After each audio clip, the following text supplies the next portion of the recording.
It's all new with less carbs and more negativity. Get it out. Get it out of me. Get ready for Nobody Likes Onions.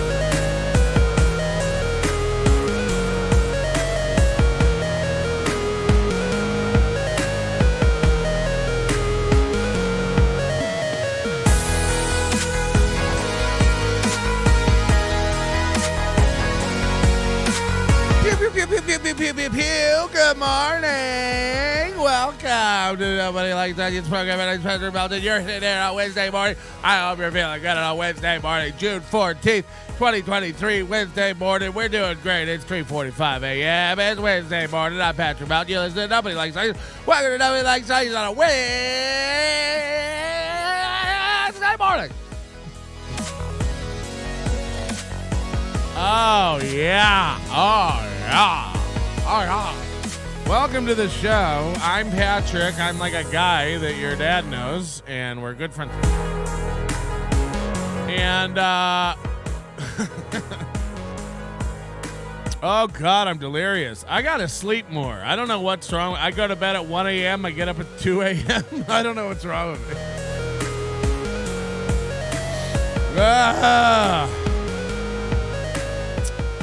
Oh, my God. I had a guy last night like, oh, Patrick, have you seen the latest where Casey breaks down and talks about relapsing on his sobriety because of you? He talks about you for 5 minutes. And I was like, no, please send that in. And then this guy mails me 3 one-hour shows of Casey Armstrong.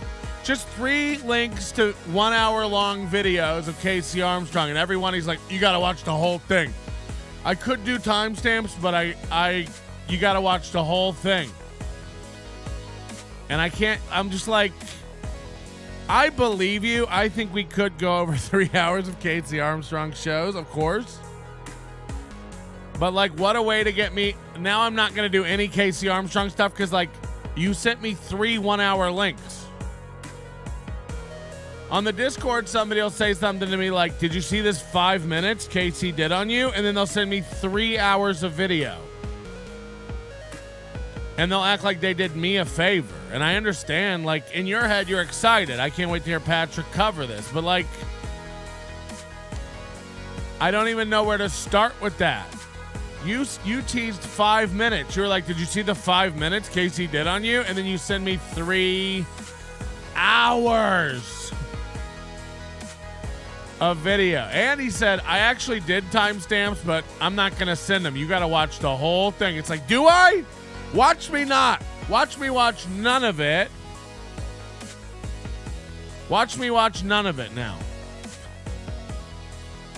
And not even to be like insulting or mean, but like I can't. And then I just feel like a dick. You go on the Discord, we have an NLO suggestions channel. I ask people if they want something on the show. You have an idea for the show, a video for the show, post it on there.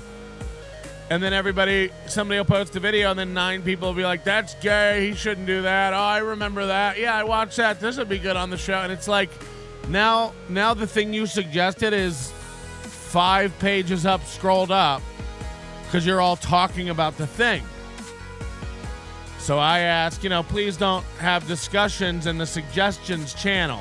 Just post things you think I might want to look at on the show. Short explanation, link, and then I go in there and I can go through stuff people think might be good on the show. Because you guys do come up with good stuff for the show.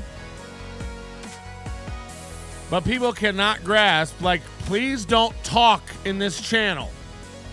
By the way, post a link in the Onions main chat channel and in the suggestions channel, and then discuss it all you want in the Onions channel. Just please don't discuss things. And people can't get it. They're like, oh, but me though. Other people can't talk in the suggestions channel, but I got a really good one. I got a zinger. I have a really interesting comment. So it doesn't apply to me. I can talk in here. It's like, yeah, you're all special snowflakes. So I guess all of you talk in there, and then it'll just be useless for everyone. You know, I try to build something nice. You know. The only exception to the rule is if you want Patrick to talk about not having discussions in the suggestions channel, then you have to have discussions in the suggestions channel. Yeah, Moody understands how we do things around here, and it's inefficient. Oh, God. I'll watch it myself. Melton misses all the best parts. Yeah, Melton's the worst. That's why you're here every goddamn day. Melton's the worst. He's so bad, everybody. Get out of my suggestions box. Do it yourself, fat nove. I don't know if this guy's kidding or not, but I almost don't want to know. I almost don't want to know if Logging Road King is being funny or not. Because I like to think that maybe this is the guy that mailed in the 3 hours and now he's upset. My goal is to, like, piss off every sensitive fucking fan one at a time. I got to pick off these babies. So if you're the guy who sent in the 3 hours, beat it then, you old fucking hurt feeling fuck. And if you're just kidding around, then this is a joke.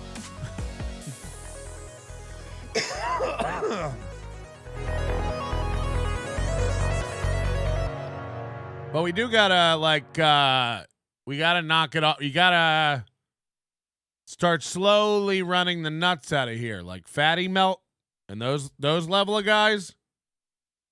I don't know if Logging Road King is one of them, but whoever sent that to me will get, like, butthurt about it. Like, gosh, I'm not gonna clip things for you for free. I don't work for you. And it's like, yeah, that's what I said. That is what the reply I wrote to you said. You work for me. Send me if you're going to send me something, make sure you send the clip correct. I'm doing this for you. You seem to like the show.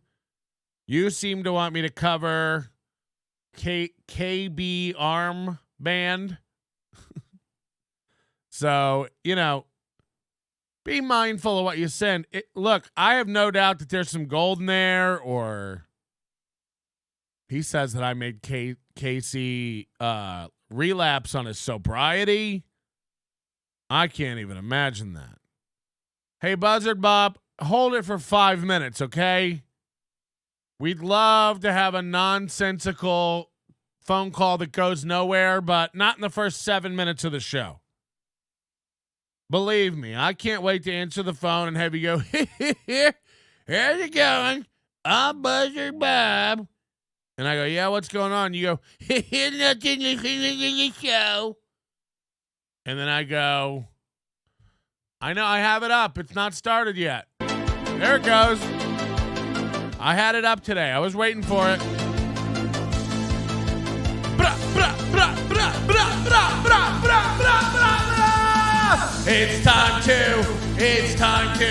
It's time to open up your browser and go to Minnesota. It's gonna be a drowser. We've got a guy whose comedy is few. We're gonna have a co-host. His name's Stevie Lou. It's time to go to Minnesota and hear the worst show I've ever seen. We're gonna go watch movie and April drink her magic bean. We've got to take a little trip up north Deep inside the snow, we've got a guy with no self-esteem and a tattooed freaky little hoe. It's time for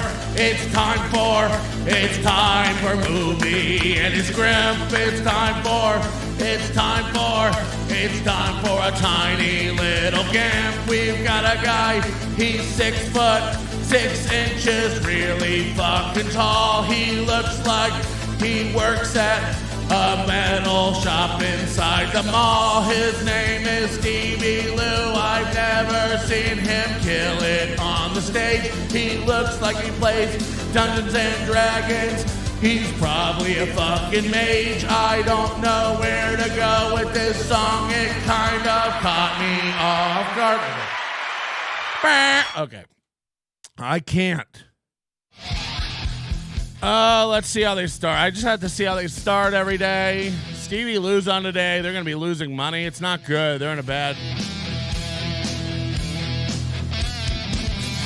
How is it today? Good morning, everybody. A little better, but not quite there yet.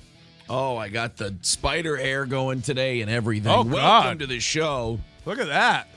Day 3 of battling a little laryngitis, a little swollen vocal cords. I'm not going outside today. Yeah, everybody. Going outside. Remember that one? Hi, everybody. Have you ever heard a co-host freestyle?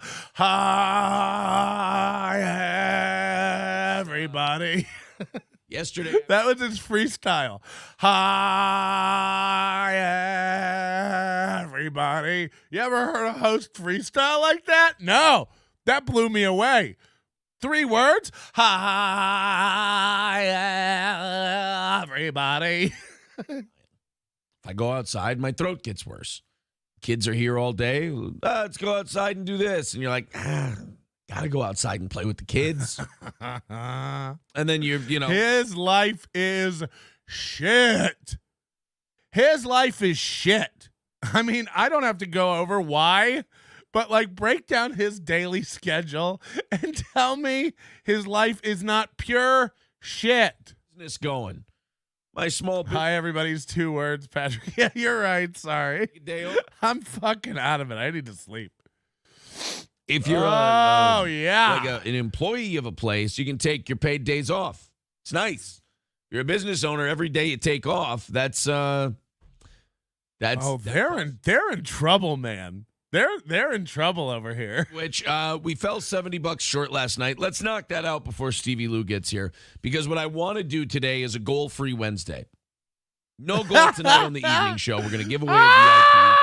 And we got Stevie Lou on the show today. No. So therefore, Stevie Lou's going to take home half of everything that comes in. So be generous. He's mad about that. He's so mad. Last night when he didn't hit the goal, you'll see, we have a clip. He's like, I wouldn't have had Stevie Lou on tomorrow if I knew we weren't going to hit the goal. Kind of a bummer last night. Stevie Lou's your reward? Good one going. But times are tough for some people. And when you run a show based on donations, based on listener contributions, as all of these shows know now, you have your good days and your bad days. Luckily for Steel Toe, we're hanging in there. We're not bankrupt. Oh, boy. We're still breaking even at the end of every month. Oh, it's expensive running the biz, you know? What the fuck? We're, as Chad Zumach would say, we're doing it. So we got $70. We are having it. If you'd like to chip in and help us hit that, there's all the links in the chat. PayPal, Streamlabs, and Venmo are the easiest ways to do it. Guys, we've got the Tips AI at tips.nobodylikesonions.com, PayPal, Venmo, memberships, gifted memberships, PayPal, Venmo. Getting it started with a merchandise, Overdose Light, the store, 65. Venmo, PayPal. Correcting. Omaha Steaks gift cards. Last night. PayPal. Here. Our family. Venmo. Lots of stuff to talk about today. Look, man, I'm getting as tired of it as you are. If you're upset about the voice, if you're like, Aaron, you sound like shit. Welcome to my world. Welcome to my whole life. My voice hasn't been normal in months. I hear you. I understand. I'm frustrated with it too. I hate getting up because You don't It know. is starting to take a toll, and their life is unraveling. I'm going to paint you a picture. Just look at him and think about what he's saying and how he looks and how he sounds. And I wake up in the morning.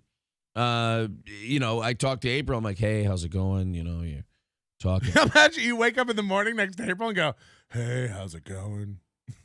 Got it. We'll be good. He says, how's it going to his wife in his bed in the morning. Hey, how's it going? Good morning in the loud voice. You don't know how it's going to come out. So, like, every show I start this week, I just kind of get heartbroken right up front.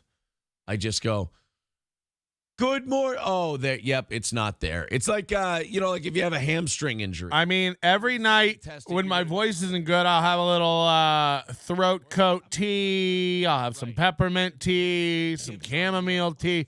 I'm gay. I'm full on gay with it.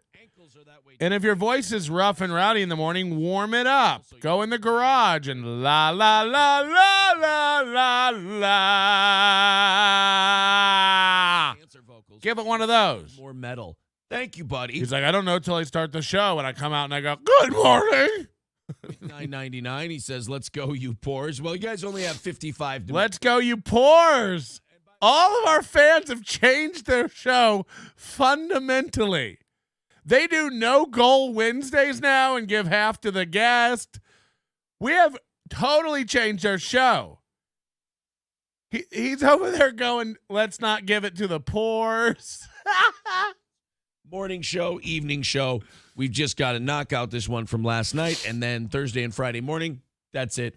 We're done. Guys, all we have to do is yesterday's goal, today's goal, and tomorrow and Friday's goal.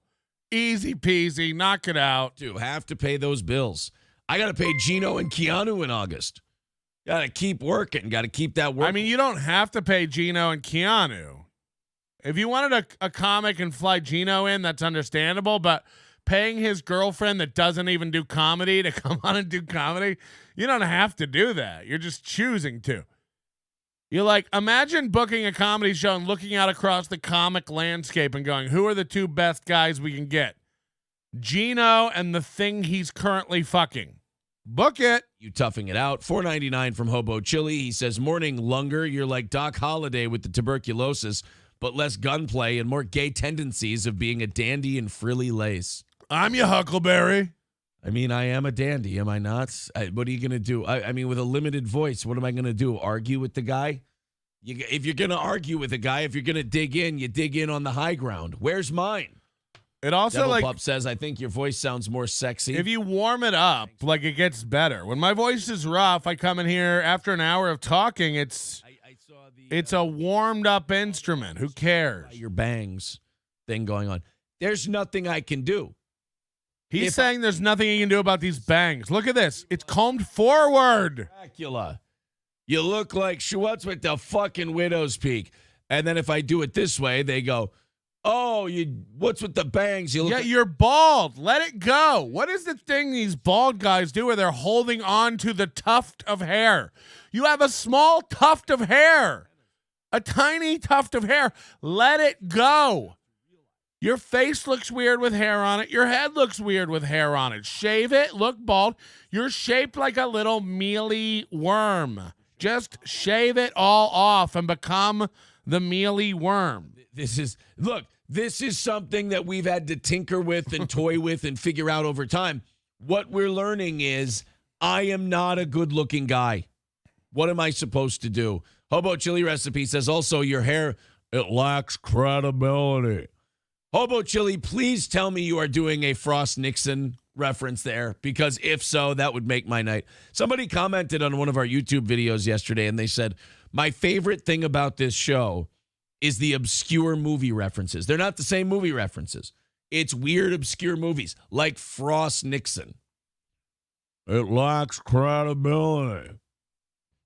Thank you, Red Fox Mad. $9.99 says, would Chrissy? It feels like it might be a good day to do the old. Hey, Stevie Lou, if you're listening, I know Stevie listens sometimes. Stevie Lou, if you're listening, if you can get him to go off on that. What is that thing he says all the time? So. So, you bought that line. Hey, Stevie Lou, if you can get him to say that today. So. Come on. Anyone in the chat? Can we get him to do a good old so.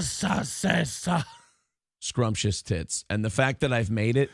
Look at his hair. I don't want to keep harping on it, but that hair is. Oh, I lost him now. Bird Collector says, oh, man, the little boy's shirt again. So gay. See, look, you can't win. When you make your living on the internet, when you imagine being a guy who constantly goes, who constantly is like, we don't do the wrestling stuff. All those guys are into the wrestling stuff. He never doesn't wear a wrestling shirt. I can literally say that and mean it. We don't do wrestling stuff over here. I'm not into wrestling. I don't watch wrestling. I don't know wrestling terms other than work and shoot and all that shit that from like, by the way, I got that from like Bubba the Love Sponge and Hulk Hogan back in the day. That's how like 25 years ago is when like I heard all that lingo on the radio.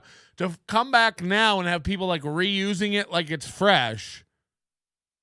And then those people claiming they don't do wrestling stuff is insane. Aaron used to say, like, I don't do wrestling stuff. I don't do wrestling stuff. It's like you're the biggest wrestling guy.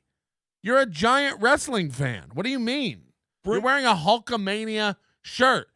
And if you're not wearing that, you wear like a Stone Cold Steve Austin shirt. If you're not wearing that, you're wearing some other wrestler I don't even know shirt. You know what I am at this case? At this point, I'm a $40 away from Tuesday evening's goal pity case. That's what it is at this point. So thank you very much for your pity. It's like you're giving to a retarded kid. Thank you to St. G85. He says, thank you for pushing through. $20 from him and $5 from Scarface. Thank you very much, buddy. So now just 15 away from a. So he's opened the show. He's now 15 minutes into his show, and all he's doing is counting the money. Like, come on, guys. We almost got last night covered. Like, this is their show. I would never do such a thing. Why would you say something so hurtful? Zen Rhino says, are you wearing your Hulk Hogan underoos as well, Aaron? I mean, even when I don't wear my Hulk Hogan shirt, I have my Hulk Hogan underoos on. Hobo Chili Recipe with $4.99 says, what's up with the extra medium shirt, Cupcake? I'm getting fat. That's what it is. I'm about 5 pounds overweight, and it's starting to show in my, right in here is what's happening. That's what's going on. All right, so we got Mooby over there. He's doing his Mooby thing. And, Steel Toes, we're going to be steel toeing a bit this morning because steel toe is steel toe.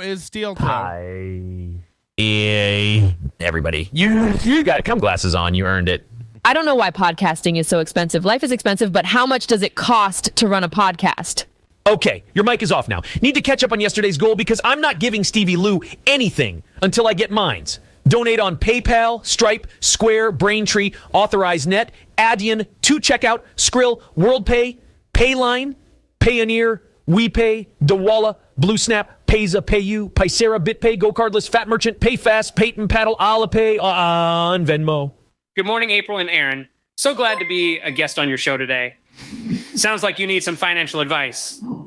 Get out of my Bahamian chicken. Get out of my Bahamian chicken. Oh, God.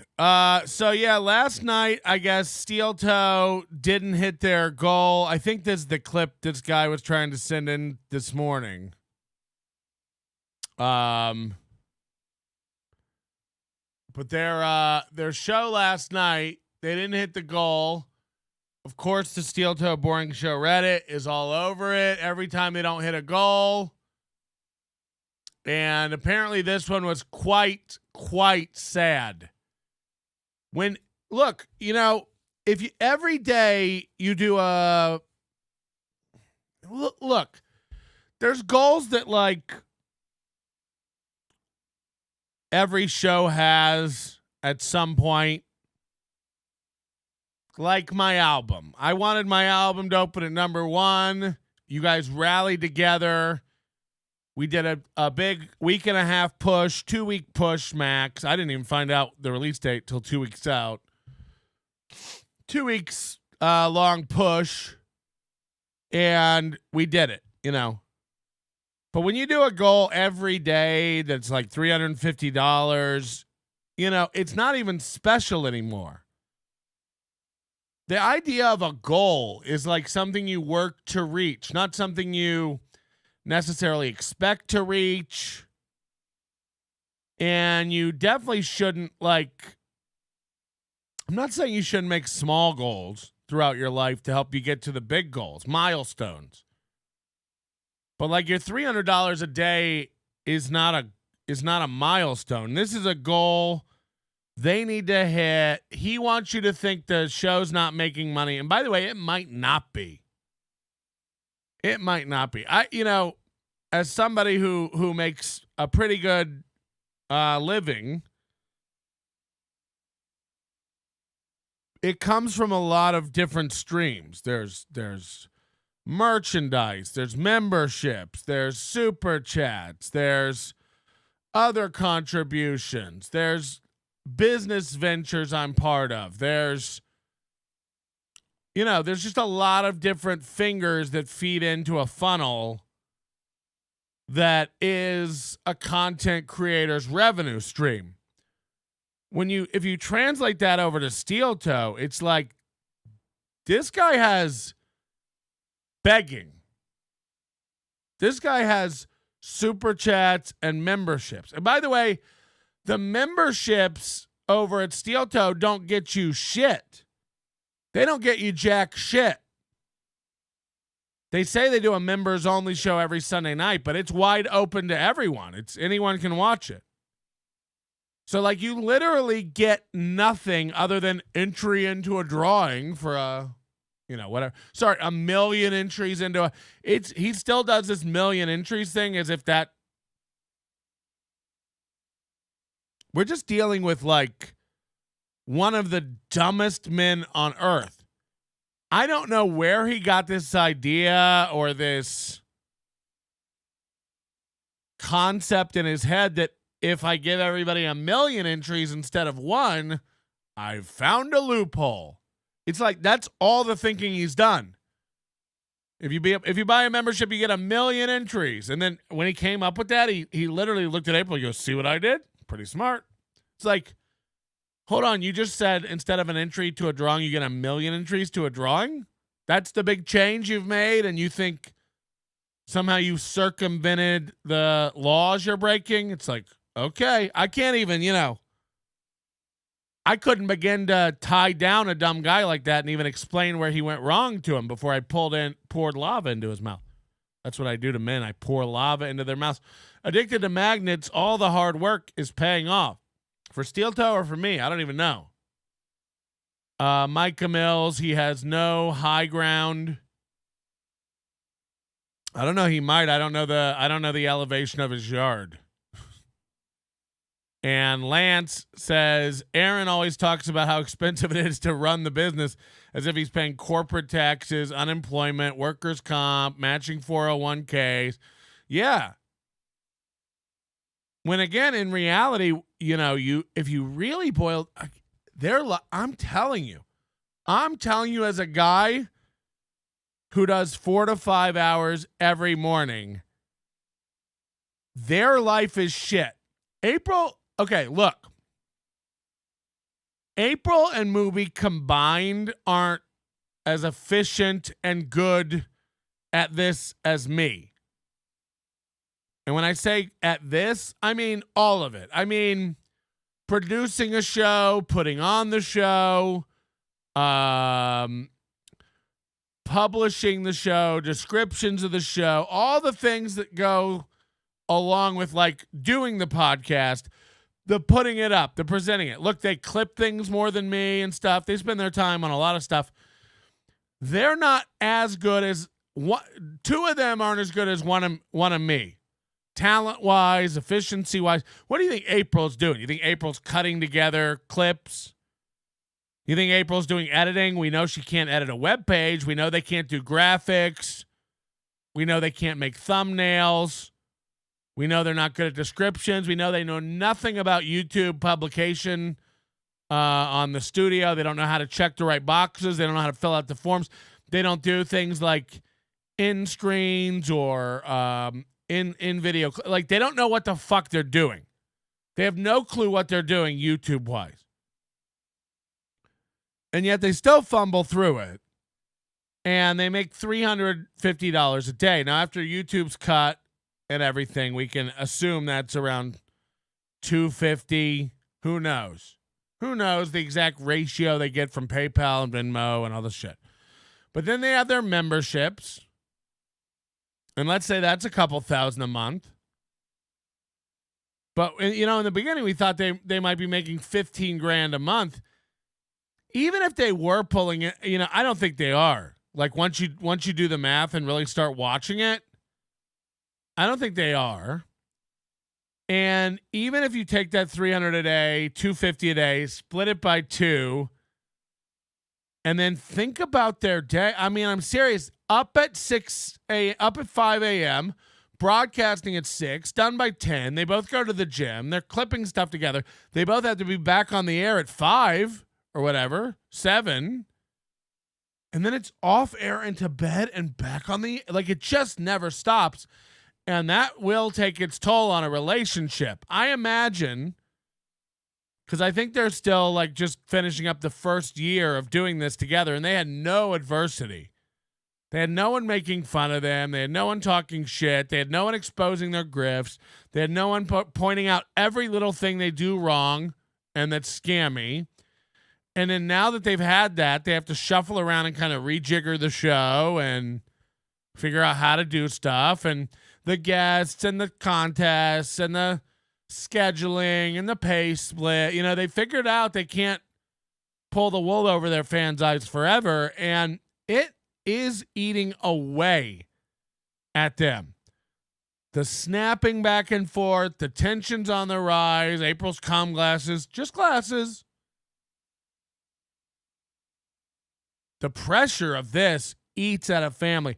And then imagine 2 kids into it, and 2 kids take up time, but 2 kids with shared custody take up more time. I know you think you'd have more freedom. I'm letting you know. It's more time because they got to run across town, pick them up, run across town, drop them off, coordinate. When are we getting? How are we getting them?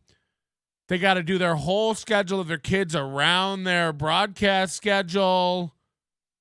It's a nightmare. It is a nightmare that shall go on ad infinitum until they figure out this model is going to collapse. Just like the super chats. I know nobody believes me. All this stuff cannot last. What do you think?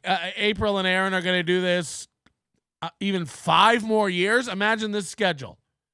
There's no fucking way. It's not possible. They'll murder each other or get divorced or the show will go under. April will have to get a job down at the Taco Hut. Watch this clip, Steel Toe Boring Show.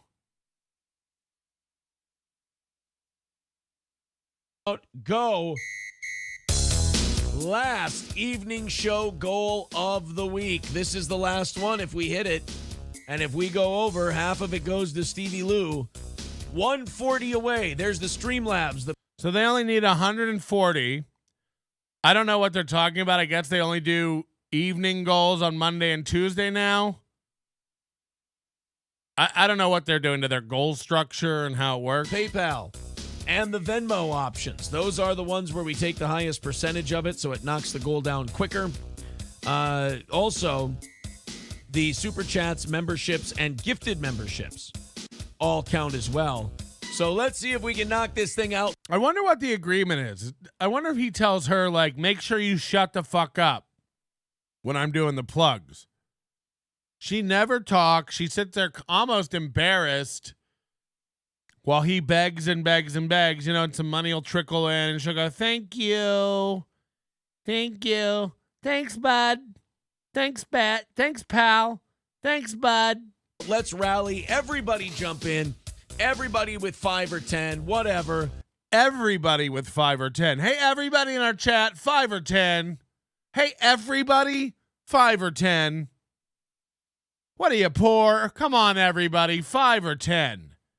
One or the other, guys. Get a 5 out or get a 10 out. Come on, everybody.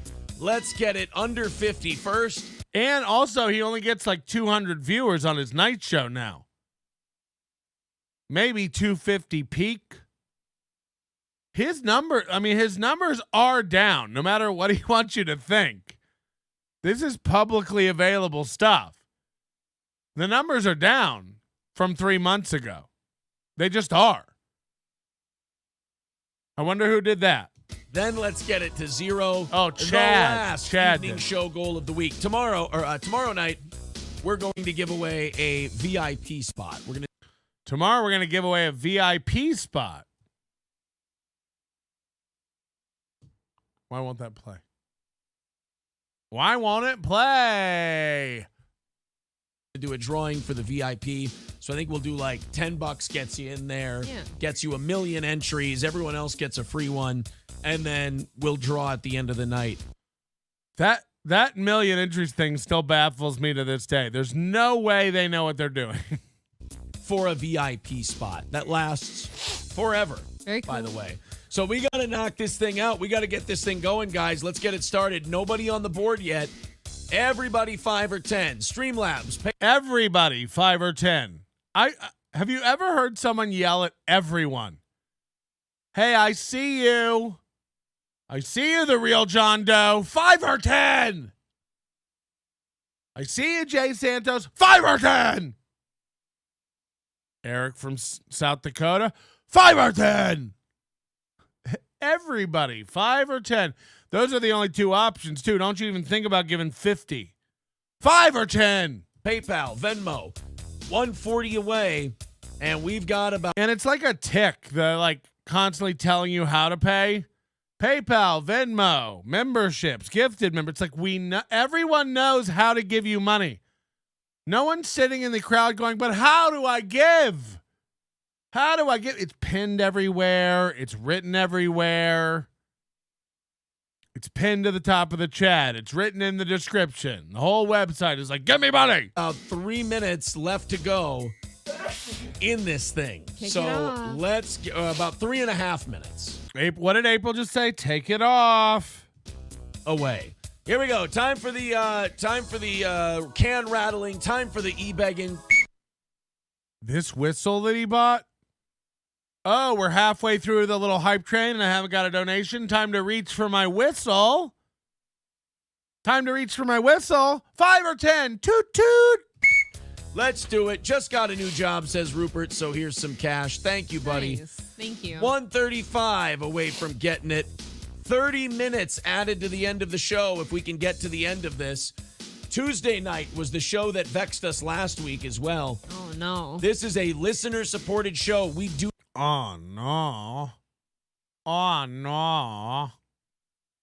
survive without listener contributions. That's just the way we have to do it. So let's get it rolling, guys. Let's get moving. This is the Catholic guilt segment of the program. Come on now. We are about 2.5 minutes away, and it is all quiet except for Rupert. So when you do this goal, like I was saying, like you have a special goal or something like the album and you reach that goal and now that goal's behind us, but we did it. We think about that goal. Like we wanted to get Patrick's album to #1. We got Patrick's album to #1. And then you come in on Monday, the goal's gone. The album was #1. We hit it. We did it. Monday morning comes around, Tuesday morning comes around, Wednesday morning comes around. There's no new goal. I don't have a new grift for you. I have the same old grift. Join the Overdose. NobodyLikesOnions.com/overdose. Pick up a shirt, pick up a hat, pick up a mug, pick up a travel mug. NobodyLikesOnions.com/store. These are just ongoing goals. New shirts over there if you haven't seen them for the ladies too. But when you have a goal every day that's like, we got to make $300 every day. We got to make $300 every day. We got to make $300 every day. It doesn't even feel like a goal to your audience anymore. We're watching it and we're just like, I hate this part of the show. It's expected. A goal should energize a group. A goal should collectively pull people together to try to strive to reach something. But when it's daily and it's expected, like if I had to make $300 in super chats every day, it would weigh on me. It would just be heavy on my heart, heavy on my head. I'd constantly be worried about my finances. I'd constantly be worried the whole show long, not about entertaining you or what's coming up. But it all would be concentrated and formulated around the goal. And, well, if we hit the goal, we'll do this. If we don't hit the goal, we'll do that. And then the audience isn't energized anymore. They're not pulled together to overcome this obstacle that is the goal, the fundraising goal. It just becomes a part of the show I hate. Oh, this is the part where they put the music on and blow a whistle and beg every day. Like, oh, is it that time again where they do the thing? It's not a goal. At some, you know what I'm saying? It's like, at some point, it's not special. My grandmother used to take me when I would go stay with her, like on a weekend when I was a kid. We would go out for ice cream. Then we'd get an ice cream, and then she would drive. Of course she did. Look at you fat fuck. And then we would drive out. There was this meadow. And we would drive out, and she would take me. Sometimes my grandfather would come.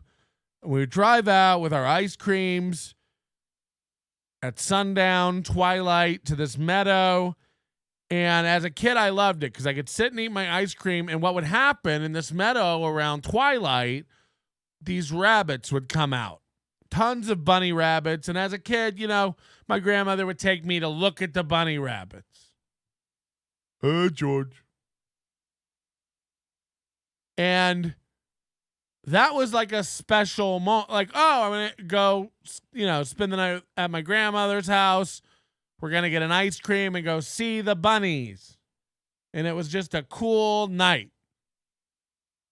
But if we did that every weekend, if we did that every night, it would just be like part of my day. Sooner or later, if I didn't get an ice cream cone, it would feel like a bad day.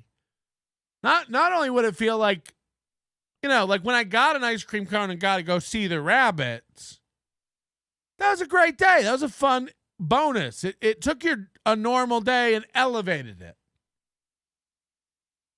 But once you expect it every day, like after school we get ice cream, after school I get ice cream, after school I get ice cream every day.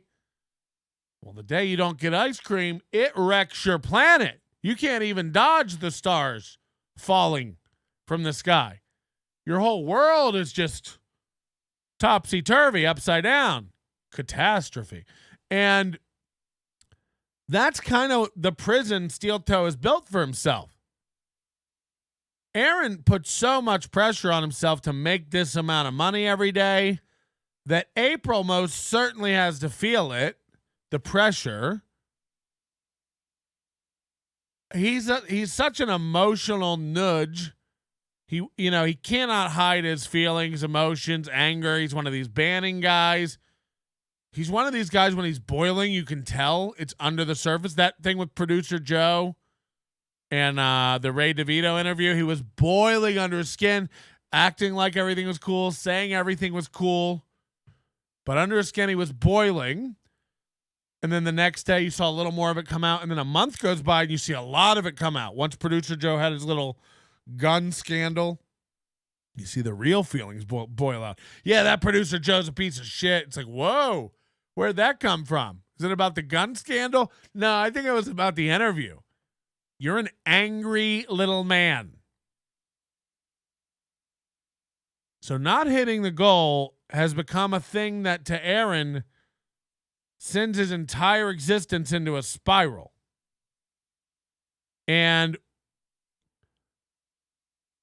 it just creates these moments every day where it becomes cringe and embarrassing. Because more and more often, as we've seen, they never used to miss a goal. When we found them, they never missed a goal. They miss probably a goal a week now, if not more. And it just creates these awkward fucking moments where he's committed to it. There is a dedicated 5-minute segment of screaming for money. And when it comes in, you look like a hero. And when it doesn't come in, you look like a fucking loser. When the money doesn't come in, it's awkward and you look fucking insane. And it's happening more and more. Everybody jump into that PayPal. Everybody jump into that Venmo. Everybody gift memberships and get into that super chat. Everybody gift a membership. Everybody. Buy a membership, then gift a membership. Everybody, 5 or 10. It's like, like, how do you escape? You know, how do you ever build up momentum enough to like get out of this orbit? This is what it is. They're one of those. You ever put a penny into that thing that's like the cyclone, and the penny just rolls around it forever, missing the hole every time. It's almost perpetual motion. The penny just keeps going around and around and around until it finally goes down the hole. That's what their show is. It's like they can't stop. They can't stop begging for money because they needed the money. They need it. They need it. Aaron just claimed he made the goal last night. Yeah, of course he did. That's why we're watching this. Don't wait for one person to be Mr. Come on in at once. That's what we normally do. Usually there's $140 left on the goal, and David Chandler steps in and knocks it out for you. Where's your pay pig? Kevin's starting to realize this too, I think. Like, don't hitch all your wagons to Addicted to Profits or Borgo or Jules David or any of these big donators. It's like, what are you doing? They're gone. Well, you're 140 short of the goal, screaming into the air, where's David Chandler? Like, what are you going to do when Daddy dies? What are you going to do when Daddy dies? I'd rather have Addicted to Mazda Miatas giving me $2 at a time. That way, when one of you goes away, I don't even notice. You know, if Addicted to Magnets goes away or Addicted to Mazda Miatas goes away, we won't even notice because there's so many addicteds. But not him. He's 140 out, and now he's wondering, where are my guys? Where's David Chandler? Where's Zen Rhino? Where's all my big pay pigs giving me all my money? I need it. Part of the solution.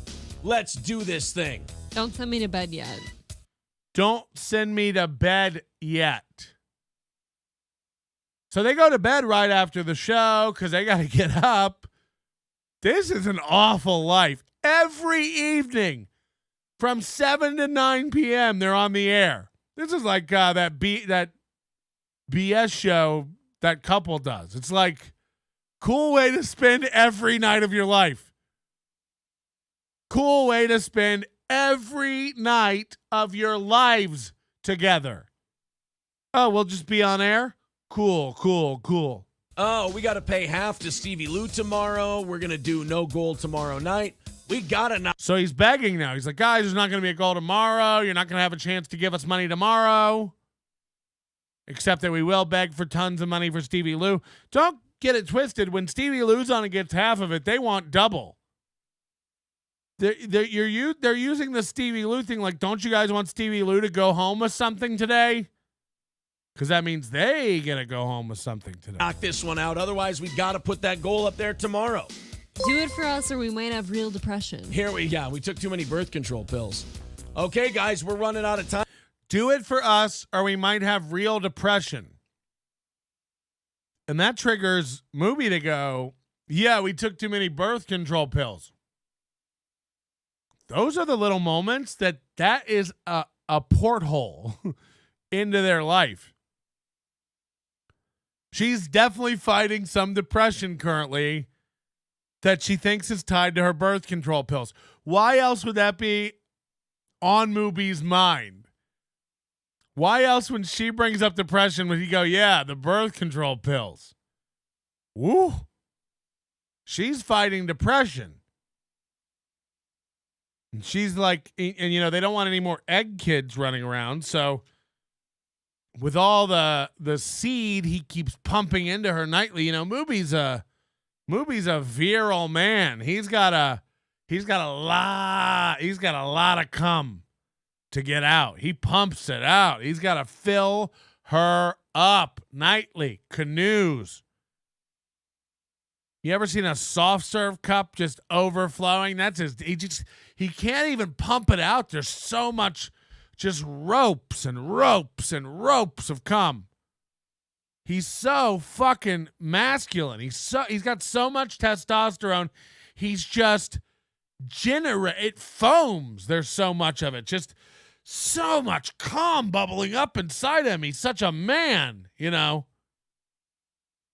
Just salty ropes of cum.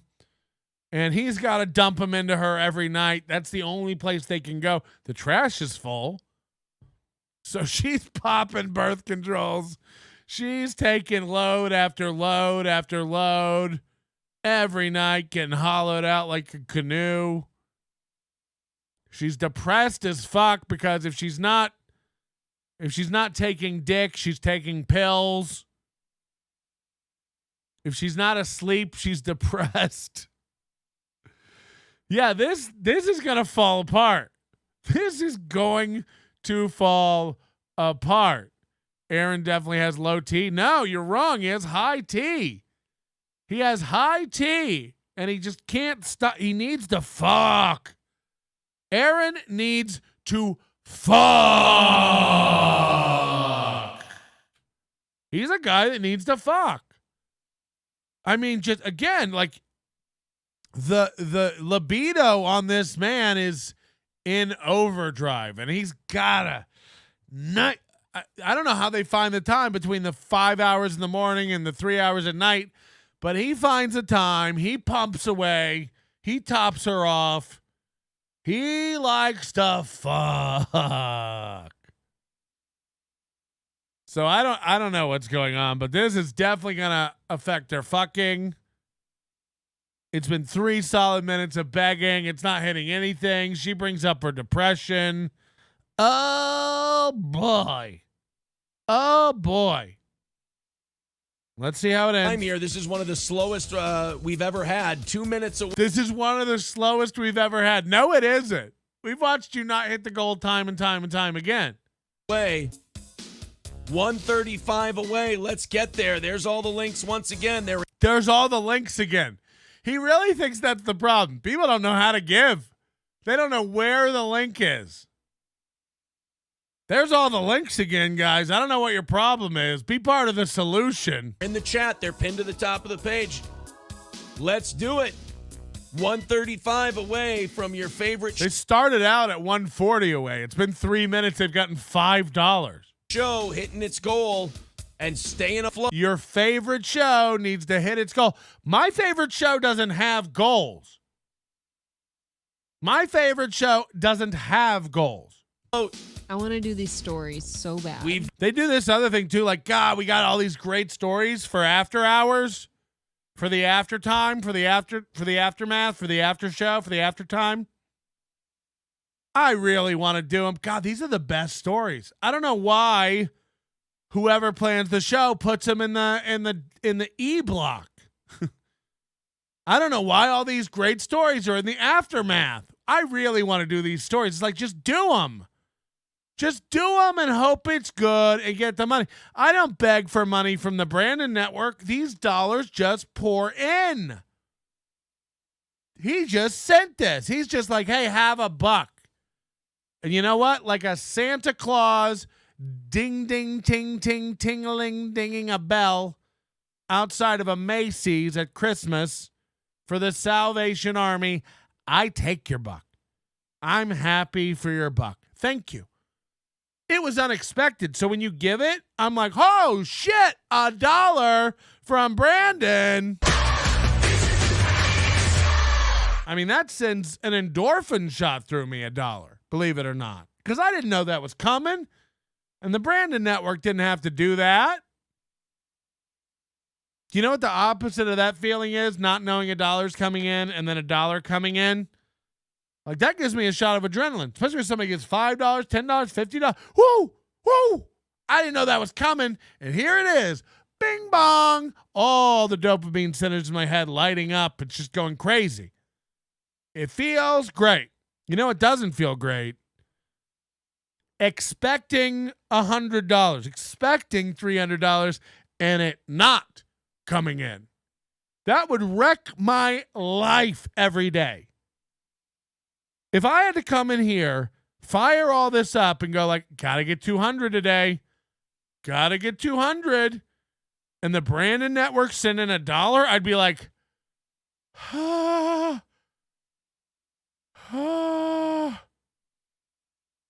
thank you. I'm going to need a little more. We're trying to get 200 around here. The $1 is nice, but that's only 70 cents after YouTube takes their cut. That means we need $199.30 more to get the goal. So I'm in panic mode. I might be doing show segments all morning and talking about stories or trying to make jokes or act out movie scenes. But in the back of my mind, I'm going, the Brandon Network only sent in $1. The Brandon Network only sent in $1. Fuck. And then I have to play a song at the end and beg for 5 solid minutes. It's built into my show, so I have to do it. We do a segment where I play the hype train and grab a whistle, and I have to do it. It's part of the show. And again, it's a fun part of the show as long as I hit the goal. When the goal's not being hit, it becomes this. Got 4 or 5 stories for you during overtime. It's going to be busy. No- It's going to be crazy. It's going to be great. You're going to miss out if you don't give. Nothing. Nobody. Not a zero. I mean, he's starting to get it. He's starting to panic a little bit. It's starting to panic a little bit. Look at everybody. Bone and the Carbarian, $2. Ian Hawk, 99 cents. The Brandon Network, $1. Holy shit. Just $196.47 to go. Just $196.47 to go. Thank you, Brandon Network.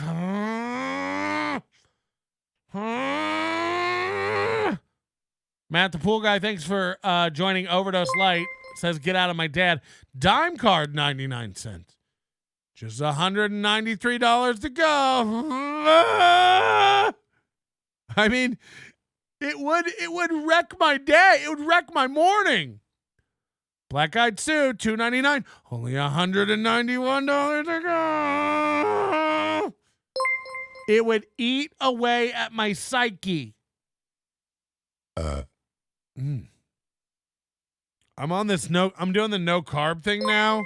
All right, we get it with the things. Arizona Mesa Tom, thanks for joining up. 3 months now. Here's my 2 cents of wisdom. Dr. Galloway, a.k.a. Galloway fam. Black Eyed Sue.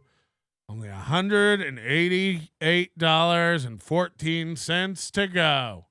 All right, you guys are dragging this bit out too long. I got to acknowledge everybody, but also, cut it out. I'll tell you what. You want to annoy a show to death? This might be fun. Okay, this might be a funny bit for Steel Toe. Do nothing but go over the. Oh, well, they don't have all the stuff on the screen like I do. That's annoying as fuck. All right. If you did this to a show and never let them do their show, it would be funny. Obviously, I can go here and turn all this off. But if you just kept giving 99 cents to a show, and it made a noise, so that the host could never talk or do the show. That might be really funny. That might be really funny. But you guys are spamming super chats right now, and I don't like it. I don't take it kindly. This feels like an attack. Staska $4.99. I just like hearing my name, says Michaela. $4.99. The Real John Doe $2. Galloway fam. Beloved Chatter. Bone in the Carbarian gives $1.11. David Skywalker $1. Flimsy Grimberg $2. See, I can't catch up. Blues Mama $2.20 Canadian. Andrea 99-cent super sticker. Corn Diff $1.99 super sticker. Jonesy 99 cents Australian, which is like 17 cents after you do the math. Wizard Nug $4.99 super sticker. Carla C 99 I can't. Jeff Closer $1.99 says sorry, nothing closing this month. Jonesy 99 cents Australian. $1.99 from Richard Staska. Thank you so much. We're almost caught up here. And Kevin Barry $1. Thanks some. Oh, fucking hell. Addicted to Ubiquity $1.99 for Skarika's dude of a girl friend. Oh yeah. Oh yeah, the bitch. Okay, so you get the point. Beloved Chatter, thanks. Membership 3 months. 3 months of membership. Look how time flies. So you get the point. You get the point. It's very whatever. Hello. Hello. I just wanted to interrupt it. I just wanted to interrupt the show. I like that. You know, at least it's honest. Okay, with it. Bonin 112. I see what you're doing. Sweaty try hard $2. The Brandon Network 119. 777 199. Jonesy $2.99. You could do this to somebody and not let them do their show. Like it shall not let me do my show at some point. What if you did this for 4 hours? It's death by 1,000 paper cuts. Because I gotta acknowledge it the same way I would be if you gave me $50, but it's just 99 cents at a time. It'll drive you mad. It'll drive you mad. Linky, a member for 2 months, says I forgot my Apple password. So what does that have to do with me? Leave me out of it. Sam Adams, 444. Mitch Jones, $2 Australian, so not even really.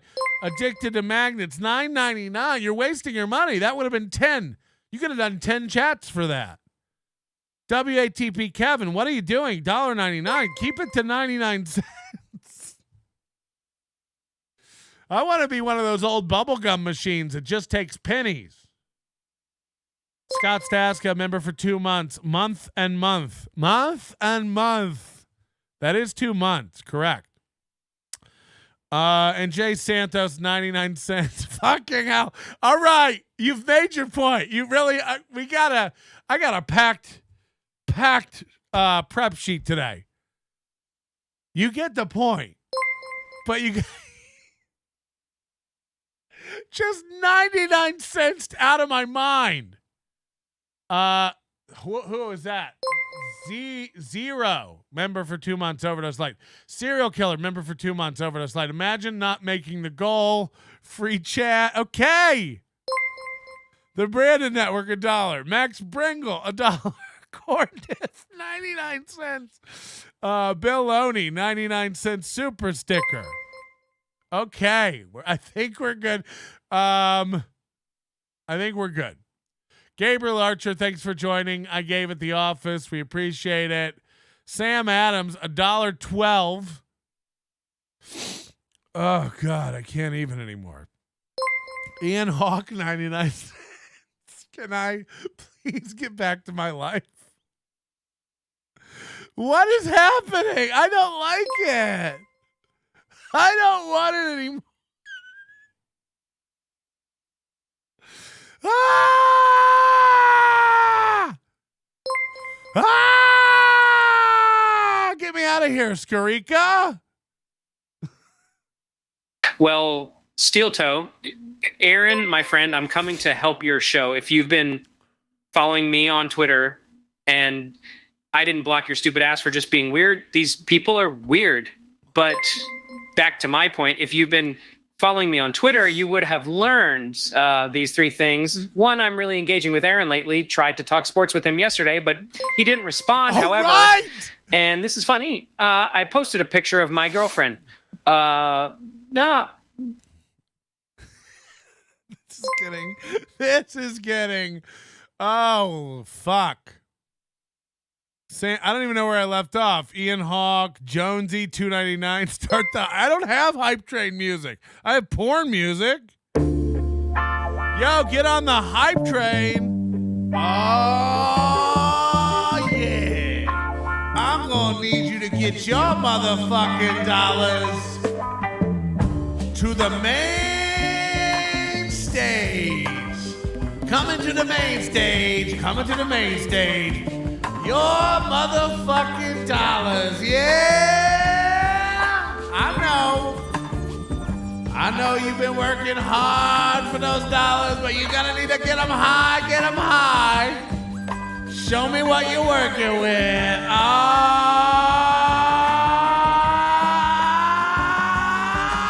shit!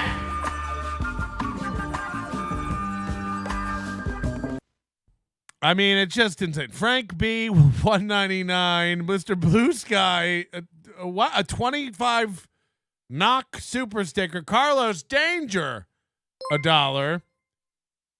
Carlos Danger having my back against Ray, I think, recently.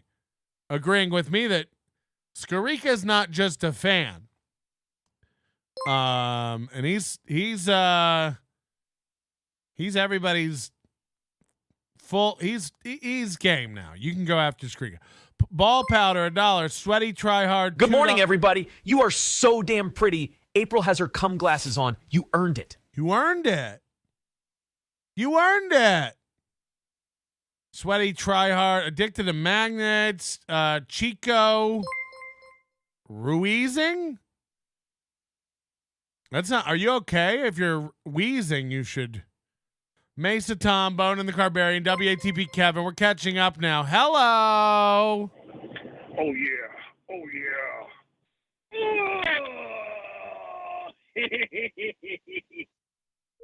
Was that Buzzard Bob? IC Uno, $2. And we are caught up. If you could please just let me do my program now. Oh, let's start a rally, guys. 1.5 minutes to go. Let's do it. We got to get that new offering plate. Walter's right. Guys, this is the Tuesday nights are ending up to be the worst night. He's one of those guys, too, that because he wears his heart on his sleeve and he is like a giant emotional baby. All right. Kevin Barry, $1. Brandon Network, $1. Linky, $1. All right. We do get it. Do I have to turn off all the shit? Fucking hell. Who's Linky? That can't be a real guy. Okay. I know. Oh my God, these have been brutal. You guys got to take a break from softball. Alrix, thank you for the $10. There you go. It's not going to be much. What does that mean? He said Tuesday nights have been brutal, and then she goes, you guys need to take a break from softball. What does that even mean? More than that. Dave O'Flav with 550 says, love the Zumot content. Keep it up. All right, guys, 120. It's not going to take much more than that. Just a handful more of you. Coming up big, everybody. Team effort. This is the kind of show that is listener supported, run by donations, and we need enough to keep ourselves going. I've almost had it with these. You know, the first time I ever saw this was Sarah Schaefer wanting to go on tour and do like a comedy tour. And hello. Oh, Earl Skakel. Sorry, dude. I can't figure out the new voice thing, so I had to do my own sound effect. You can't figure out the new voice chat thing? It's like, it's foolproof. It's drag and drop. It's... You know me, dude. I'm no good with technology. I'm going back to Jesus. sleep. So one more time. 1, 2, 3. Hello. Great. He makes a lot of good points I never thought about before, you know? Don't send me to bed yet. Do you know what Mubi does to me when we finally crawl into bed? He makes me earn my cum glasses. Aaron finding out about birth control pills way too late in his life. He won't give me a little scrimp because he resents the ones he has. And your mic is off again. Don't listen to the canoe. She's here to distract you from what my movies are doing. Let's hit that goal, you poors. Give on PayZapp, MoneyWiz, CoinGate, FundSwift, eTransact, PayVortex, Cashflow, SwiftPay, TransactX, PayLink, Digital Pay, CryptoWave, TrustPay, PaySage, SecureSwipe, EasyPay, PowerPay, QuickCash, MegaPay, Virtual Wallet. Aaron, I sent you a picture of my Colombian girlfriend. Put it up on the screen. Put it on the screen. I have a girlfriend. There she is. Oh, we have a trans on our hands. You fucking degenerate. Can you not see that's a pretty man? I am rich. I drive a Mazda Miata. Get out of my dreams and into my Miata. Get out of my trance. I don't know why. One of my favorite things is all the made up payment gateways. Can we play that one again? That was a good one. That's from Bonin, the Carbarian. It is a good one. This is a good one. Don't send me to bed yet. April's wearing her cum glasses. She earned it? What does this mean? What does all this mean? These are all real things they said. Don't send me to bed yet. Do you know what Mubi does to me when we finally crawl into bed? He makes me earn my cum glasses. Aaron finding out about birth control pills way too late in his life. He won't give me a little scrimp because he resents the ones he has. And your mic is off again. Don't listen to the canoe. She's here to distract you from what my movies are doing. Let's hit that goal, you poors. Give on PayZapp, MoneyWiz, CoinGate, FundSwift, eTransact, PayVortex, Cashflow, SwiftPay, TransactX, PayLink, Digital Pay, CryptoWave, TrustPay, PaySage, SecureSwipe, EasyPay, PowerPay, QuickCash, MegaPay, Virtual Wallet. Aaron, I sent you a picture of my Colombian girlfriend. Put it up on the screen. Put it on the screen. I have a girlfriend. There she is. Oh, we have a trans on our hands. You fucking degenerate. Can you not see that's a pretty man? I am rich. I drive a Mazda Miata. Get out of my dreams and into my Miata. Get out of my trance. Get out of my trance. I like the new names. We run on tiny margins. Always good to see new names getting in on it. Well, guys, I think we're going to fucking fail tonight. I think it's going to be a bad one. So he does, because he's so emotional, when it turns.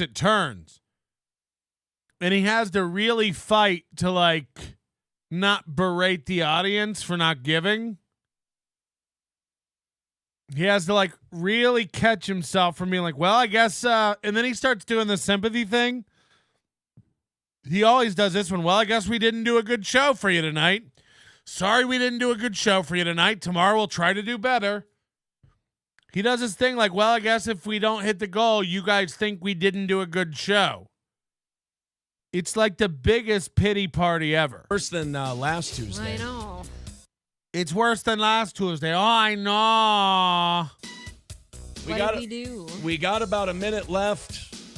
We hope we can hit it. If you guys want to come up big, please do. Come up big? Why does them giving you money make them come up big? And again, the audience just doesn't sustain it. It doesn't sustain it. They did their morning show. Look, their numbers are just down. They are just down across the board. They did their morning show the other day. It was 2 p.m. and the show had 1.6 thousand views. They used to have 3,000 or 4,000 by the end of the day. It's not getting there anymore. The audience is fragmented. And the trap you lure yourself into with the Zen Rhinos and the David Chandlers and people like that is that when they go away, it fundamentally shifts how much money you make. If David Chandler's giving you anywhere from 50 to 150 every day to help you hit your goal, to subsidize a $350 goal, let's say. You have a $350 goal, you get 30 people knocking out 200 of that, and David Chandler comes in every day just knocking out the last 100, you do get caught up in that, and it becomes part of the algorithm. Like, so when David Chandler has a sick day or David Chandler can't make it in today, that $100 goes noticed. It's like, where's that 100? We're not hitting the goals. When Zen Rhino decides he's going to light his cigars with $100 bills instead of donating to you today. So it heavily affects the bottom line. If WATP Kevin ain't here, I don't even fucking notice. Dollar. Get the fuck out of here. If the Brandon Network doesn't show, who gives a shit? $3 gone. Oh, Arizona Mesa Tom wasn't here today? Who even knew? So the secret I have is that all my fans, I treat them like shit. Black Eyed Sue, beat it, bitch. And that way, when one's missing and I don't get their $1 or their $3.99, I'm not sitting around going, where's Morty Memento? I'm not standing around going, Bone and the Carbarian, we need you now. Because you could have a great show. What if we had a great show and then at the end of it, you know, you're just getting bummed out because you didn't hit your goal. Imagine having a really fun morning. Like, okay, we're an hour into this show, hour and a half into this show. It's been funny. I'm having a good time. I'm severely under rested, but we've started to hit a little thing here. We've had a couple bits. We were laughing. Like, I'm in a good mood. And I imagine 2.5, 3 hours from now when the show ends, I'll still be in a good mood. But what if I built in a way every day for me to have a panic attack right at the end of the show? What if I made it part of the fabric of the fundamentals of this program to every day have a little anxiety attack at the end of the show? You know what I'll do? We're going to sign off at 8 a.m. every day, but right at 7:55, I'm going to play a high BPM song with a finite goal that if I don't hit shall wreck my mood for the day. So you have a great morning, and then right at the end you go like, we didn't hit the goal, and then like, what is the mood when they flip off the studio? You're telling me like they don't hit the goal here, they power down the studio? Do you think it's like a fun night? They're like, I'll make the nachos and you pick the movie. No, they saunter up the stairs with heavy steps, the kitchen lights on, the living room. They just turn the TV off and they're just like, do you want to fuck? I don't even have it in me tonight. Let's just go to bed. Tomorrow's a new day. I don't want to think about the goal. She's like, you want me to suck you off? You want me to get you hard and play with your balls? And he's like, not tonight. I can't even tonight, ape. I can't summon up enough cum. I'm in such a bad mood. It's like doing that. It really is like doing that. It's like planning to get sad every day. And even if you hit the goal, I don't know, I guess it's like bungee jumping. Maybe they feel alive.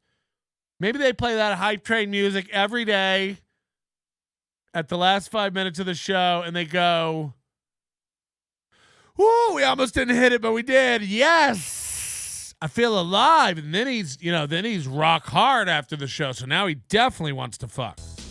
Because this is a rough one. Gonna have to make it up later in the week. We're gonna have to make it up later in the week. What if we just don't, you bitch?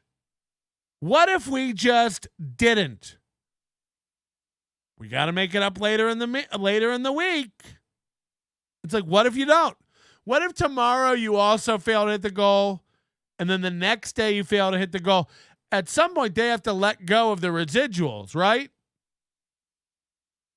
At some point, when they start failing every day, they will have to like let go of the carryover minutes. That's what they do, right? Like rollover minutes on a phone. They're like, well, we need 70 from last night and 350 this morning. But it's like, what if you don't hit the 350 this morning or the 70 from last night? Do you carry it all over? And now you need, guys, we need 70 from Wednesday. We need 140 from Thursday. And of course, 350 because it's Friday. It's like at some point you have to let go of the leftovers. Because they will get to a point where they can never get caught up. You know, at some point, this shall overtake them and drag them out to sea. And we're looking forward to it over here. Dreams guide my footsteps. Focused. I stride towards heights. Goals met. I soar high. Gooey glasses smear, blurry vision obscures sight, wipe clean for clarity. Bahamian chickens, feathers, vibrant, and sun's glow. Island life's rhythm. Girlfriend named Enrique shines. Unconventional love's flame. Labels cannot bind. Hidden interview in a dirty Austin alley. Truth uncovers grime. Circular strides, trailer walls blur as I run, freedom within bounds, stained fingertips tell, stories etched in dirt and grime, works marked on our hands. What does the hog is in the house mean? The hog is in the house.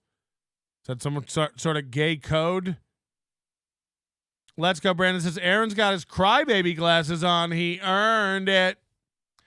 Hi, everybody. That was my favorite. When he finished with when he did two lines, one of them was hi, everybody. And then he's like, you ever seen anybody make up freestyle lyrics like that? I didn't think so. I'm one of the best. My name's Steel Toe. Don't forget it. Don't wear it Have out. to make this one up somewhere. Us losing 120 a week, not good for the old Steel Toe show. 120 a week. 120 a week. This guy's missing. 120 a week. $400 a month. Do you understand what I'm saying? They're not even like, after everyone's cut, YouTube, PayPal, Venmo, Trash Bin, and the taxes. And I don't know what other, like, you know, business expenses he has. I don't know if this banner is rented. $400. These guys are on razor thin margins. And Dr. Sketty Tooth John says, imagine if $120 broke you. Look, there are a lot of families. I imagine $120 a week is the difference between being comfortable and not being comfortable. A lot of families right now are struggling. A lot of people work more than one job. I get it. It's not like I wouldn't go to your house if you're David Skarica and party with you. I don't care that your house is junky. I don't care that you don't have cabinet faces. I don't care that you have pretend palm trees on a curtain. If you pick me up in that shitty Miata at the airport, honestly, I come across as a bit of a snob here on the program. I want to drop the fourth wall, let you talk to Patrick, the comedian that plays Patrick on the show. I'm not stuck up. I really don't. There's nothing wrong with Skarica's house, let's say. But when you run around acting like your shit doesn't stink, and then we come into your house and you don't have any belongings except empty bottles and a cheese grater hanging on a rusty nail. And the only, Ray's got like bobbleheads and baseball cards that are worth something. Your collection is like, I don't know, St. Louis magnets on a 1987 Maytag fridge. And we're all supposed to listen to you about your investment advice, buy gold, you say, and all this stuff. It's like, I don't know, man. I'd rather buy a new fridge. You've been buying gold your whole life, and you can't afford cabinet doors. Lance says, you remember Aaron bragging that he let his kid paint their room, and that was their birthday present? Yeah, I mean, when a gallon of Valspar is a splurge for your family, you know, it's time to reorder the priorities. If your kid has like their 10th birthday party and all their friends come over, you know, and you just, instead of like handing out candy or cake or having a clown or anything like that, some sort of party, maybe pony rides, pin the tail on the donkey, a piñata. You know, I don't know. But when your whole birthday party revolves around going down and picking up a can of primer and a couple gallons of paint and some shitty little brushes to hand out to the kids, all the kids walk into the party and you just hand them a brush. And you're like, drip pans over there. You're going to want to get some frog tape for your shoes. And then all the kids are just in there, you know, Tom Sawyering it up, whitewashing the fence. It's like, cool. By the way, do the other parents in the parent group know that their kids are coming over to help paint the rooms of two of the grossest individuals in Sauk Rapids, Minnesota? I wouldn't want my kids operating a brush inside of a home where people frequently get salmonella and canoed out. If my kids came home sticky, I wouldn't know whether they got into the eggs or the cum, or the cummy eggs, or the eggy cum. You know, I'd be like, you got to get new friends. You got to have new friends. You can't hang out with these kids anymore. They're weird. Their dad sits in a basement and cries every time he doesn't make $300. And then, you know, it's interspersed with jokes about covering his wife's glasses in semen. It's not a respectful relationship. Everyone loves to give me shit about proposing and I'm a beta and I'm gay. It's like, I don't know. I guess if being in a secure relationship with a partner that you trust and love and support, you don't treat them like shit. They don't treat you like shit. You're not constantly arguing about money or respect or your ex or who's going to get the kids. You know, we heard about this big argument April had about she didn't want car seats in her car because they're not her kids. It's like, that's a rough one. These are real conversations that real people have that are real uncomfortable. I'm a married guy. Thought the proposal was very cute. I mean, I don't even, you know, it doesn't even matter. It's just like,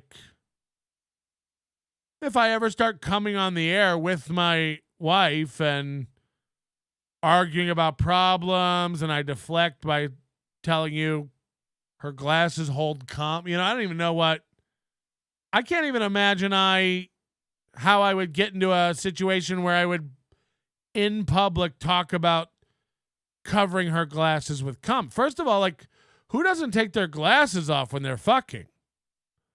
You think I keep my glasses on when I'm fucking? Come on.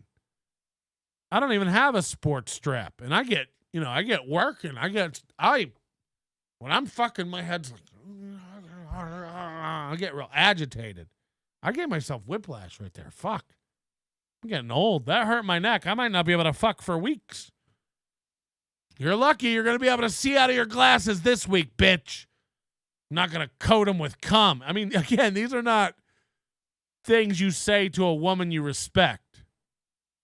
I used to talk about sluts I dated like that, you know. We run this thing on a slim margin. Oh, fuck. Well, We're sleepy tonight. 120. Sorry. Worse than last. Everybody, Team F. Right. Guys, this is the Tuesday. I got to go back to when he starts getting real sad. Nights are ending up to be the worst night I know. Oh, my God. These have been brutal. You guys got to take a break from softball. Alrix, thank you for the $10. There you go. It's not going to Thanks. be much more than that. Dave O'Flav with 550 says, love the Zumot content. Keep it up. All right, guys, 120. It's not going to take much more than that. Just a handful more of you. Coming up big, everybody. Team effort. This is the kind of show that is listener supported, run by donations, and we need enough to keep ourselves going.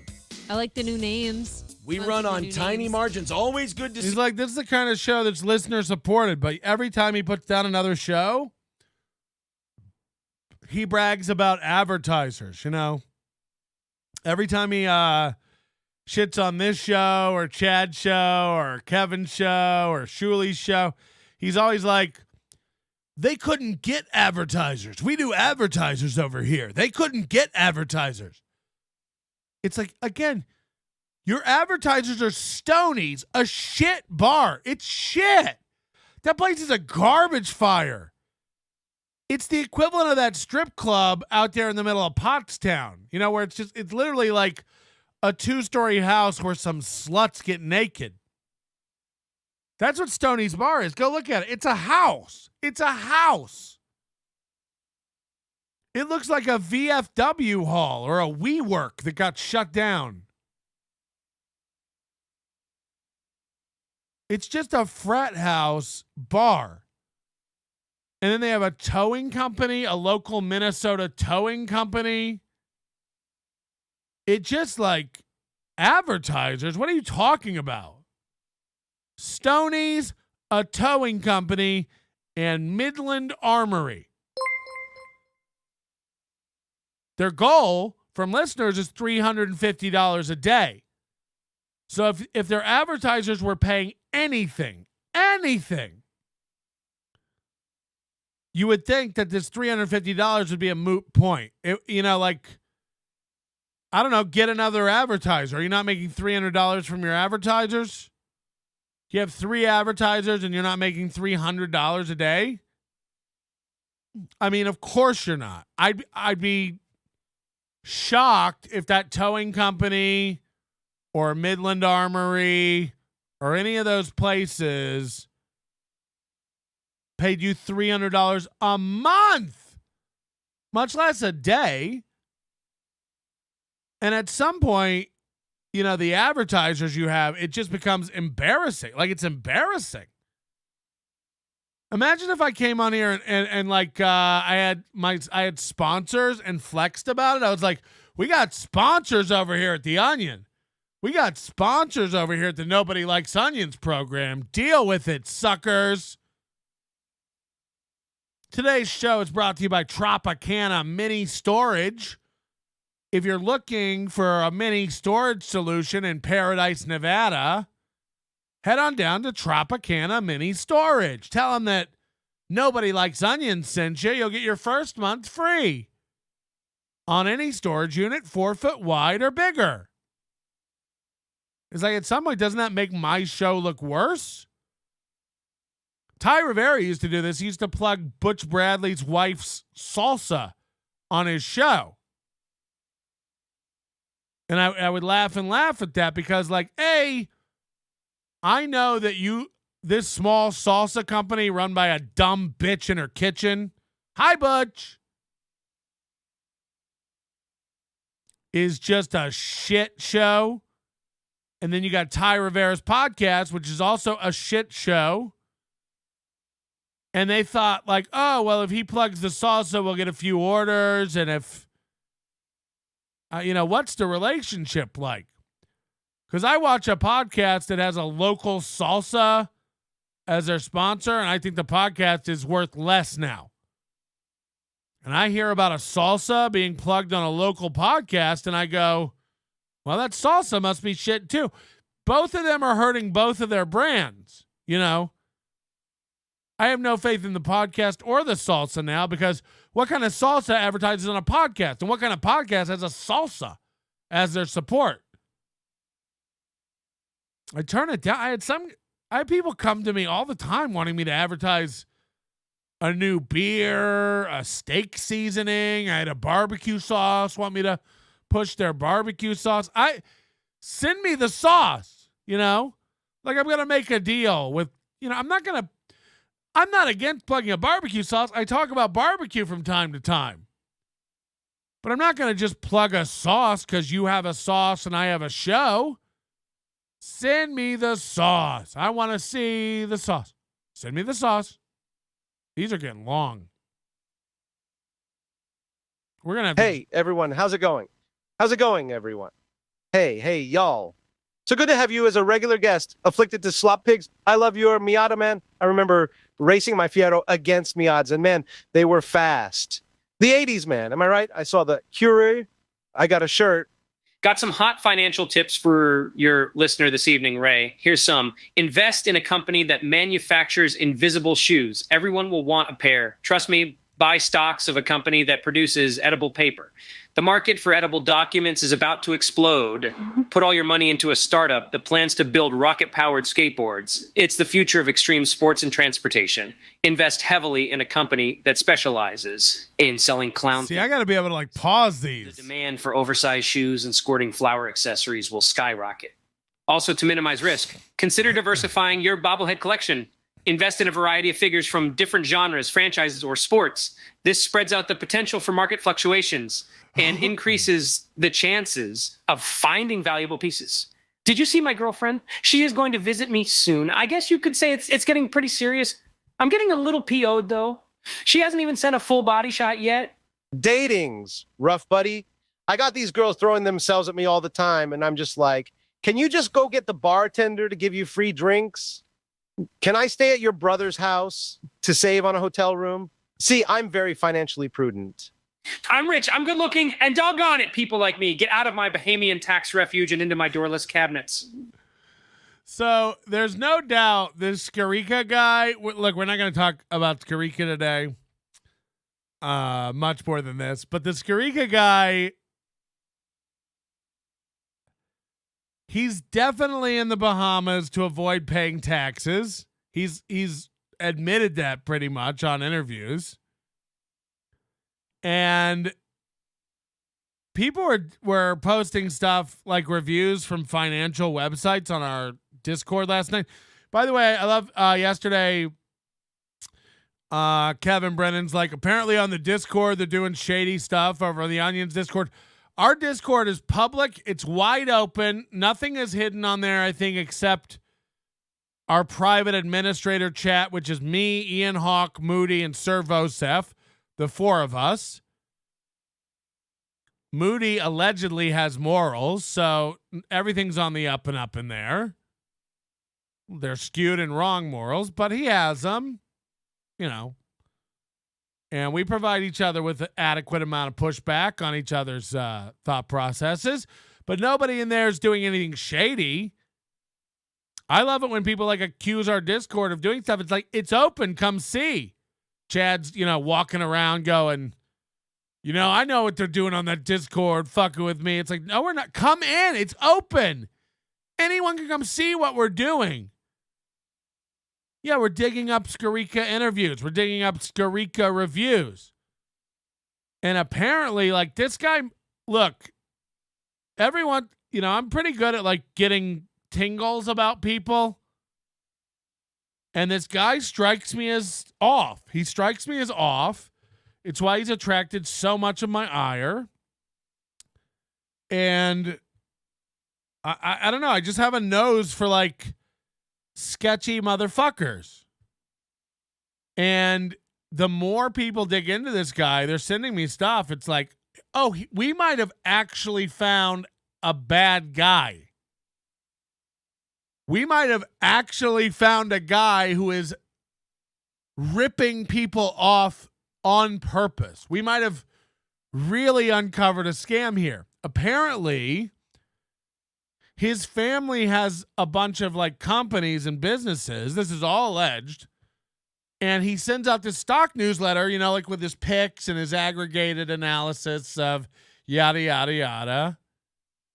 And apparently, he sends out stock picks of small companies, shell companies, and things like that his family owns.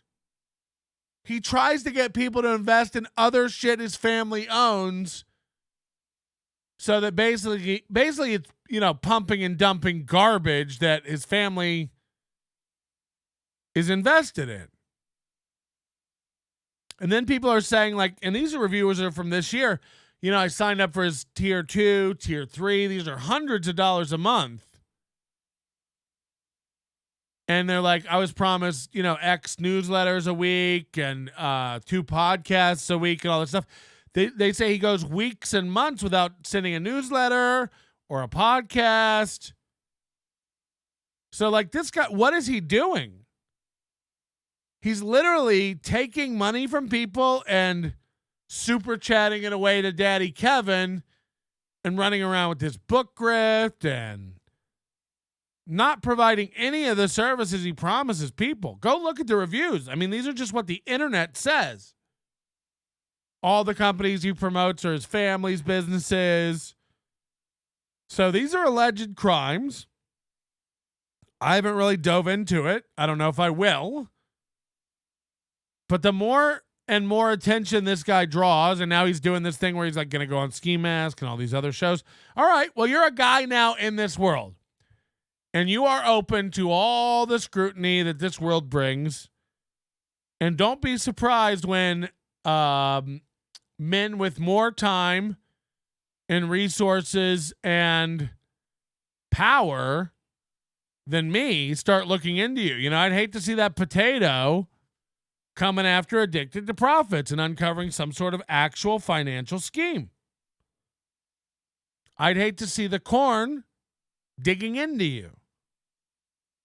Because we all know when starchy vegetables get organized and determined, you're going to gain weight. You're going to start sagging. Bueller, Chris Bueller. You missed the best part of Aaron's freestyle. It was done over Bret Hart's theme music. Bret Hart's theme music. Yeah, he doesn't rap to the same part I rap to. It's time for. He doesn't rap over that. He freestyles over the Bret Hart theme music. So he admits he steals his theme music. Some people like our opening song. Some people don't like our opening song, but say what you will. I had it composed for this show. Nobody else. That's my song. It's not hard to do. Go to Fiverr and pay somebody $100 to compose a piece of music for you.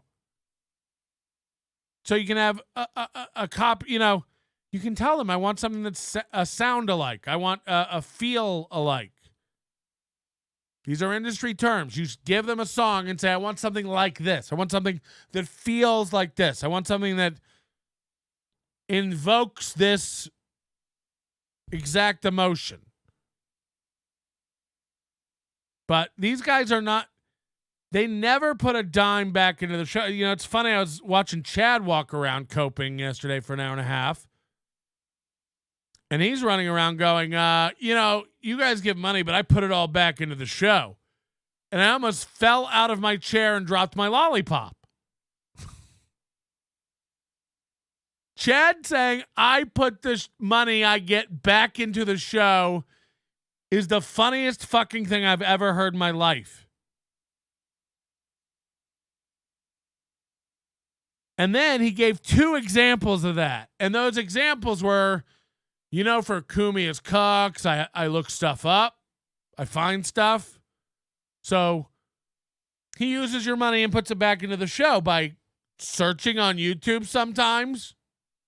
That was the first example he gave. And then I think he said, always try to start on time. That's the example he gave for putting money back into the show. He's like, you guys know, you guys give money, I put it all back into the show. I work really hard to improve the show. What are some ways I improve the show? I look things up for Kumi's Cooks. I always try to start on time. Hold on, did you buy some sort of atomic clock? How is that putting money back into the show? How is that improving the show? I'm not kidding. Go back and watch the stream yesterday. He literally says, I put money back into the show. I start on time. I find things for Kumi's Cooks. It's like, I mean, you go on Steel Toe Boring Show Reddit, just like me, and find a clip. This didn't cost me money to find. I started a minute early tonight. That came straight out of my pocket. So I this world is insane. And also, like, we're at a place where Chad is so oblivious to being trolled. It might be a golden era of Chad's podcast. He is fully open-brained. It's almost like the Hannibal Lecter movie where they cut off the top of his head and pop it open and his brain's there, but he's so numb he can't even tell his whole skull cap is removed. And people are doing things to his brain that can make him say things or do things. That's what Chad is. Chad's entire medulla oblongata, and everyone has some forceps, and they're coming along behind him, and they're just tinkering in his brain. You should say you're the mud shark and not Chad. I'm the mud shark now. I'm not Chad. You should start taking walks with a selfie stick and a giant ring light. Yeah. So a listener, first of all, he doesn't want you sending things to his house. Apparently everybody has Chad's address, but he says it's creepy if you just send things to his house.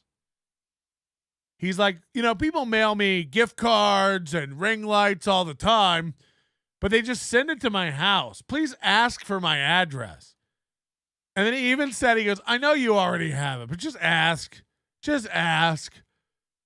And he said, I think I'm going to get a P.O. box because it's weird to have people sending things to my house. It's like, yeah, but everybody already has your address. So what's the point of getting a P.O. box? Now I get it. Everybody can get your address. But it's so weird to go, please ask. I know you have my address, but just pretend you don't.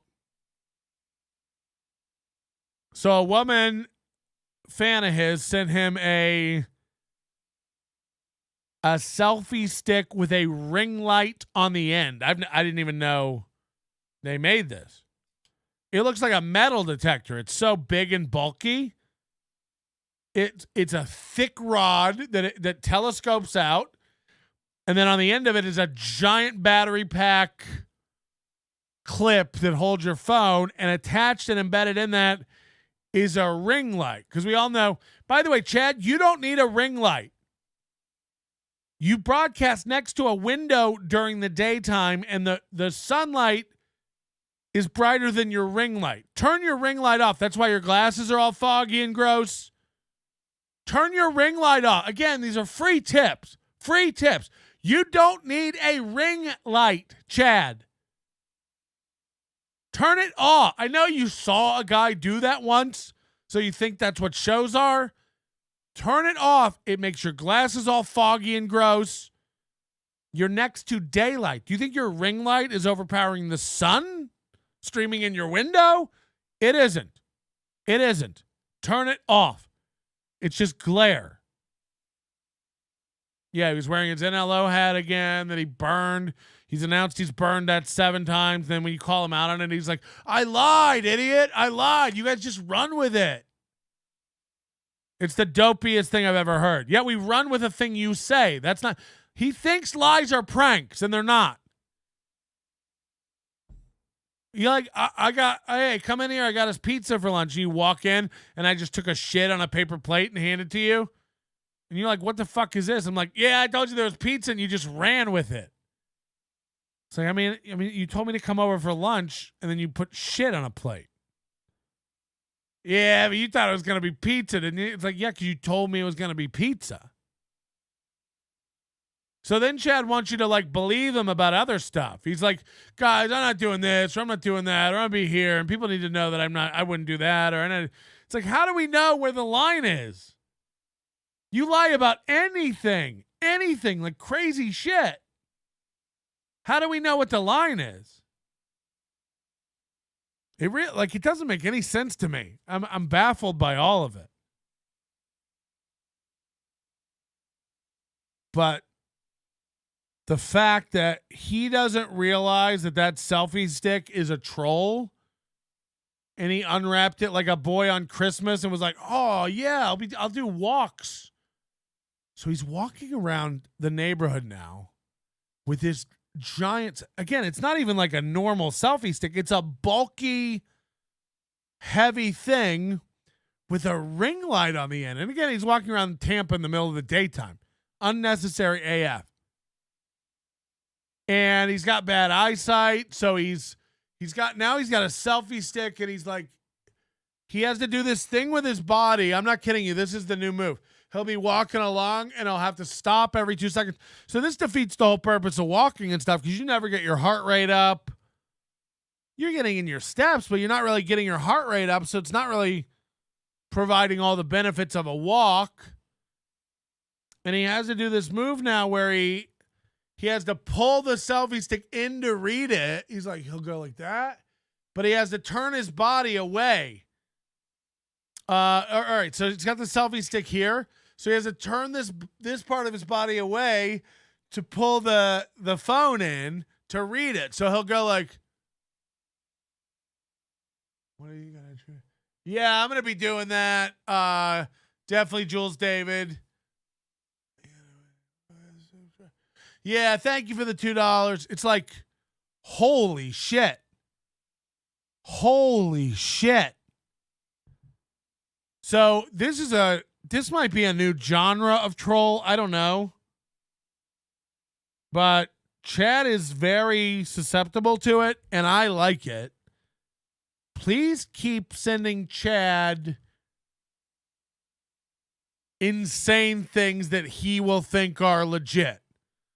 I don't even know how to encourage this behavior, because I would have never thought of the selfie stick. But someone did, and they now have Chad walking around Tampa with a big, bulky selfie stick and ring light in the middle of the day. And it is, holy shit. He's just hanging around churches and stuff with this giant apparatus. I mean, it's big. People are staring at him. And then you walk, anybody who has his address can pull up his stuff on Street View or whatever and look at his neighborhood. It's he's in a shitty pocket of town. It's not a good building. It's not a good corner. It's not a good, he's surrounded by shit. And then he'll walk 7 minutes away, and there'll be a nice street with $1 million homes. And he walks around it. This was so funny yesterday. And he kept pointing the cameras at the house. Look at that house. That's such a nice house. Look at that house. It's such a nice house. He's like, my neighborhood's gorgeous. This is not your neighborhood. You live in a shitty fourplex. You live in a literal garbage building. There's a spare fridge that's rotting in your kitchen, allegedly. There's oil cans laying around your home, if we're to believe you. We know what your building looks like. You do videos outside your building all the time. It isn't anywhere near these $1 million nice homes. And he walks up and down these streets of these manicured grass lawns and these big homes and all these soccer moms. And he keeps saying it over and over. Look at my neighborhood. My neighborhood's gorgeous. These are my neighbors. This is my neighbor. It's you are so far gone. I can't even help you. He feels good because people around him own homes. He gets homeowner pride from seeing homes other people own. You being adjacent to it, because really, do the math on that. You think there's $1 million homes across the street from Chad's fourplex? One side of the street, it's these $1 million really nice homes. The other side of the street, it's what? Just rusted satellite dishes and takeout boxes littered all over the parking lot of this small duplex. It's this isn't your neighborhood. They're not your neighbors. By the way, you pointing your camera in all their windows, it's these guys think you're creepy and strange. All right, we got to finish this. We've been playing this clip forever. Let's get through it. See new names getting in on it. Well, guys, I think we're going to fucking fail tonight. I think it's going to be a bad one. Worse than last Tuesday. I know. What did we do? We got about a minute left. We hope we can hit it. If you guys want to come up big, please do. Because this is a rough one. If you guys want to come up big, please do.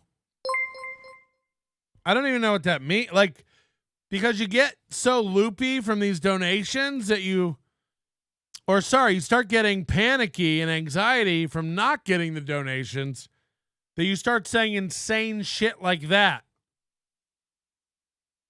Like, guys, hey, if there's anybody out there that wants to donate 100, please do. Please do. I know you're sitting there, you're going, should I give 50? Please do. What?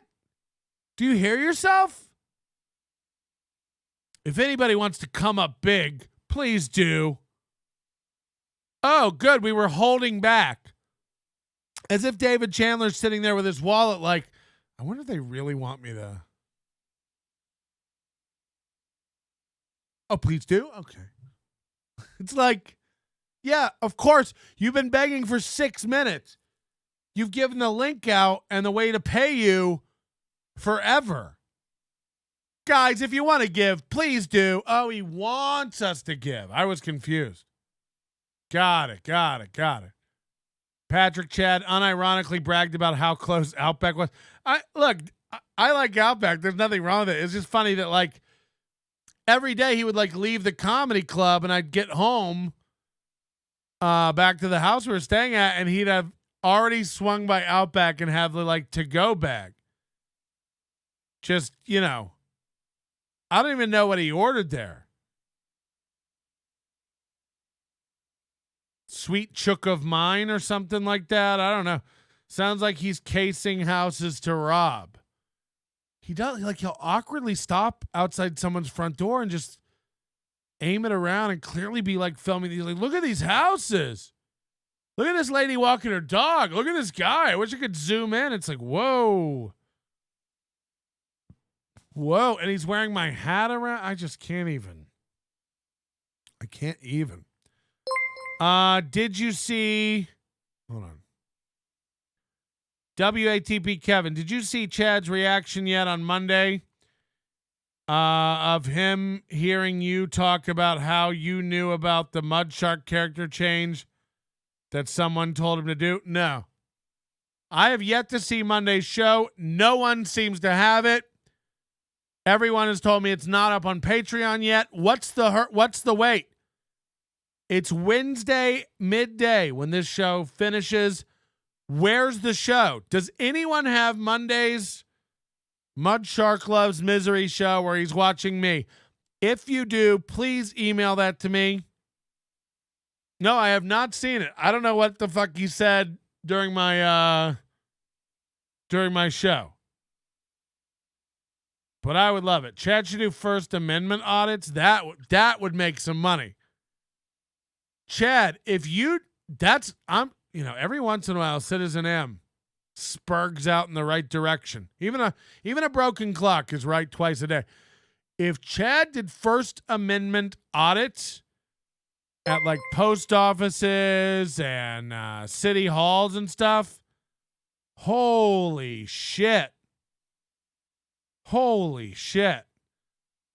But no, I did not see this. WATP Kevin, please let me know what he said, or even better, if somebody has the show, send it in. Cold Seat said it was a great show. I believe it. Imagine choosing, do I pay the electric or Aaron? Who's choosing that? Who's choosing to pay Aaron over their electric? I used to do that bit. Now our new bit now is the prove you're not poor bit. Prove you're not poor. Prove you're not poor. By the way, oh my God, did you see Kevin? Yesterday, Kevin was chanting, show that fridge. Show that fridge. I think I've made Kevin loosen up about the super chatters. He was so anxious on Monday's show when I was, You saw him panicking a little bit when I was going after Addicted. And then yesterday, people kept calling in saying, let's see that fridge. And Kevin started to chant, show that fridge, show that fridge. It's like, whoa, whoa. That's a big change.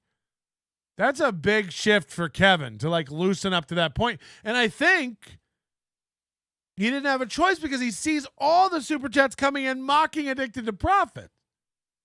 Like somebody said in the chat the other day, Addicted to Magnets gives more than Addicted to Profits. We're all remembering a time when Addicted to Profits would throw in $100 or $50. That's been long gone. Addicted to Profits, David Skarica hasn't had $50 in his pocket walking around money in months. This guy is a $1.99, $5, $10 super chatting guy now. There ain't a person in my chat who couldn't throw out $10 if they wanted to. Everybody's got 10. Everybody's got 10. Throw it at the Overdose, by the way. It's 10. Join the Overdose or Overdose Light level right here to get access to our stuff. Couldn't be easier. But now we do the like prove you're not poor bit, but we used to do the bit.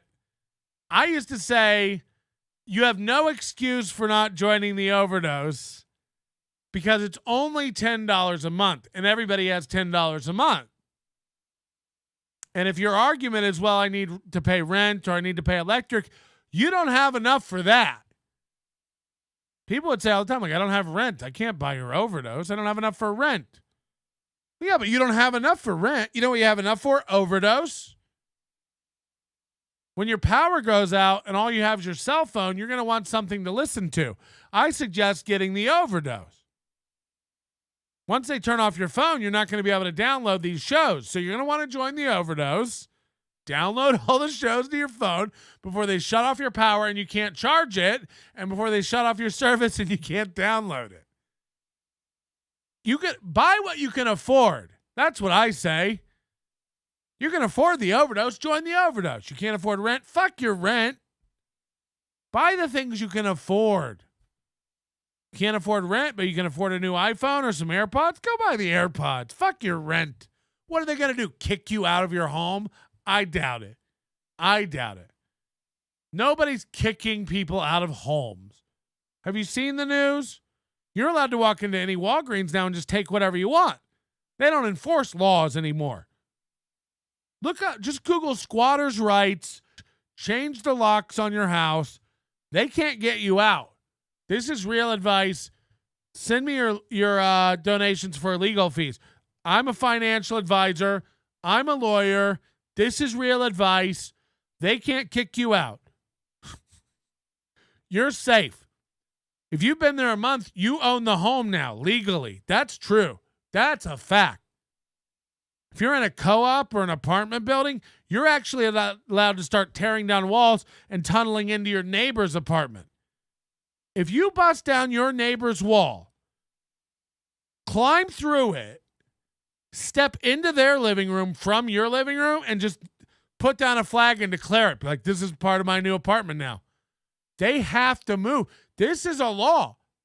That's a real law. You can go, if you break into someone's house, it's your house now. That's a fact. Bird law. Gonna have to make it up later in the week. We're gonna have to make this one up somewhere. Us losing 120 a week, not good for the old Steel Toe show. Acid Dust member for 2 months of Overdose Light says, I joined the Overdose Light, and now my father has to go without his heart pills. Who cares? He gets it. He gets it. Who cares about your old dad? Your dad's old. He's gonna die. What were those heart pills gonna do for your father? You know, what were they going to keep him alive? We're going to keep this old, broken-hearted fool alive? For what?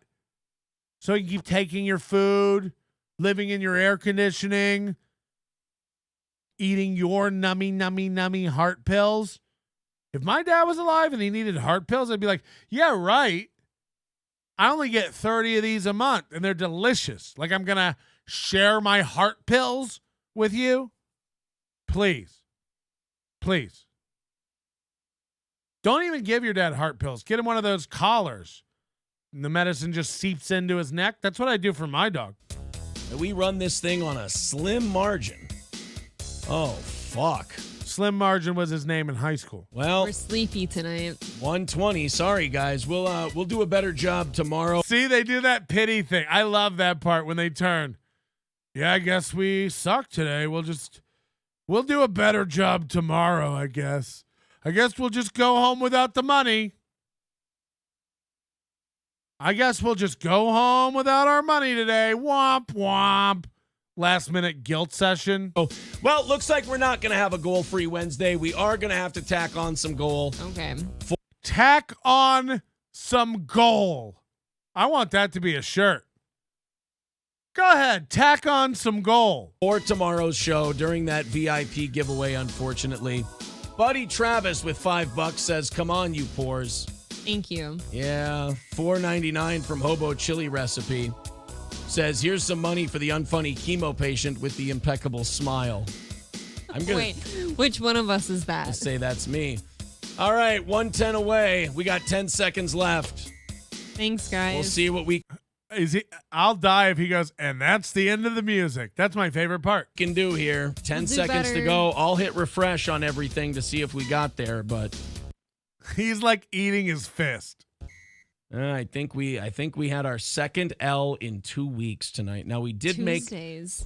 make up last Tuesdays last week. Hold on. If you didn't make your goal last Tuesday and today's Tuesday, that's 2 L's in 1 week. That's 2 L's 1 week apart. Don't stretch it out. Eventually. Yeah. But as of right now, yeah. Those Tuesday nights are ugly. I understand it's nice out and stuff, but it's tough. What did we come up short? 110 Yeah. today? Yikes. All right, well, guys, tomorrow we're going to have a goal. That's all. Tried to offer up the no goal Wednesday idea. It's not going to work. That's fine. I would have known we were going to be 110 short. I would have nixed Stevie Lou tomorrow and had April do the Wednesday show. But what do you... So that's real. If I knew we weren't going to hit our goal, I would have nixed Stevie Lou for tomorrow and had April on. April is fucking cheap. If I would have known you guys weren't going to give tonight, I wouldn't have put a good show on for you tomorrow. If I knew you were going to fuck us over like this tonight, I would have fucked y'all over tomorrow. That's the kind of show I run over here. We're almost done now. You do. Hopefully we do well with Stevie Lou tomorrow. I am Walter with $5. Says I don't have anything to say. Funny to say. Take my money. Thanks, guys. Appreciate it. We hope we did a good show at least. We hope you were at least entertained by it. That's number one. We'll be back tomorrow at 6 a.m. We'll talk to you then. April, thank you very much. Thanks. Back again tomorrow at 6 a.m.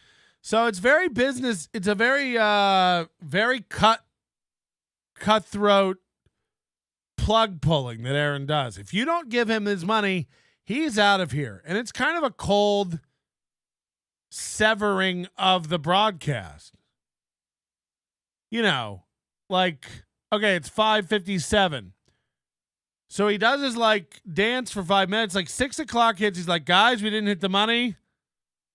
All right. Well, I guess we didn't do a good show for you. We'll try again tomorrow. Thanks, guys. Bye. That's what it's like. So because you didn't come, you have to put on your shoes and leave immediately without speaking to me? That's what it feels like. It's very like passive aggressive. Well, I thought we did a good show, but I guess we didn't do a good show. So I guess we'll leave. We'll try to do better for you tomorrow. I wouldn't even have had Stevie Lou on if I knew you guys were going to suck so much tonight and not hand me dollars. Oh, well. I guess we'll try again tomorrow. Aaron's really doing this for the love of the game. I mean, it just goes to show, it really does go to show you. Now, don't get me wrong. Some days I feel like doing less. Some days I feel like doing more. It's rarely predicated upon how much money you guys give me. Don't get me wrong. Who's the guy that always tries to get me to stay around for extra money?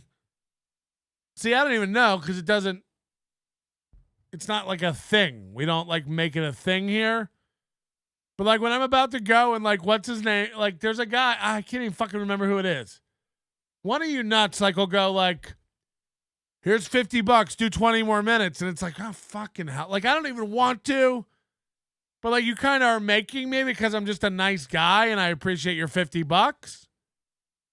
I don't want you to have thrown out that money and then see me immediately go like, nah, I'm good. Bye. That feels shitty. And to do this, like, I'll take my ball and go home if you guys don't give me my that's what the end of that feels like. It turns very professional very quick. We do a fun show. We love you guys. Da, da, da, da, da, da. All right, bye. It's like, okay. So I don't know if Aaron has like a Discord or Facebook or anything where he like participates and talks to his fans, like if he's accessible. But if he does, I imagine it's weird to like leave a show like this and then go there and try to like have normal relationship conversations. Is it Chris Bueller? Is he the one? Bueller. I'm going to have to get that meme just for him. Bueller.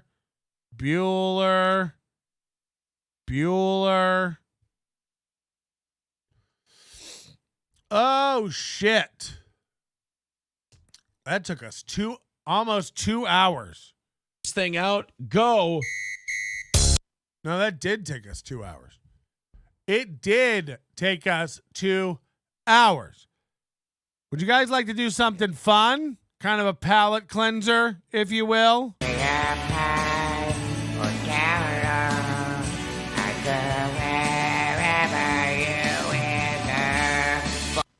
All right, this is an old video. We're just gonna do a fun one because that was kind of heavy. For 2 hours we've been in one segment, so I'm gonna try to sprinkle some light moments in.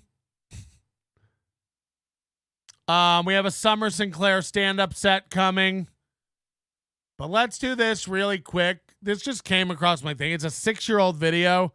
I've never seen this, but I thought it was really funny. And I'm bringing it to you just to, again, almost clear our palates of people we're familiar with.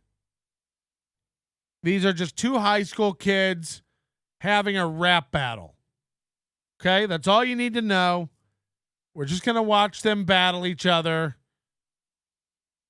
And we don't have to be invested in it. Let's have a fun 20 minutes where we watch a couple high school kids. They're not new fools. They're not new dopes. We aren't going to follow these people. But it's just a palette. It's just, hey, look at this before we get into our next heavier segment, okay? This guy with the eyes. No. Not that old. Not that old one. I think this is 5 or 6 years old. It's not that old bug-eyed black dude that I know what you're all thinking about. I know what you all mean. But no, this is not that. This is two kids. You know, after school when I was a kid, we used to go. You would hear that there was like a fight after school, and it would always be at like somebody's house where their parents weren't home. Like, we're all going to go after school. So-and-so's fighting so-and-so here. And then, like, everybody who had a car would give other people rides. Like, people would go out. We're all going out to this lake or this park. There's going to be a fight. And it was great. You know, everybody would gather around and watch it. People would have refreshments and stuff. I'm guessing kids are so soyed up now that they don't really fight anymore. They rap battle. And I don't know if this kind of thing's still going on at schools or if this is how kids settle their duels now. But this was worth bringing to you, I thought, even though it's internet old. This has been around a while. You might have seen it. Let's just feel good and clear the palate. You know, sometimes when you like make fun of people who you know, or like even Aaron, I don't wish anything bad for the guy. It's just funny watching someone, you know, at some point when you have no contrition, you admit no faults, you keep pounding your chest that you're winning while everyone watches you lose. Literally, like this guy's tumbling down a hill or off a cliff, and while he's flailing and screaming as he falls, he's like, "We're kicking everyone's ass. We're winning." And you're just like, oh, God. Everyone can see that you're struggling and failing except you. Well, okay. Okay. Does the rap battle contain the line, "Hello, everybody"? Hi, everybody. Okay, one time I got to watch that. Where is that? The freestyling? One time I got to watch it. Have you ever seen a host freestyle over the song? Have you ever seen a host freestyle like this?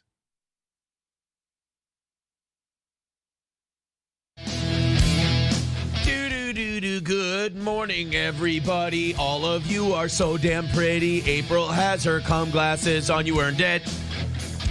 Just Hi, everybody. The best part is like he has no musical or comedic timing at all. April has her cum glasses on. You earned it. What if you just went, April has her cum glasses, you earned it? No, he's shoehorning syllables and words in. Good morning, you are all so pretty. April has her cum glasses on, you earned it. Smooth. Smooth. You know. And look, you got to give people leeway when they're freestyling. It doesn't always work out perfect, but like a smarter, more intelligent guy can kind of fix it on the fly as it's coming out of his mouth. April, good morning, guys. You are so pretty. April has her cum glasses on. You earned it. April has her. You guys are so pretty. April has her cum glasses. You earned it. It's like, ooh, pretty good stuff. Giving them my all. One more time. Good morning, everybody. All of you are so damn pretty. April has her cum glasses on. You earned it. Just Hi, everybody. You can almost hear his voice crack. He's unsure. He's not confident. And most of the good raps do start off with do do do do do do. Remember that first banger Eminem put out? Do do do do do do. I am the real Slim Shady. You earned it. Do do do do do do do do. Marshall Mathers. Hi, everybody. One more time, just for the Good morning, everybody. All of you are so damn pretty. April has her cum glasses on. You earned it. Just Hi, everybody. Have you ever heard a morning show host freestyle to Bret Hart's? like just a mediocre bomb if there ever was, and then he has to circle back and go, have you ever heard anybody do what I just did? Have you ever heard anyone lay it down like I just did it? You're making it catchy, goddammit. Sorry, I took Aaron's song and made it so damn catchy. You earned it. We need to move on. It's been 2 hours of steel toe. Ah! Holy shit. Holy shit. Rap battle. This is a high school junior and a high school freshman going at it. Just don't push out. Hey, since Cole's a junior, you get my back, bro. What the fuck are we ready? So they just flipped the coin to see who's going to battle first, but the kid drops it. Cole, you want to start? You can go first. Can't touch people's shoulders. So all these kids have gathered outside of a school to watch this rap battle between these two kids. I mean, I don't even know how word gets out that this is going down after school, but okay. Relax, bro. Relax. You'll be fine. Yo, you'll be fine. Take off the backpack. Take off your backpack, dog. Don't try to do this with your backpack on. It's gonna weigh down your diaphragm. What kind of beat you want? I don't care. You're gonna do great. No. Come on, And this is also how kids are today. They're like, you're gonna do great. You're gonna do great. You'll be fine. You're gonna do great. Come on, kid.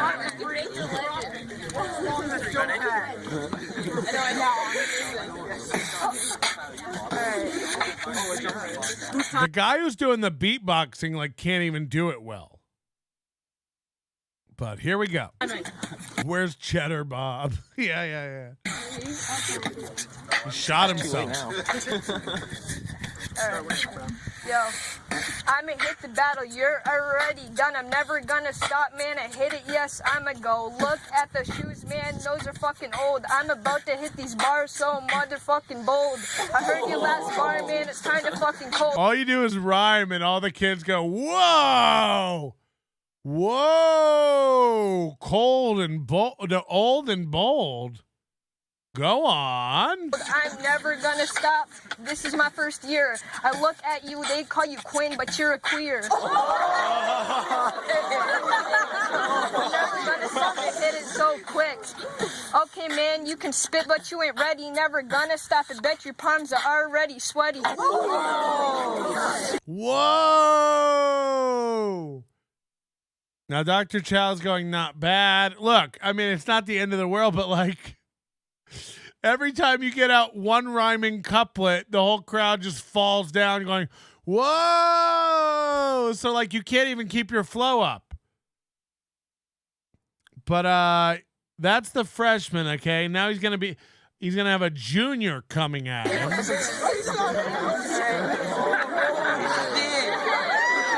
Look at he's like, no. Like, it's so funny because it's like the opposite of Eminem. Like, you know, this kid's gonna just go home and get some dinosaur chicken nuggets and a Sunny D. His mom's like, "Oh, were you out rap battling again? You know how your father and I feel about your rap battling. You're not supposed to be out there with those hooligans rap battling. Always with the words and the rhymes. Look at you. You're filthy. You've been rolling around in those raps again." People are pounding him, applauding. His fantastic Sam's haircut has never shined so bright. And he didn't even take off his backpack for it. That's the best part.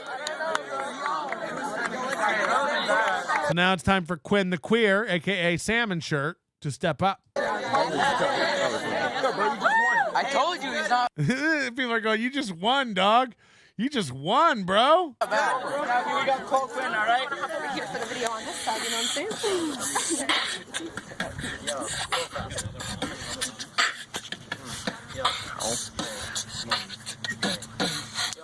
Look at this little pipsqueak who spits weak. He just lost his paddle and now he's up Shit's Creek. He don't have nothing to do. He looks like me, but I'm a fucking Jew. Listen, I drop bombs like D-Day. Yo, you bought those clothes on eBay. Get the fuck back in pre-K. Whoa! Whoa!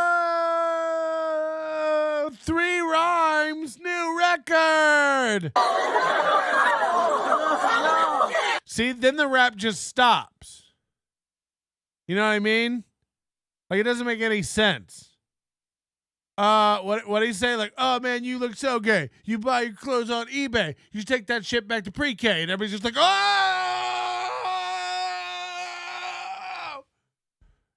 So he stops rapping because he's getting all this whoa. And then they all come in like not on the beat again, so it's all off now. Freshman year, you should be in 7th grade. 15 more years, you'll still be in the 11th grade. Ooh, that's how you'll turn out. Everybody went, ooh. He just said grade twice. Why are you all blown away? He just rhymed grade with grade. Just kidding, we all know he'll be another freshman burnout. Another freshman burnout? Where do you guys go to school? Everyone's white. Freshman burnout? Is that a big problem in high schools nowadays? Are freshmen burning out? All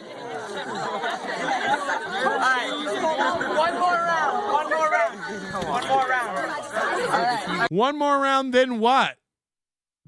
We all go to Shake Shack and have some fries? No, it's one more round. All right. You good? Take your time. You want to know how to win a rap battle? This is what you do. You say you don't want to go first, let the other guy go first, and as soon as he starts talking shit about you, fall to the ground and start convulsing. Just fall to the ground and start going, he'll stop immediately. And then when he stops rapping and everybody comes over to check on you, just stop convulsing, stand up and go, that's all you got? Just throw them completely off their game by faking a medical emergency immediately. The minute this works for any fight.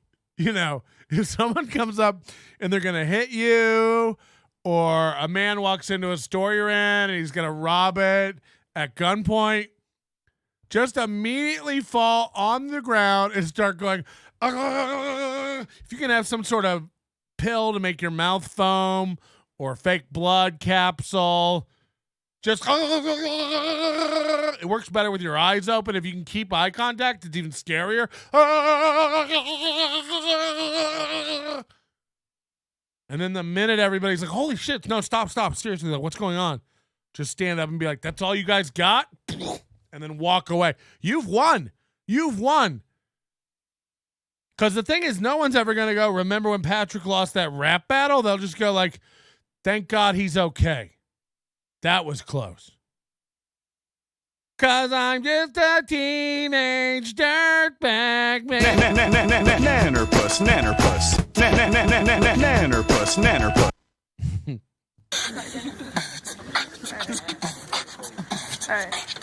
All right. You say I'm in the pre-K, I'll eat your mom like chowder. I looked at your skin, it's the color of powder. Battle, but you're just dumb. I swear to God, I just stuck it up your mom's bum. This kid's friends keep hitting him too.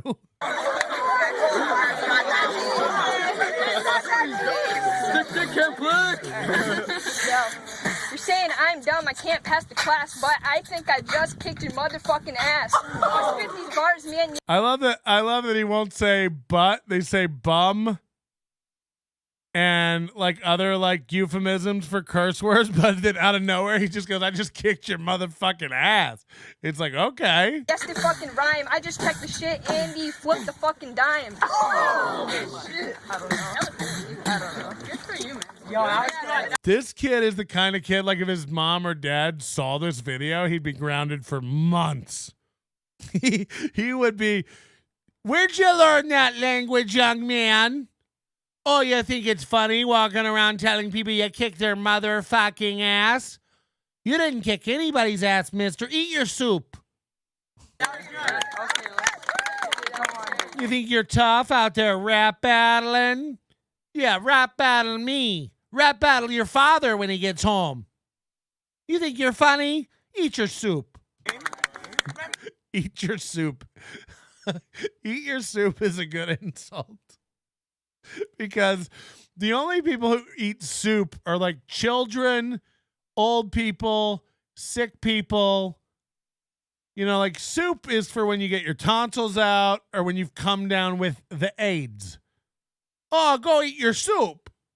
Get out of my dad eating your soup. First experience at a rap battle. Yo, hey, you trying to tell me that you were young and reckless? I'll wear you like my necklace. I eat you like some motherfucking breakfast. Bring up this shit, you can't actually accept this. You try and come at me, but you can't even wreck this. You can't even touch me, I'm empty-handed in the fucking clothes. You can't even see me, you try and get all these fucking hoes. You can't do shit, you can't fucking spit the true shit. I'ma make you choke you till you fucking purple and blue, bitch.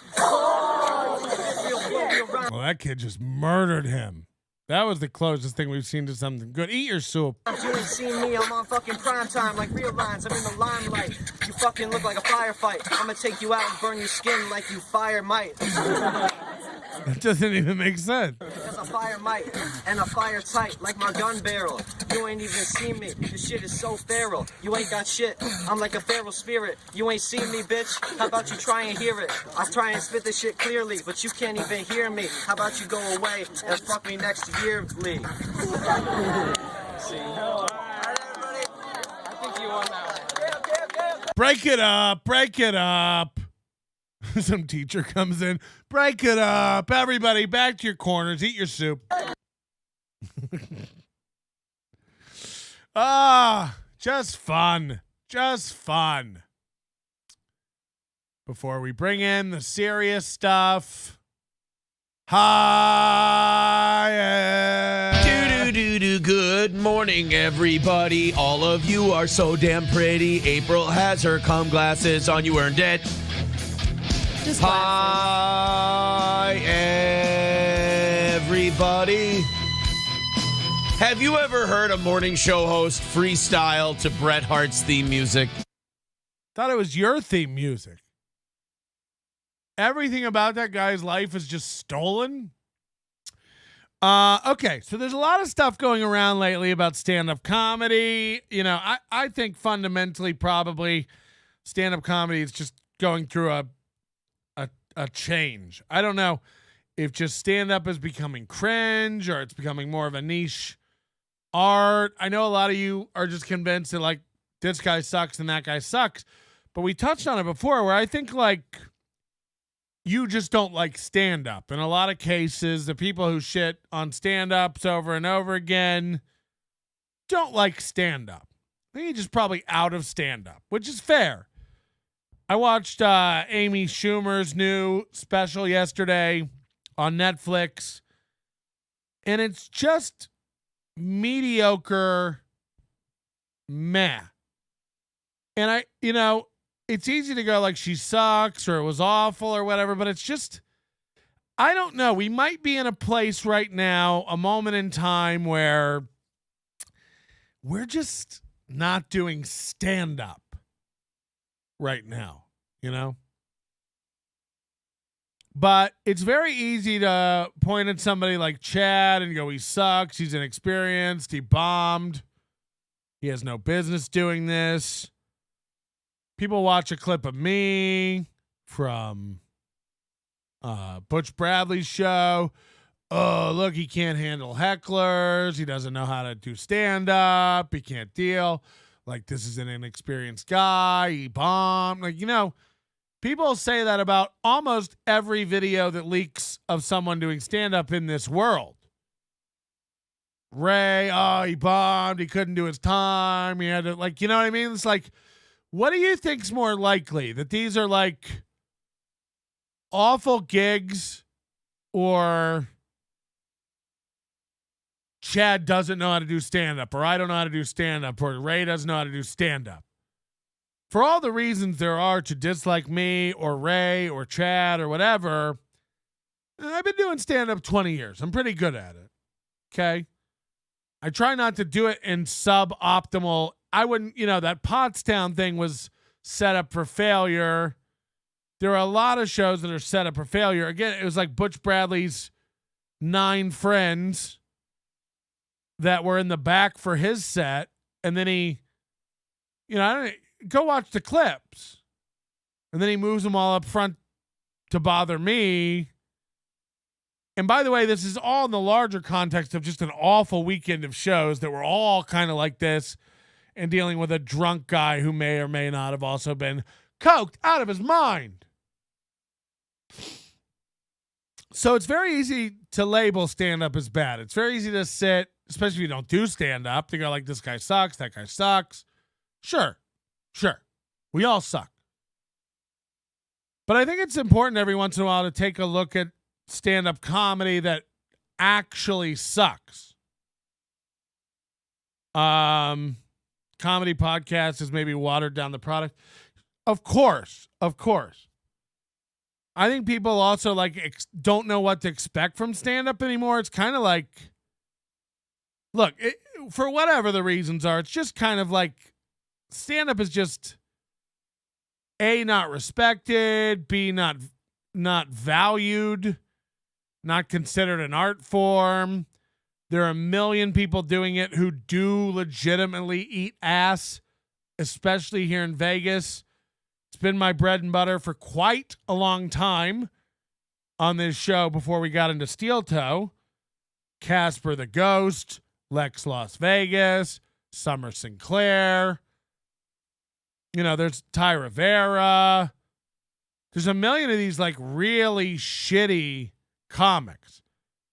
And by the way, they're in your town too.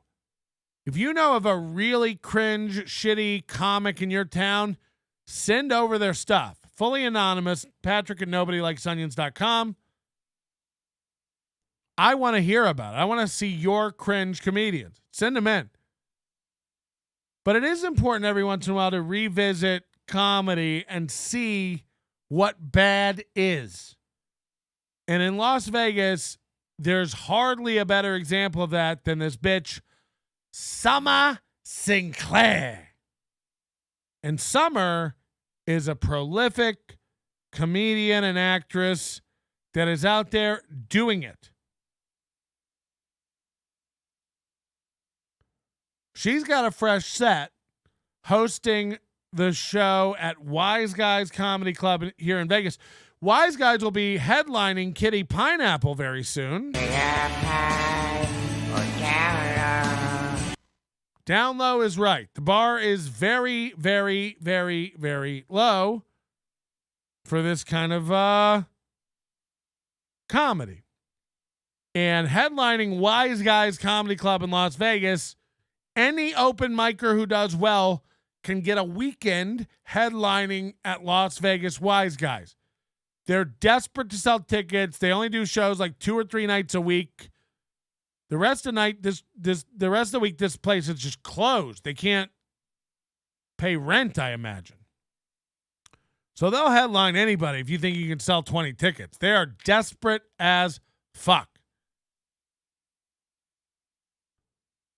So I thought it's important while we're piling on me or Chad or Ray or whoever else, even Mike Morse, Mike Morse might be a complete dud on podcasts. No might about it. He is. Might Morse. That's what they should call him because he might talk today. Hey, Mike Morse. It's important to look at really bad stand-up and be aware of the distinction. So I'm going to show you Summer Sinclair's latest set from her YouTube. 2 views strong. 7 views strong from a day ago. I have not watched this, but I don't need to.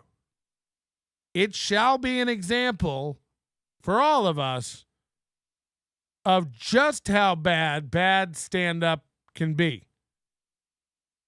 Josh Denny is not a horrible stand-up. Ray DeVito is not a horrible stand-up.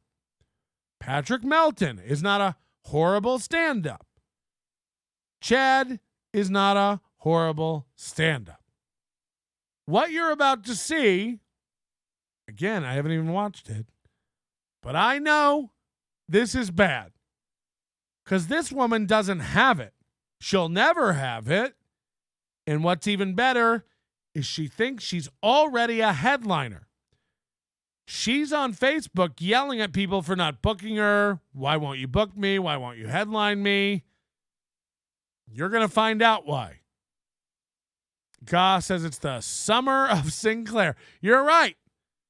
It's a new summer set, and I couldn't be more proud to present it to you now. Ladies and gentlemen, Summer Sinclair. 7 views. Summer Sinclair hosting Wise Guys for the second time. Here we go. Go on, girl.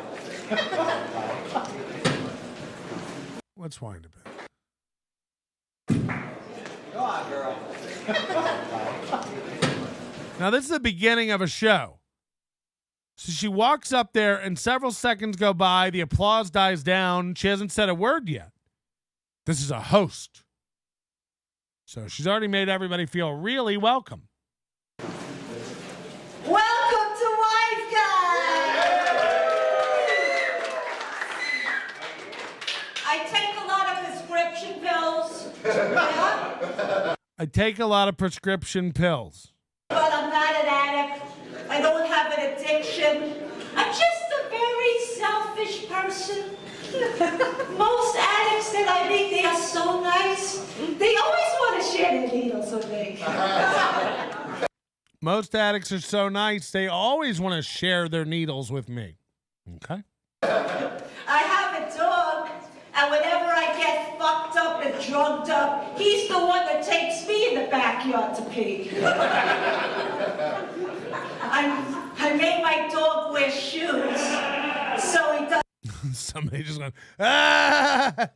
doesn't burn his feet on the hot pavement. And I've been getting these weird looks from people. I thought a 3 in jail was acceptable. Turns out that my dog is an anti-vaxxer.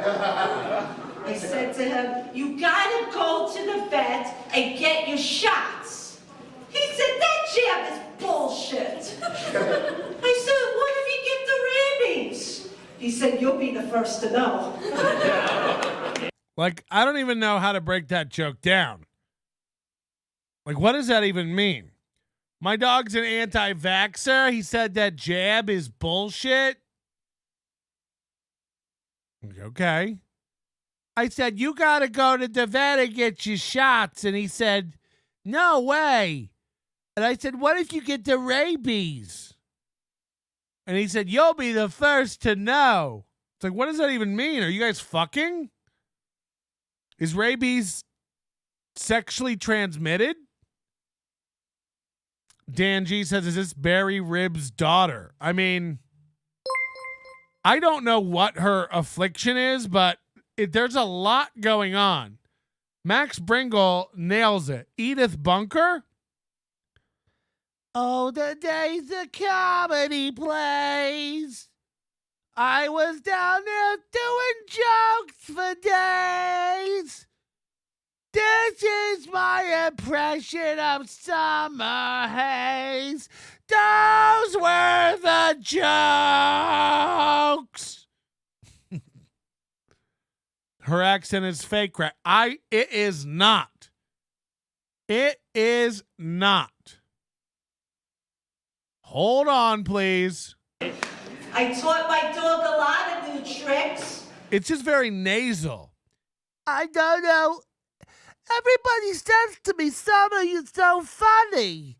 And I tell them, I know I'm so funny. I don't know why I don't get booked anymore. I don't understand it. That is really how she talked. Why, just the other day, I saw them pull off a multi-level marketing scam. People, they always tell me I look like Sarah Jessica Parker. By the way, this room's a kill box.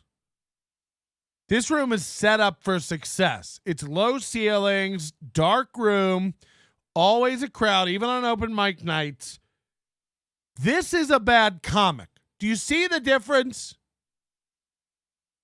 This is actually garbage. Don't get me wrong. Some videos came out of Chad at that place, yesterday. Chad bombed. It wasn't a good show. He was out of it. He was off. That was a bad show. I worked that room one time. I think it used to be that dueling piano bar. But even if it's not, I worked the dueling piano bar in that Destin. It's a rough, the crowds are rough. And I remember going up, I was featuring, this was maybe 10, 12, 14 years ago when I lived in Florida. And I was featuring, and I remember going up and quickly realizing my jokes weren't going to land because people weren't paying attention. It was a rowdy crowd. Again, it was a dueling piano bar. It was a very raised stage, and people were kind of down in a pit, and a lot were standing, some were sitting. And after we go on and before we go on, the comics, there's the dueling pianos. So people are drinking, it's rowdy, and then they stop it, do comedy, and then they go back to the rowdy after the comedy. So it's not even like set up for like, a lot of people don't want to watch comedy. So I go up there and I realize quickly my jokes aren't going to work. I can't do a standard show. And I just start fucking with the crowd. Crowd work, zinging people, having fun, do my 30 minutes and get off. The headliner goes up and starts his waka waka jokes and doing his cornball act. A lot of these headliners on these circuits have been on them for 20 years. Same headshot, same act. No ability to adapt or be flexible. And he goes up there and just struggles through his cornball shit. And then I get called into the manager's office. The headliner's pissed.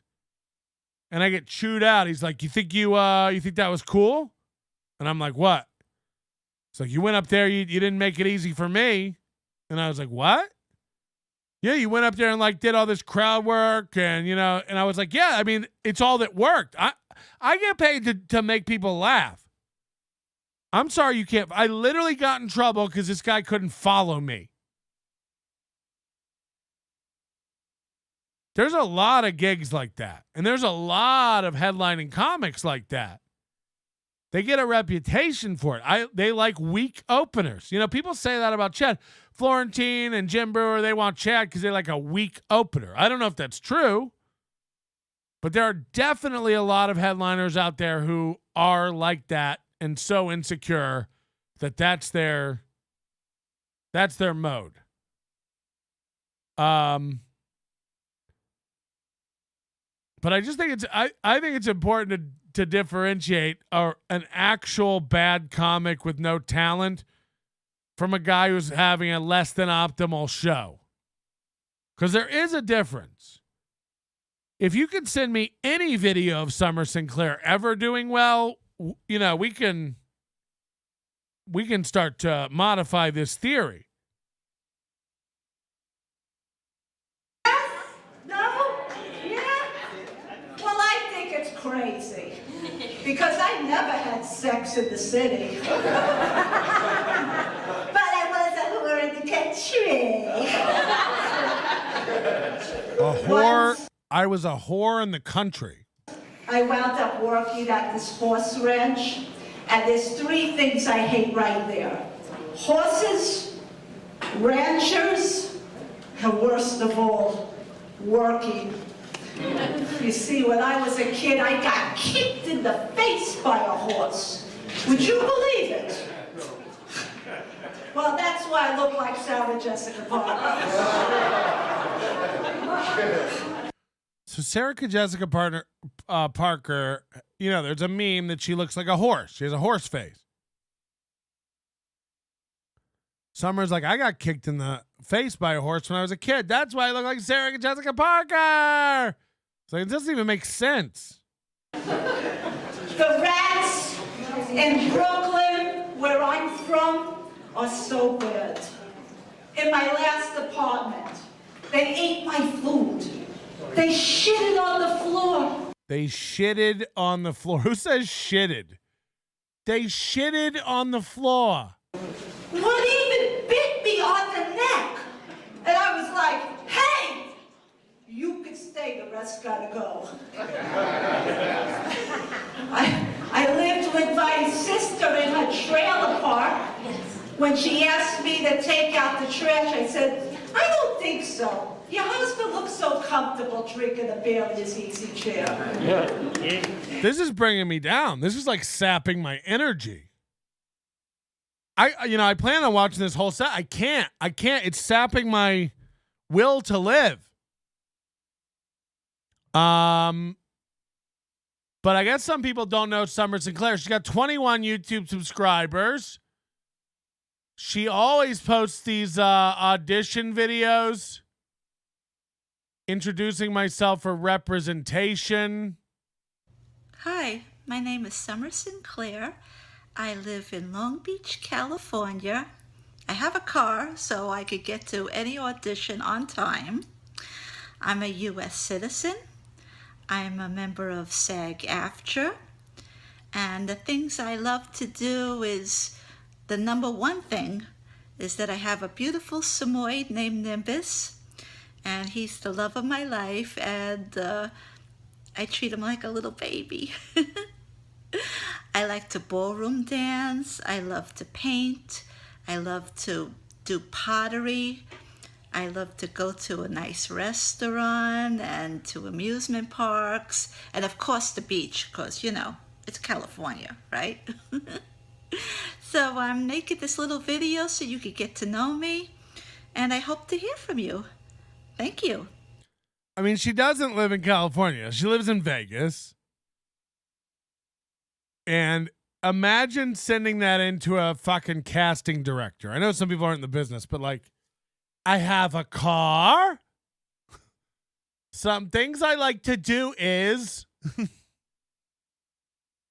hi everybody. Hi everybody. April has her cum glasses on. You earned it. Just glasses. What the fuck? Adjusting microphone screws to adjust my volume. Scrimpy. April. Do.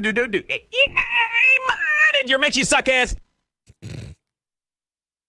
eBay, you're the game changer, my style enhancer, connecting me with sellers who got the best answers. From the comfort of my home, I'm scoring fashion gold, unleashing my uniqueness. eBay, you're my stronghold. eBay, my fashion runway, where the deals are made. Buying clothes online, my swag will never fade. From vintage to streetwear, I'm the style innovator, copping rare finds. eBay, my personal curator. You earned it, brah. P-Brap, you earned it. That's better than those kids. That's better than those kids rapping, I'll tell you that. I mean, Jesus. She also does like a lot of karaoke videos where she's like singing people that she likes. This is her acting reel. Good morning, Stella. Good morning, boss. Now, I know it's your first day, so I'll take it easy on you. Let's start with checking my messages. Boss, it's making a weird E sound. Press the gray button. What? Gray button. Who said that? Me. Boss, there's somebody here, but don't worry, I'll protect you. Stella, put the phone down. Oh, thank goodness you're safe. There was an intruder here, but I scared him away for you. Okay, forget the messages. How about coffee? Oh, boss. I mean, we just met. Maybe you should get to know me a little more. Forget it. I'm done. Well, we're just about done. People saying she's 40 years too old for Kumia. I hated this broad on laughing. Very interesting. But stupid. All I have to do now is take a picture of your new nose. Oh my God, she's doing Brennan. Holy shit. She's doing Brennan. Take that, Brennan. Holy shit. Holy shit. Addicted to ubiquity. How out of it does she need to be to realize this isn't good? I'm not kidding you. She's 1 in a million in Las Vegas. She thinks she's a headliner. She thinks she's great. They run around town shooting little sitcoms and sketches. They think it's awesome. They get 7 views on it, and they're like, wait till next week. We're doing another one. It's like, don't. She will spend her lifetime trying to get as many views as this video you're watching now has. It's rough. Oh my, what happened to your face? What do you mean? Oh, it's nothing. It's nothing. Your face looks great. Doc? What? Were you gonna take a picture? Oh, I think we're gonna skip that for now. I want you to take this medication immediately and take it often. Thank you for choosing Noses R Us. Have a great day.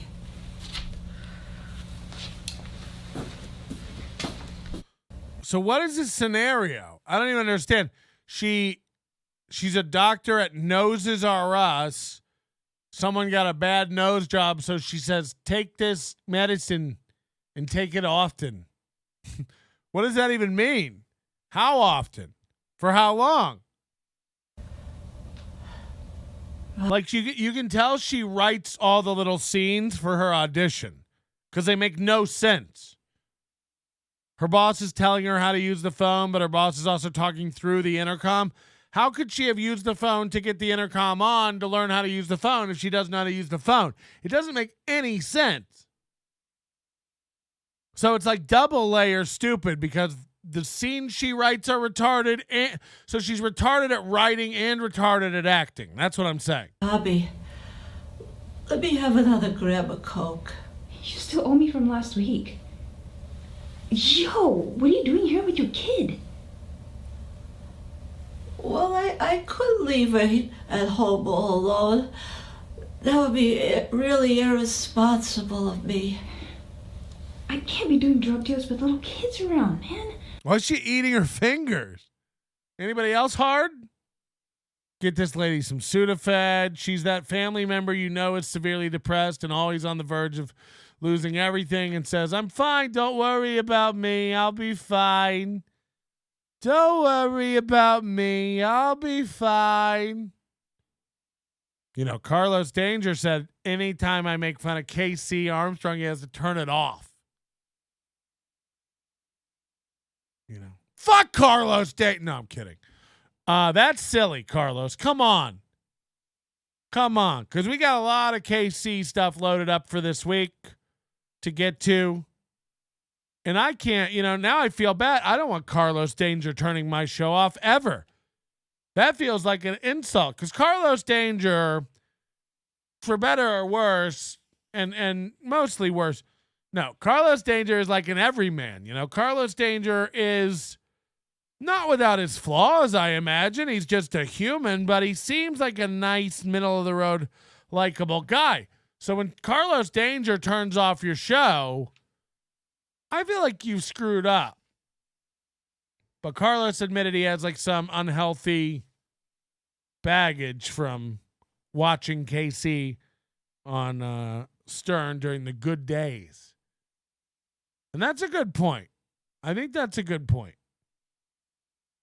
But also, if Casey's not going to help himself, I reached out to KC. I thought we talked. I thought he wanted to come on the show. But I guess he doesn't. I guess he'd rather keep doing shows that are 2 minutes long where whoever said they were going to come on doesn't come on. I think last night he did end up doing a show with Husey. Who knows?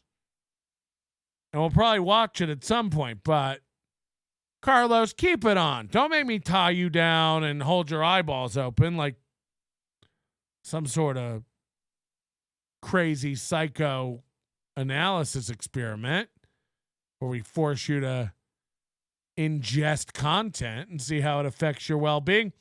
I'll just say 11-year-old me being in the car never stopped any of my mom's dealers. $10 is $10. A carton of smokes is a carton of smokes. I don't know what that means, but you sound traumatized. I hope you're okay. Citizen M says, I love Carlos. He's one of the most level-headed people in these adjacent communities. Casey is sad and pathetic. Did you see him break his printer? Yeah, watch yesterday's show, okay? If you're not caught up on this show, don't ask me if I've seen something. Someone else asked the same thing in the chat yesterday. You're just outing yourself as not being a fan of this show. You know, and I thought WATP Kevin liked us.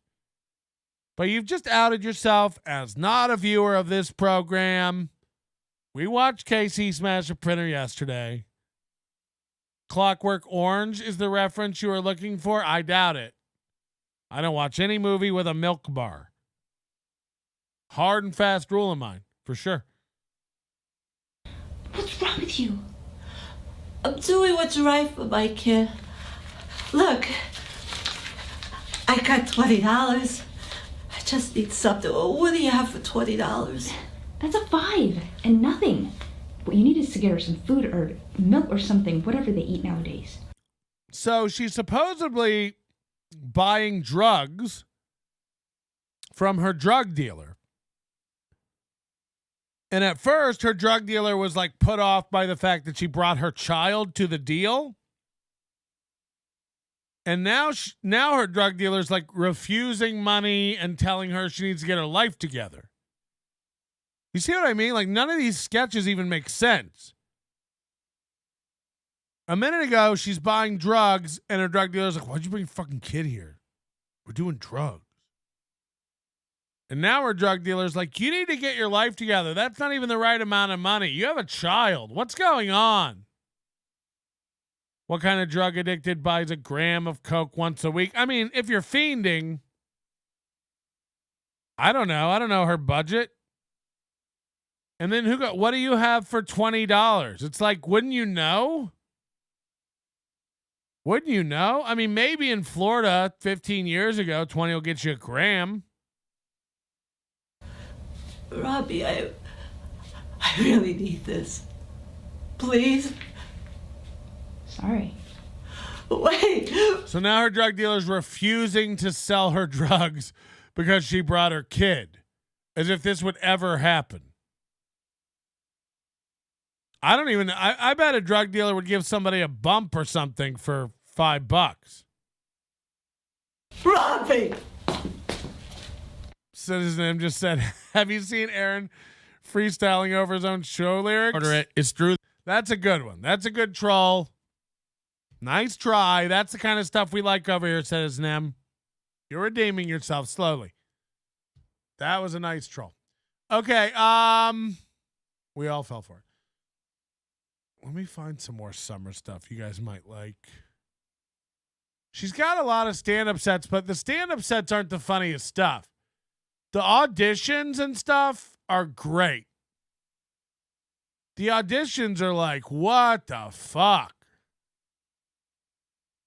Audition for film. And why put these all public, too? I don't know if she's really getting these auditions. She has some agent. But imagine wasting your time constantly, sending these into a casting director. This link. Oh, shit, you're right. Hold on.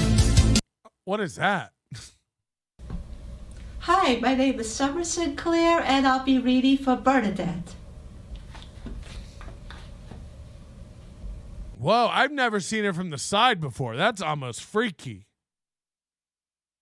Holy shit.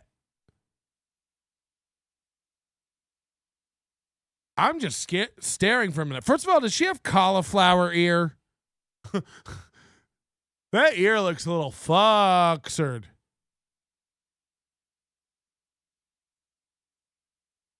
That's a big ear. Hello. Anybody home?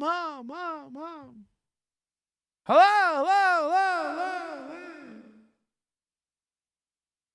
Is it empty in there?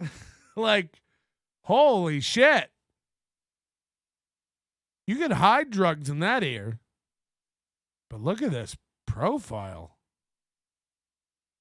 Hubba. Am I right? She almost has Homer Simpson mouth. He literally comes out But the Joker needs to come in here and just kind of carve this up a little higher. Big bridge here. That is a looker, folks. Somebody in the chat literally just goes, that's just old lady ear. I didn't know that was a condition women could get. That's just a little old lady ear. Oh. I didn't know.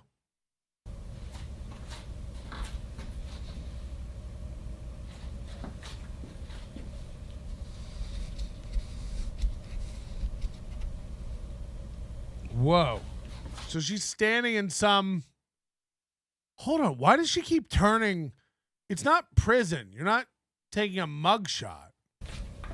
So she turns to the right. Turns to the left. Zoom out. Facing forward.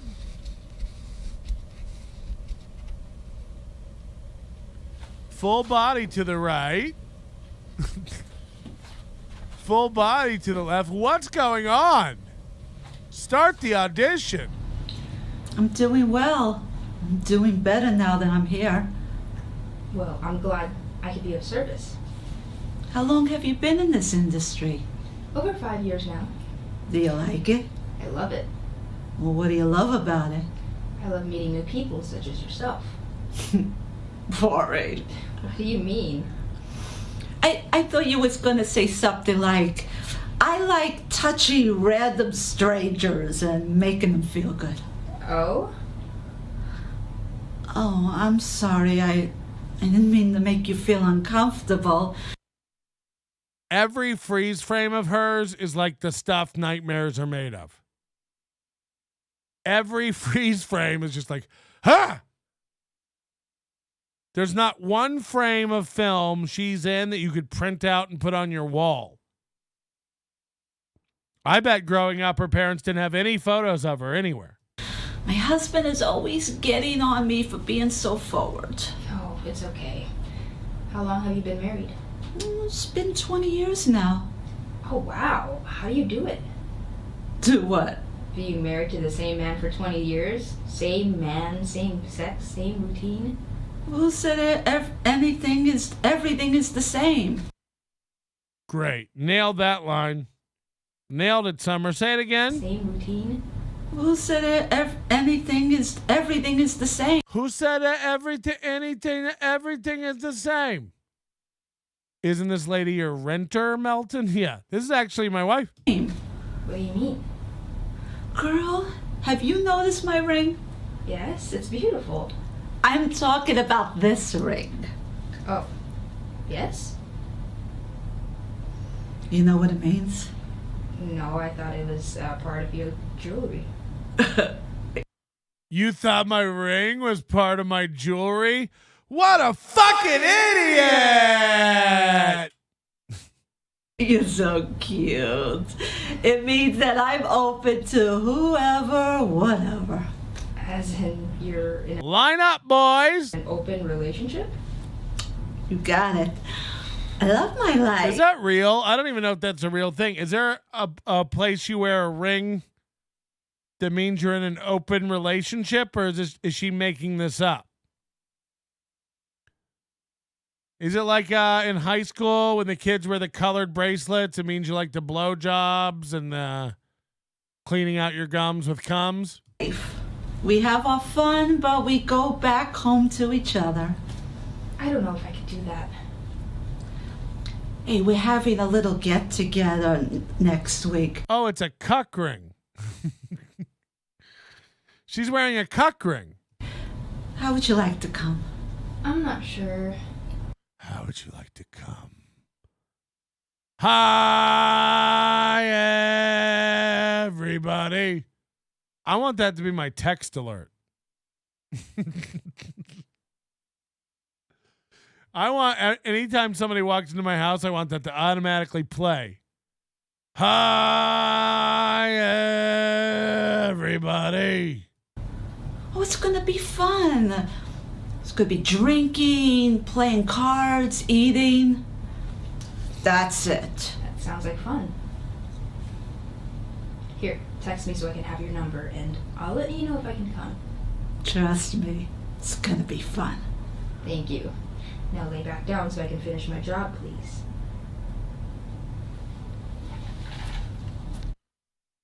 All right. So she does these auditions all the time and puts all of them up. Underwear show at the dive bar. Is she wearing underwear?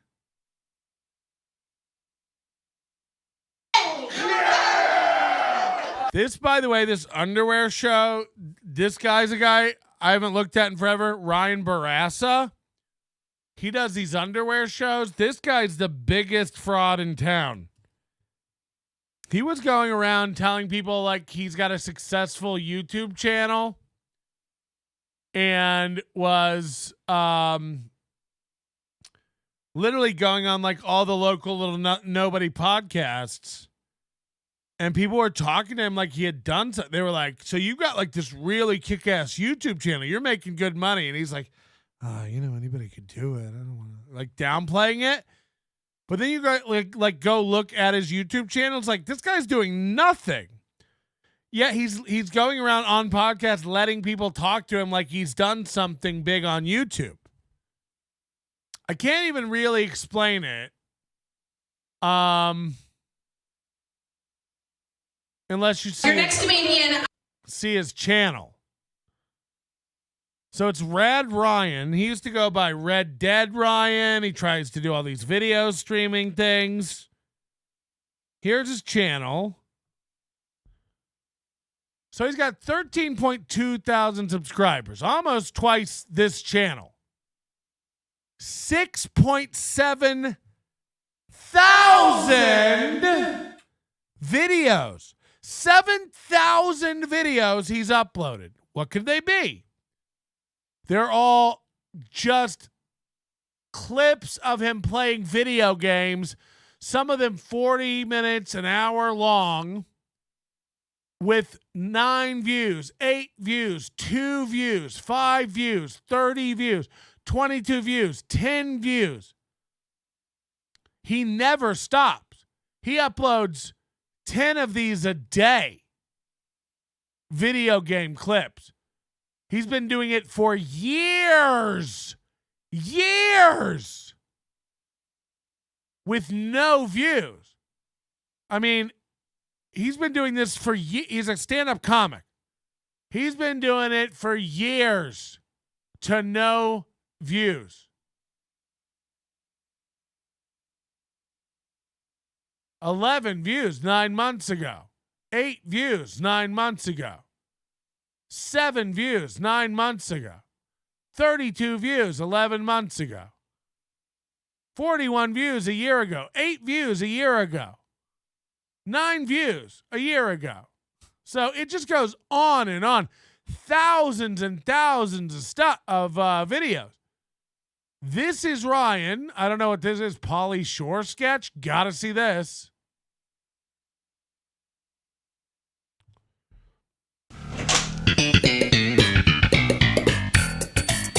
Guys, I just got a message saying that Pauly Shore needs a new personal assistant and a video editor. So this is him. He's the most waifish, effeminate, redheaded guy ever. And as if you needed me to tell you this, he's one of these super white knighty, stands up for women, feminist, online screaming at toxic men kind of guys. And like most of these guys, it starts coming out. He's abusive to women. He's got a history of abusing women. I talk about women like they're garbage. I treat women very well in real life. These guys, these soy boy, beta cuck type guys with the waifish bodies who are always wagging their finger at men, telling you how it is and how you're toxic and need to come correct with your energy and stuff. Like, these guys are the ones who are out there doing the like really skeevy, creepy shit. He's constantly in and out of like facilities for depression. He can't keep a place to live. He lies like crazy. And he's always wagging his finger at men. Then it comes out, oh, who's the one who abuses women? Who's the one who has women coming out saying things about how you treat them? Oh, Ryan Barassa. Old skinny red here. Cool, man. Are you going to do it? I don't know, man. I'm just a fucking dumb stoner. I don't know if I can do any of that shit. I think you should do it, man. You'd be pretty good at it. What is this guy? What is his deal? No one should be allowed. Just a fucking dumb stoner. I don't know if I can do any of that shit. I think you. I mean, hey, you want to be in my sketch? Can you film me from the worst angle ever? Stomach up? Yeah, we can do that. You should do it, man. You'd be pretty good at it. And you can tell that's not a real Zoom. That's just a lazy man Zoom because it's blurred to shit. How am I? He always, again, he runs that underwear show. That's what prompted me to go off on Ryan Barassa here. He always wants to be nude. His shirt's off in every sketch. His shirt's off in flyers. His shirt's off on posters. His shirt's off on social media. And he runs a show called The Underwear Show where everyone has to perform, you got it, in their underwear. Remember, this is the guy who wants you to respect women and is always yelling at dudes for how they treat women. These guys slay with women. I mean, no, he doesn't. No, he doesn't. Slays what? I'm supposed to show him that I have over 15 years of experience in. So he's always wearing this getup. I mean, there's so many photos of him like this. It's ridiculous. In his little tidy blackies. He's got a belly button tattoo that most women would find cringe. Red is built better than steel toe. There's so many videos of him in this exact getup. He's not comfortable unless he's dressed like this. I swear to God. He wears this all the fucking time. Photo and video. He looks for ways to like be like look like this in in videos. I swear to fucking Jesus. He thinks it's hot. All right, I'll do it. All right, buddy. You got this. You're like smart and stuff. And bam, I've magically teleported to my bedroom where I will do a typing test. Here we go. Could you take this thing, please? Sure.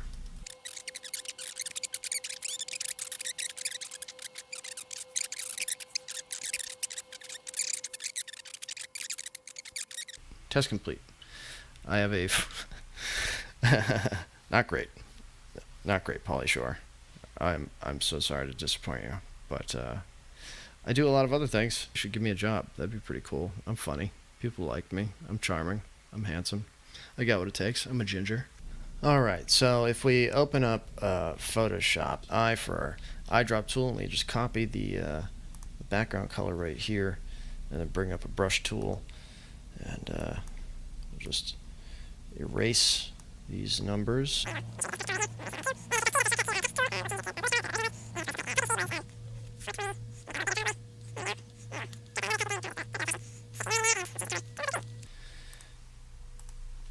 All right, that's good enough. That ought to fool Pauly Shore. I don't even understand what this sketch was.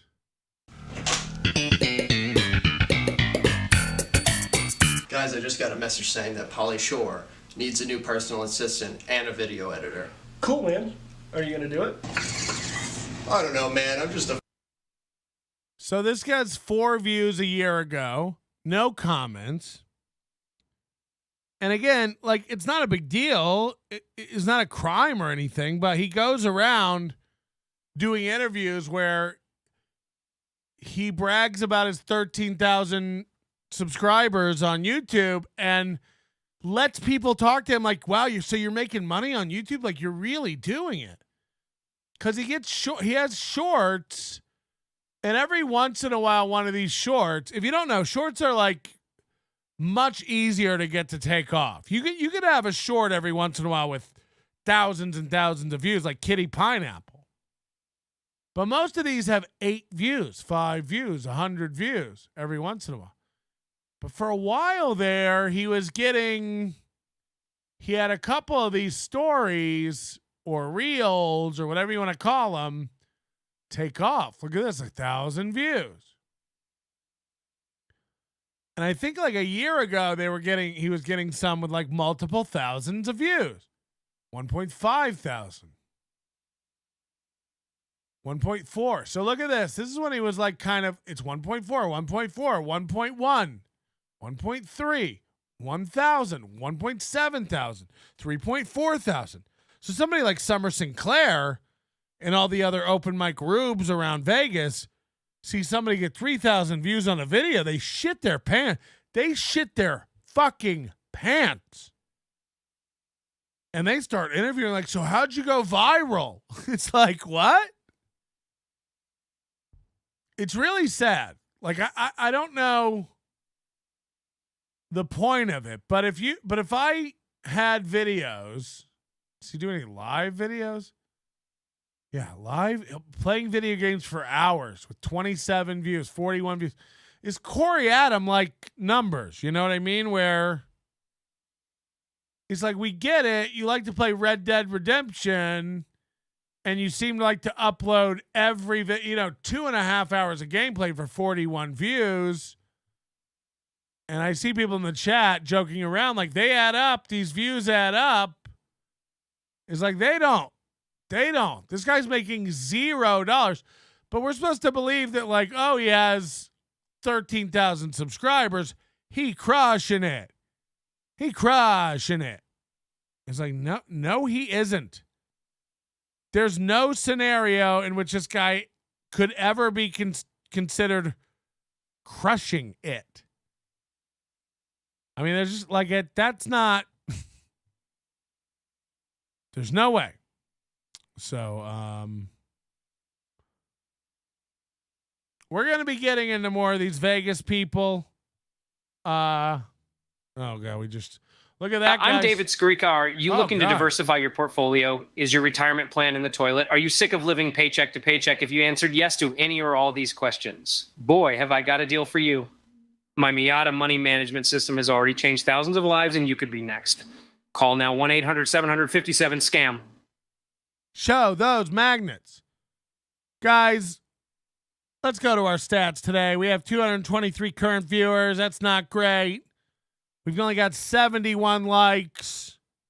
We've made $182 in super chats. Most of those in ones from earlier. And we're creeping up on 1,200 views. Thanks for the support.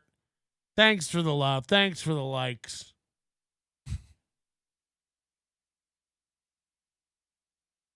$1 at a time. We gotta find a show that has some sort of like every time they get us, like me, like every time a super chat comes in, a thing comes on the screen, and $1.99 in the day. If we get a few people with $20 bankrolls, okay, and we get like 20 people with $20,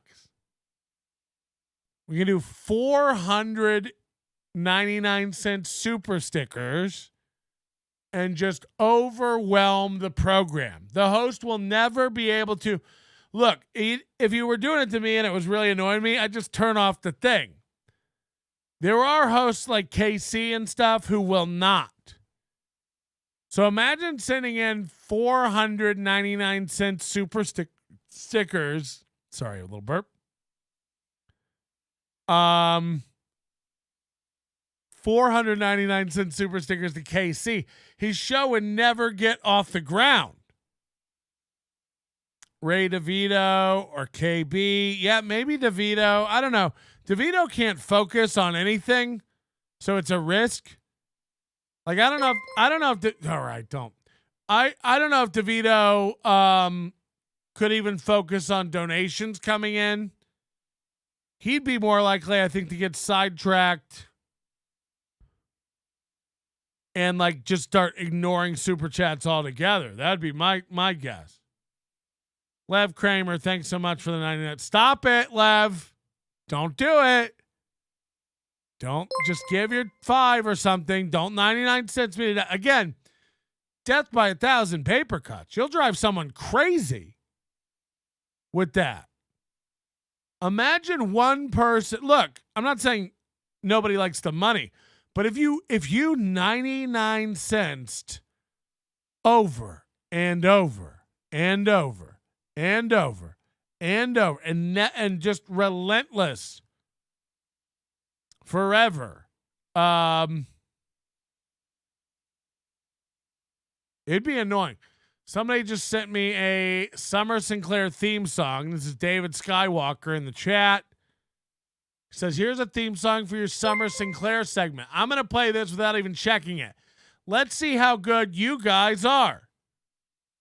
Is this a good theme song for the Summer Sinclair segment? Let's hear it. It's classic summer. Oh, it's classic summer. Oh, it's classic summer. The Wawa Hoagie Fest. It's a classic summer. It's classic summer. Oh, it's classic summer. Oh, it's classic summer. The Wawa Hoagie Fest. It's a classic summer. It's classic summer. Oh, it's classic summer. Oh, it's classic summer. The Wawa Hoagie Fest. It's a classic summer. The Wawa Hoagie Fest. It's a classic summer. You nailed it. I got it. David Skywalker. You nailed it. It's a classic summer. It's classic summer. Oh, it's classic summer. Oh, it's classic summer. The Wawa Hoagie Fest. It's a classic summer. The Wawa Hoagie Fest. It's a classic summer. That's catchy. $4.79 for a hoagie. Sign me up. Yeah, even addicted to profits could afford a hoagie at Wawa's Classic Summer Hoagie Fest. It's the Wawa Classic Summer Hoagie Fest. Bone in the Carbarian, thank you. Addicted to Ubiquity. $4.79 for a hoagie. Well, it's our Classic Summer Hoagie Fest. It's classic summer. Oh, it's classic summer. Oh, it's classic summer. The Wawa Hoagie Fest. It's a classic summer. This is from like 2013. Hold on. The name of this video, let's zoom out for a second because the name of this video is oh shit. The name of this video is Wawa Hoagie Fest Music Compilation. It's classic summer. Oh, it's classic summer. Oh, it's classic summer. The Wawa Hoagie Fest. It's a classic summer. We got blue skies overhead. Sun is shining like the weatherman said. The grass is green. This is the best. Summertime's here and it's Hoagie Fest. Got flip-flops on your feet. Wawa's waiting right up the street. A classic hoagie, that's the best. Summertime's here and it's Hoagie Fest.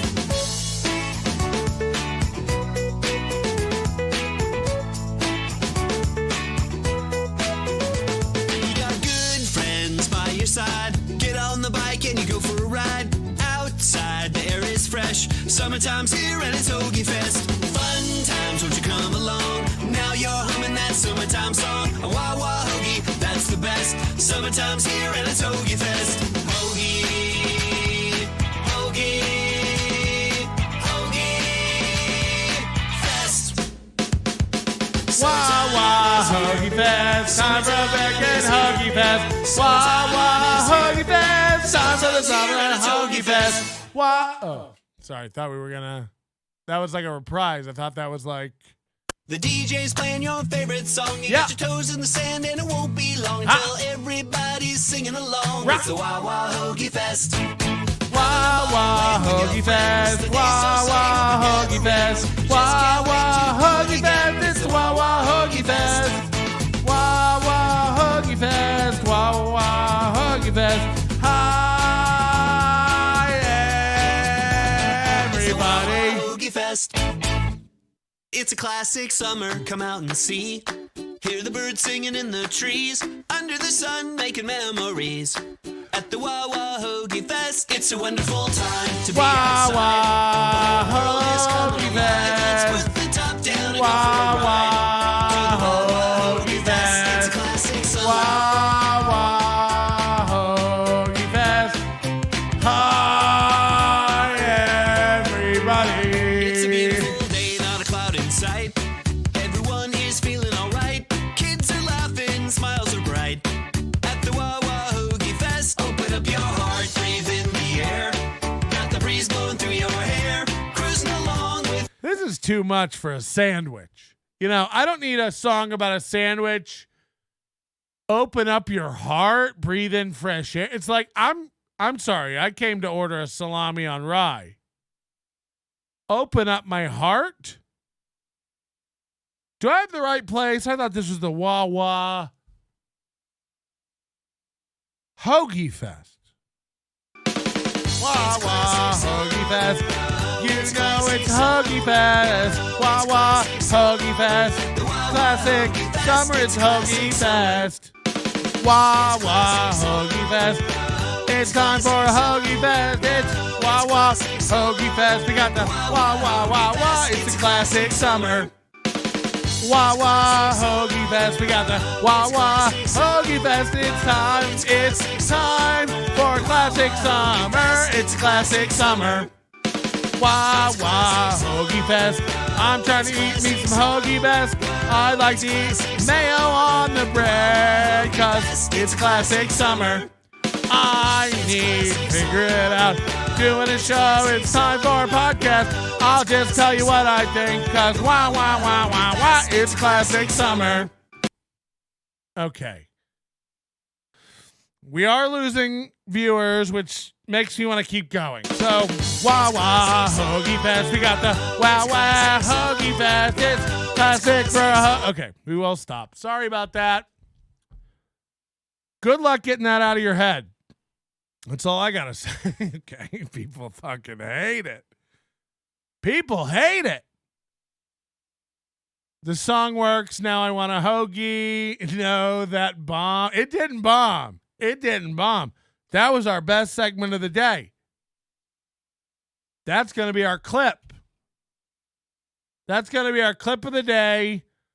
Wah, wah, Hoagie Fest. Carlos Danger said someone's murdering to this. The Wawa Hoagie Fest, it's a classic summer. It's classic summer. Oh, it's classic summer. Whoa, it's classic summer. The Wawa Hoagie Fest, it's a classic summer. Okay, I'm gonna. Hi, everybody. Which one do you think's the better? Which one is a better theme song? Steel Toe freestyling or the Wawa Hoagie Fest jingle from 2013? Take it away, Steel Toe. Do. Open up your mouth and put a hoagie inside it. You earned it. April's. Here she is so pretty. She has her cum flip-flops on. You earned it. Do. We take all your payment types. We like butt swipe, flow cash, and ready pay you. Earned it. Hold on. April has her cum flip-flops on? Are these the shoes she wears when she doesn't want to fuck, but you cum all over the floor? and she needs to walk to the bathroom in the middle of the night and she doesn't want to get goo between her toes. It's classic summer. Oh, it's classic summer. Whoa, it's classic summer. The Wawa Hoagie Fest. It's a classic summer. That'll be our new button for anything. If any bit ever doesn't go well, or we start feeling awkward, or there's a lull in the conversation, or we have to watch another Summer Sinclair audition. It's classic summer. Oh, it's classic summer. Whoa, it's classic summer. The Wawa Hoagie Fest. It's a classic summer. I like that this guy's whole criteria for a classic summer is Wawa hoagies. What would summer be without a fresh, classic Wawa hoagie? Hold on, little man. You trying to have a classic summer? Not without this hoagie, you don't. It's like, okay. One more thing before we get out of here today, which I think you're going to love. And oh no, let's see what the goal is over at Steel Toe. Oh boy. 305 was our goal today. I'm waiting for it to catch up to live. Hold on. Whoa, no way. Oh, hold on. 455 is the count. And Stevie Lou's over there now on Steel Toe. Where he doesn't have the full grasp of what's happening. Oh, and I don't care if he's right or wrong either. I just like that I caused this. I'm actually sitting back and watching a 14-car pileup that I hit the brakes on before I got into. Down at the spot, and it turned out to be an incredibly legendary picture that the Opie and Anthony community, real Opie and Anthony fans. Oh yeah, Opie went off on Steel Toe. I have that clip somewhere here. Hold on. Maybe we should play that. Since we did do Steel Toe today, maybe we should knock that out real quick. Opie and Steel Toe. Hold on. This might be good. Steel Toe said it was distasteful of you to put a pickup of the Sheik after he pissed himself. Steel Toe is a whiny little baby. He claims to be an Opie and Anthony fan. He obviously isn't an Opie and Anthony fan. He has no idea of the history of the picture. He's just a guy trying too hard that doesn't have much to talk about, so he has to find things people are doing and attack them. Steel Toe is a loser. Now Opie's unlisted this video, which I find interesting. I'm not sure why he would do that. But a lot of thoughts on Opie. And look, this is Fatty Melt. This Nick Gurr guy is Fatty Melt. He can't stop with the Opie. And for the people that don't know, and most of you don't, he's a live streamer that just has a lame-ass audience. He's not talking to anybody. I'm not talking to that many people, but I had my run in the big time, and he's a guy that'll never have his run in the actual big time. He's trying way too hard. He's talking about a picture of me, Anthony, Jim Norton with the Iron Sheik. We're taking a group picture. We all noticed that he had an accident in front of his pants. We were shock jocks doing crazy ass stuff. So I pointed just as they were taking the picture down at the spot. And it turned out to be an incredibly legendary picture that the Opie and Anthony community, real Opie and Anthony fans, appreciated and loved. Some say it's one of the greatest moments in Opie and Anthony history, even though it wasn't on the air. And then a little backstory to the picture. The Iron Sheik didn't give two craps about the picture, Steel Toe, you loser. God, these little live streamers. Opie does that thing where it's like every syllable has to be enunciated because it's eating his brain. I don't know if we'll ever talk to Opie on this program. Him and I chat a little bit, but I don't know if he could, I'm going to be honest and ask real questions, and I don't know if his brain can handle it. And I don't mean that as an insult. I don't know what happened to him. He's like a little broken or something. And we were just taking a picture, and everybody knew the picture was one of the best pictures. It became a legendary moment on the program. So if you don't understand that, then you don't like Opie and Anthony. It's like, why's every syllable got to be, You know what I mean? It's a classic summer. Can we just talk normally? You clearly don't listen to Opie and Anthony. You don't like the picture, and I pointed at it. It became one of the biggest moments of the Opie and Anthony show. It's like you're very angry.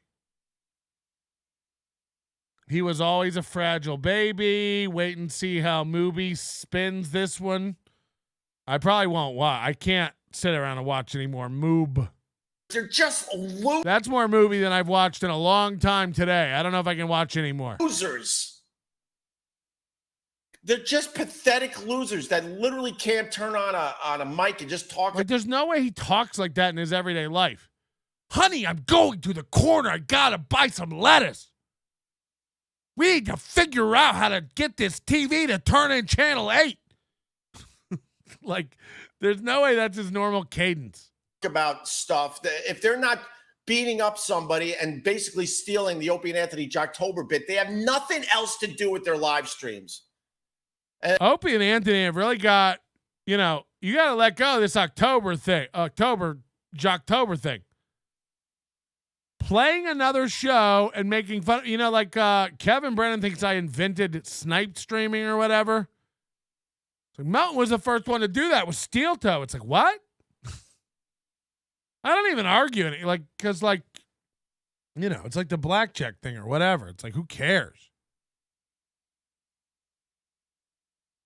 But, on the very first episode of this podcast in June 2005, we did a segment called The Bad Podcast of the Week where we play clips from a podcast and make fun of it. Podcasting was so new, but we recognized immediately that because of the low barrier to entry, even back in 2005 when there was no iTunes podcast or anything like that, it was still like, oh, anybody can get a microphone, record a show, and put it out. There was so much bad shit that we recognized that would be a segment. That would be a market. The Bad Podcast of the Week. First episode, we knew that was going to be a hit. Years later, Jocktober came along. Years later, WATP came along. Years later, everything from Shuley to whatever came along. And then people now go NLO just copies Shuley, which copies WATP, which copies Jocktober. And it's like, oh, okay.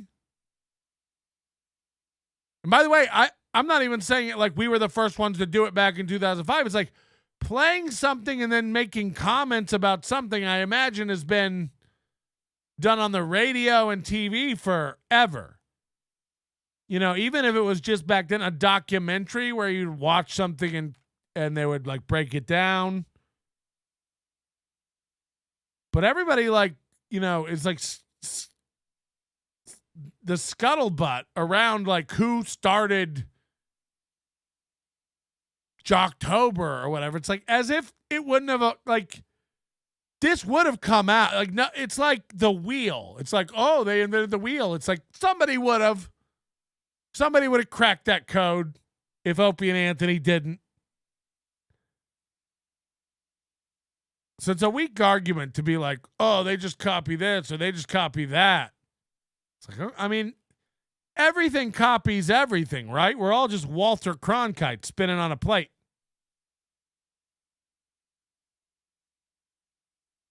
Wah, wah, Hoagie Fest. Time for the wah, wah, Hoagie Fest. You got to put on your Hoagie vest and get out and grab some Hoagie Fest. Anyway, the Iron Sheik then saw the picture because he continued to come into our show after that, signed a bunch of them, and had a good laugh about the whole damn thing and had no issue. So if he didn't have an issue, then you shouldn't either. Go find real stuff to talk about. God, these. So let me guess. Steel Toe said something about it was disrespectful to put up the Iron Sheik's pee pants photo, and that Opie should know better, which is a nothing take that carries no weight and Opie should just ignore, but Opie can't ignore it because Opie has very thin skin? They're just little like mosquitoes. You're trying to have a barbecue and you got these. You got WATP, just a mosquito. Cheers. Cheers. Not doing anything with their careers. Then you got steel toe. It's like, what? What? Take a walk, millionaire. All these, like Skarika and Opie, have the same energy. Opie just has a nicer place to live. Skarika's like actually poor and Opie's actually rich, and they both have the same energy. Get a citronella candle about it, right? Like, it like they're vibrating with like busy negative energy that makes you want to like, I don't want to hang out with either of these guys. You know, I said in the beginning, like, I love Skarika to come to Atlantic City. We'll crush it. It's like, I know he probably won't because I'll end up like making an offhanded comment that he takes super seriously, and he'll end up pouting in his hotel room for 6 hours till someone notices Skarika's not around. And then he'll do the thing like where he won't come out of his room until I apologize. You know, KB will be knocking. Hey, David, you okay in there? I'm not coming out till Patrick apologizes. Okay, well, we'll be at the poker table if you ever want to grow up. Never have a career like I had. Never. Oh, God. Did he really say that? That's like so pathetic. And you call yourself an old Opie and Anthony fan? Get the hell out of here. So stupid. Missed the days of my youth getting wowed on the road. Well, hell yeah. Hell to the yeah. So yesterday I went to the skin doctor. Emotional damage. So that's Opie. And what I find odd about Opie, like, I don't know what's going on with his channel. He has 140,000 subscribers. Every time he goes live, nobody watches. Streamed 2 days ago, 500 views. Streamed 1 day ago, 429 views. He's almost Ryan Barassa over here. You go videos. It's like 31 minutes ago, 44 views. 19 hours ago, 400 views. 1 day ago, 370 views. 200 views.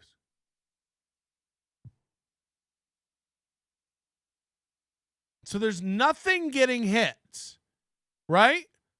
There's nothing on his channel getting hits. That's what I find interesting, okay? 140,000 subscribers. 15x, 16x this show. He can't hit 1/7 of the views. In some cases, 1/10. But then you go to Social Blade. I remember looking this up a while ago, and I was blown away. You know, I'm pretty new to Social Blade. I kind of started looking at it with Steel Toe.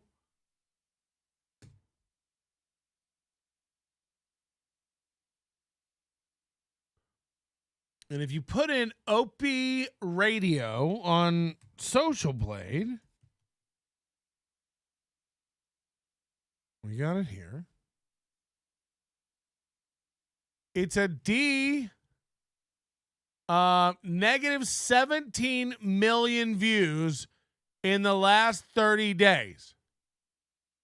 So, first of all, to have 17 million views, it's like, wow, okay.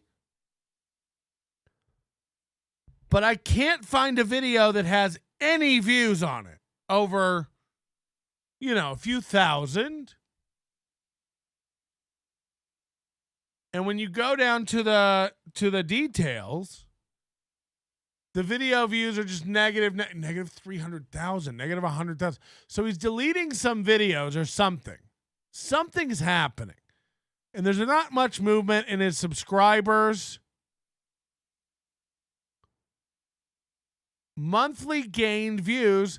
He's gaining 500,000, half a million views a month. Where are they going? Where are these views? This is my confusion. Maybe Moody or somebody who's better at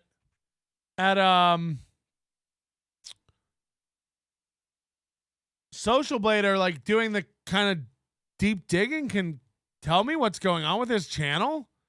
Like obviously the negative views, he's deleting some videos that have a lot of views. But where are these videos with all the views? How is he getting 500,000 views? Is Social Blade actually accurate, or is it like the audience score on Rotten Tomatoes? I see what you're doing.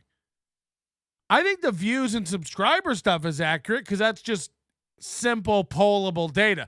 Clearly, like the how much they're making a month and stuff is way off. I can let you know that. It's way off.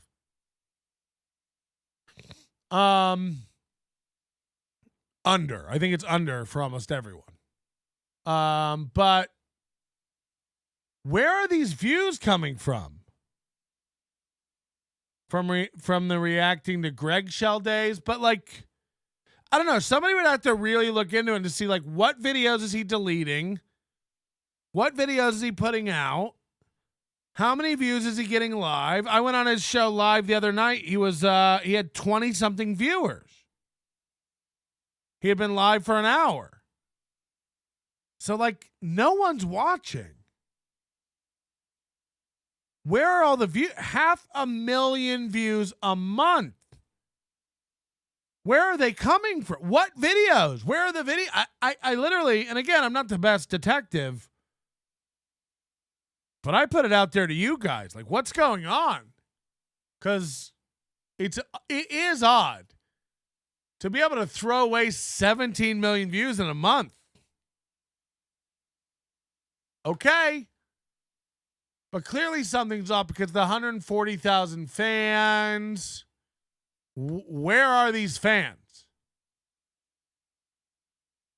All right, we're going to end today with a banger of a Bauer video, but if I'm going to do it justice, I'm going to have to go to the bath. I don't know what it is. I'm around 7:45 a.m. I got to do pee breaks now.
Right. One more time, just for posterity. It's classic summer. Oh, it's classic summer. Whoa, it's classic summer. The Wawa Hoagie Fest, it's classic summer. Put a button on it. The Wawa Hoagie Fest, it's a classic summer. It's a classic summer. Wah, it's a classic summer. Wah, it's a classic summer. The wah he Bad news over in the Bauer camp. What's going on, everybody? It's your boy, Michael Ray. Hey, Bauer. First off, do me a favor. Please hit that thumbs up, that like, that subscribe button. Consider becoming a member of this channel for exclusive early content and discounts on merchandise and free gifts in the coming days. I don't know why you'll be singing this in your sleep. I don't know why Patrick's on the keto. Lance Garica. Oh no, we got David's brother in here.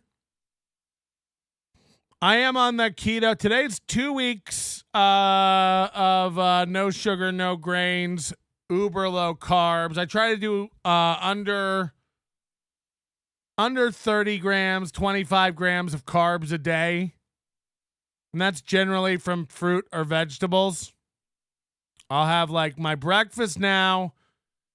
I wake up in the morning. It's literally like I'll have coffee, 2 strips of bacon, cheese, like a cheese stick, and quarter or half of an apple. That's like breakfast. Lunch will be like half a chicken breast and a salad. Also, like, now that it's finally kicked in, like, my appetite's gone. I'll have literally a couple pieces of bacon, cheese, and a little fruit in the morning. I don't get hungry again until 4 in the afternoon, 5 in the afternoon. And then for dinner, I'll have like a salad or a vegetable and some protein, and that's it. So like once you get off burning those carbs, it's nice. It's a clean burn. I have less inflammation. I have less pain, back pain, headaches. Once you push through that fog of not having the carbs, it's nice. And then like every once in a while, like I'll eat super low carbs all day. And that way I save up. I can have like a 20 carb, low carb wrap or something. And you have like a wrap, you feel like you're really, oh, I'm really having some carbs now because I'm having a 20-gram tortilla. Time regulated eating and carb reduction dropped me from 320 to 240 pounds. Great work, Patrick. I weigh in 2016, I weighed almost 400 pounds. And within 9 months of doing this diet, I lost 115, 100.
It's not fun.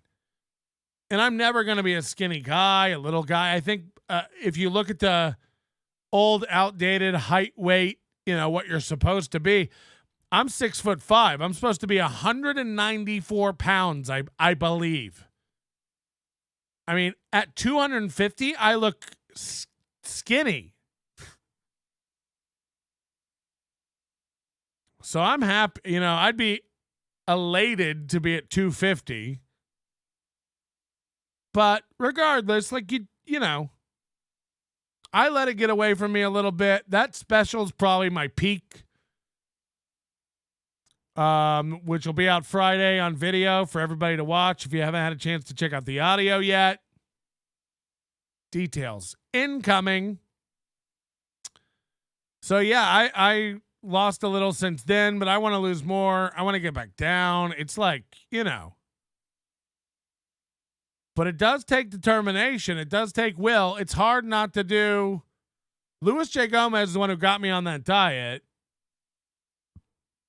And it's basically the rules I used to go by and still do. I don't break these rules, but I think I have a little more now. But it's basically like no rice, no grains, no corn, no bread, no sugar, no juice. I think there were 7 rules he used to say. No grains, no rice, no bread, no sugar, no juice, corn. You know, you can't do starch. You can't do potatoes. You can't do. But I love broccoli. I love pea. You can do stir fry. I'm big on cauliflower rice. With stuff. You can get good cauliflower rice that tastes acceptable with things. And then I'll do this for a month hard because I'm just getting into it. It's been 2 weeks today, so I'll go 2 more weeks without really fucking up. And then every 2 weeks after that, for one day, one meal, really, whatever you want. Order Five Guys burger and fries. Order a pizza. Order anything you want. One meal. Anything you want every 2 weeks after that, after you've done it for a month. And what you'll see is these little plateaus, because, you know, what happens is like you'll lose a bunch at first. I probably lost, in the past 2 weeks, I probably lost almost 20 pounds. But it's like water weight. And also like when you're big, like it comes off real fast at the beginning. And then it'll slow down to 1 pound a week, 2 pounds a week, something like that. And then it'll eventually plateau. And what'll happen, I swear to God this works, and I don't know why. I think it's like reminding your body that you're not going to starve it, or that these nutrients or starches or carbs are still there and available and you're not going to die. You eat pizza one meal, you eat burgers one meal, you eat fries, you eat something you don't normally eat, and then get right back on the no carb thing. Immediately, the next meal, you're right back on it. And I don't know what happens, but it jump starts the diet again and you start losing faster again. That's just my experience. You know, I'm not it's your metabolism resetting. Yeah, I don't know, but it works. This was called the Atkins diet when I was a kid. Yeah, the Atkins diet's a little more different. It's a little different than that, but it is the same principle. Because once your body is in ketosis, you what you want to do is high protein, high fat. So you can have chicken wings, you can have cheese, you can have full fat. You know, I put MCT oil in my coffee with whole milk. And you know, you don't want the 2% milk. The 2% milk, the skim milk, higher in sugar. And on this diet, you don't want sugar. You don't want the carbs. Fat is good. Protein is good. And you want to have high fat, high protein, low carbs, low sugar. Sugar's the devil to all of it. For everybody. It doesn't matter whether you're diabetic or not or whatever. Sugar is what is killing you. And sugar shall be your end. That's a fact. That's a fact. Thank you, Sir Skywalker. Feel good song of the summer. A Wawa Huggy Fest. It's a perfect summer. All right, back to Bauer. You're not going to believe how sad this is. This is, I never thought this day would come. We watched his father die. We watched him downsize to the Bauer Bachelor box. Sugar is so addictive. Yeah, but you don't realize the power it has over your body. And what sugar is doing is like cooking you. Sugar is like cooking your body. And the more you eat sugar and the more your body has to process it, like it's inching you closer to death than you know. Do some research on sugar. It's bad.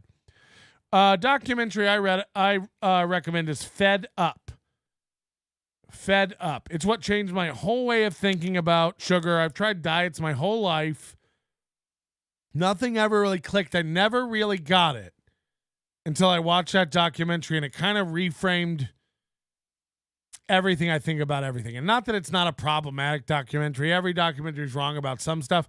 But I really recommend, if you struggle with diets and eating and stuff, watch it. And I will tell you, it's the easiest diet I've ever done.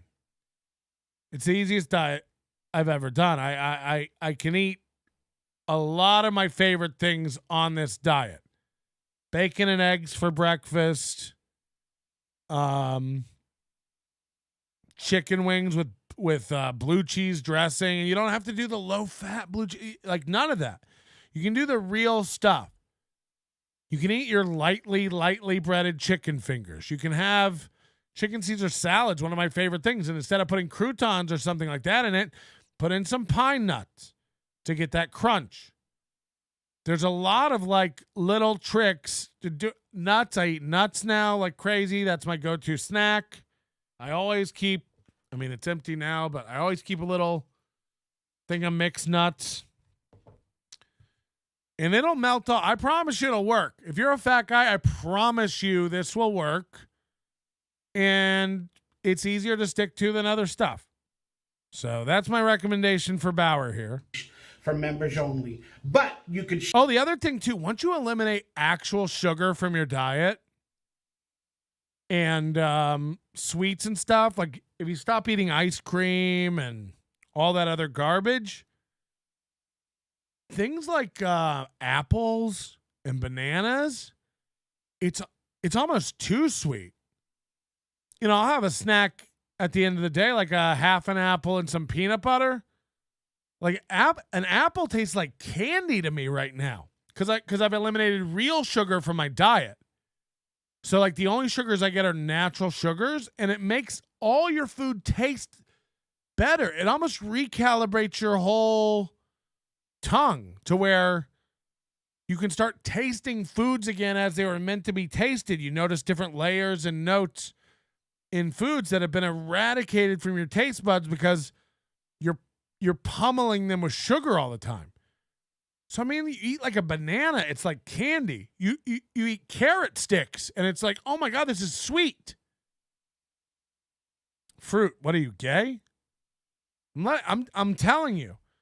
So you think like, oh, well, I like ice cream, or I can't stop guzzling Twizzlers and peanut butter cups. It's like, you will. An apple will taste like candy to you. It is crazy. I can eat apple slices and I feel like I'm eating cotton candy now. It's like, okay. Still like and subscribe and be a part of this channel no matter what. That being said, hit the bell for notifications. And if you're feeling fruity, if you would like to support... Guys, this is Ray DeVito. I got donate options down below through PayPal and Venmo and some other stuff. I meant to hit this button. All right, let's talk about today's Monday message. It is one of financial truth, transparency, and honesty. I am struggling. I need to pay bills, and I need to sell some personal items. So he's moved into this tiny efficiency apartment. He doesn't have a kitchen. He's podcasting from his toilet, even though he's turned his whole living room into a studio. He has a green screen and a studio. He finds broadcasting from the comfort of his own throne to be more, I don't know, comfortable. So he always, you remember, he used to do these toilet talks, but now it's just, this is his studio now. Full on toilet. He hasn't been getting work. He blames that on the vaccine, that he refuses to get vaccinated. Remember, he's got a lot of conspiracy theories. And as if he was vaccinated, he'd be getting cast in roles left and right and have so much income. he's to the point now where he's going to sell some of his collectible memorabilia from his movies and TV shows. And that's sad because these are all the trinkets and clutter around his apartment, which is very much like Skarika, taped up posters and things of that ilk. His face looks like it hurts. That's swollen. That's swollen. He has the same cheeks as The Weeknd. Whether and he has the same head as the rest of the week. Be from my Nickelodeon history or my career or he looks like The Weeknd ate Monday through Friday. Toys or whatever I got lying around, and I'm going to do that the entire month of June. I'm calling it a silent auction as well for certain items, and it's going to be across various platforms. I've never done this before. I'm trying to figure it out. I'm trying to spread everything to all the platforms. It's going to be a lot of work. And that's what you want to do. When you don't have a following on any platform, what you really want to do is start branching out to many other platforms. That's always a good strategy. It's going to be a lot of work just to sell. Like Chad, like he struggles to get. Oh God! Yesterday too, he was doing that. Yeah, like things are going great. I got 400 live viewers on Kumia's Cucks the other day. It's like, no, you did it. You did, but it's because you hadn't done a show in 3 days and people wanted to see if you'd be drunk. Anymore. So it's like, Chad, we all saw Mondays with Mazer. It was 130. It was 90 on one channel and 40 something on the other channel because you're, again, splitting it up. It's pure delusion to like, today was slow for us. We had the second half of the show. We've had 250 people watching. As soon as I started doing the Wah Wah sub song, we dropped to 200. That's a fact. Nobody, what is just is. So it's nuts to like Chad, you don't get 400 for Kumia's Cocks. One time you did. Yes. The last time you did. That's not normal. Like, it. Why do the thing where you're like, we almost had 500? It's like, okay. Okay. Like, if that makes you feel better to think that, okay. But come on. Your last snipe streams of MLC were like 250. It's down, dog. It is down. Don't listen to this paddywhack about dieting. Sign up for my newsletter, Afflicted with Donuts. I'll teach you all the island tricks for staying slim. Every other week, I drink from the local street puddles, get a good case of trichinosis. This is an effective purge that allows me to eat all the delicious Bahamian goodies the other weeks. Coconut crab curry, pineapple pizza, mango BBQ ribs, banana pancake nachos, lobster ice cream, pineapple hot dog, seaweed smoothie, tuna fish cake burger, coconut shrimp tacos, banana sushi rolls. Get out of my ketosis. I have a girlfriend. Get out of my ketosis. I have a girlfriend. So this is becoming my real job. I can't really do a real job. My health doesn't persist, and I can't. My health doesn't persist. I mean, that is definitely not the correct word, but also the correct word. Do you know what I mean? Like, he just doesn't have persistent health. Manage, working for 8 hours a day at a place. It's not in my lifestyle. But for those of you that do that, then what do you do all day? Like, if you're not, who has the time? Respect you, I love you, and I appreciate you, and I'm proud of you. Those of you who do work 8 hours a day, I'm proud of you. Well, as long as you're proud of me. Let's live a different lifestyle, so we have to make money alternative ways, and we're always going to be broke. So for haters, beware. I'm sorry. It's my life, but I respect you. It's my life. It's now or never. And I appreciate you. That being said, it's going to be a silent auction. I'm going to sell mementos from my career. I'll be selling my DVD copy of Memento. These lights will guide me home.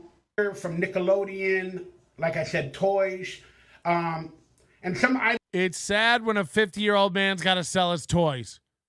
It's a bad, dark day when a 50-year-old man has to sell his toys.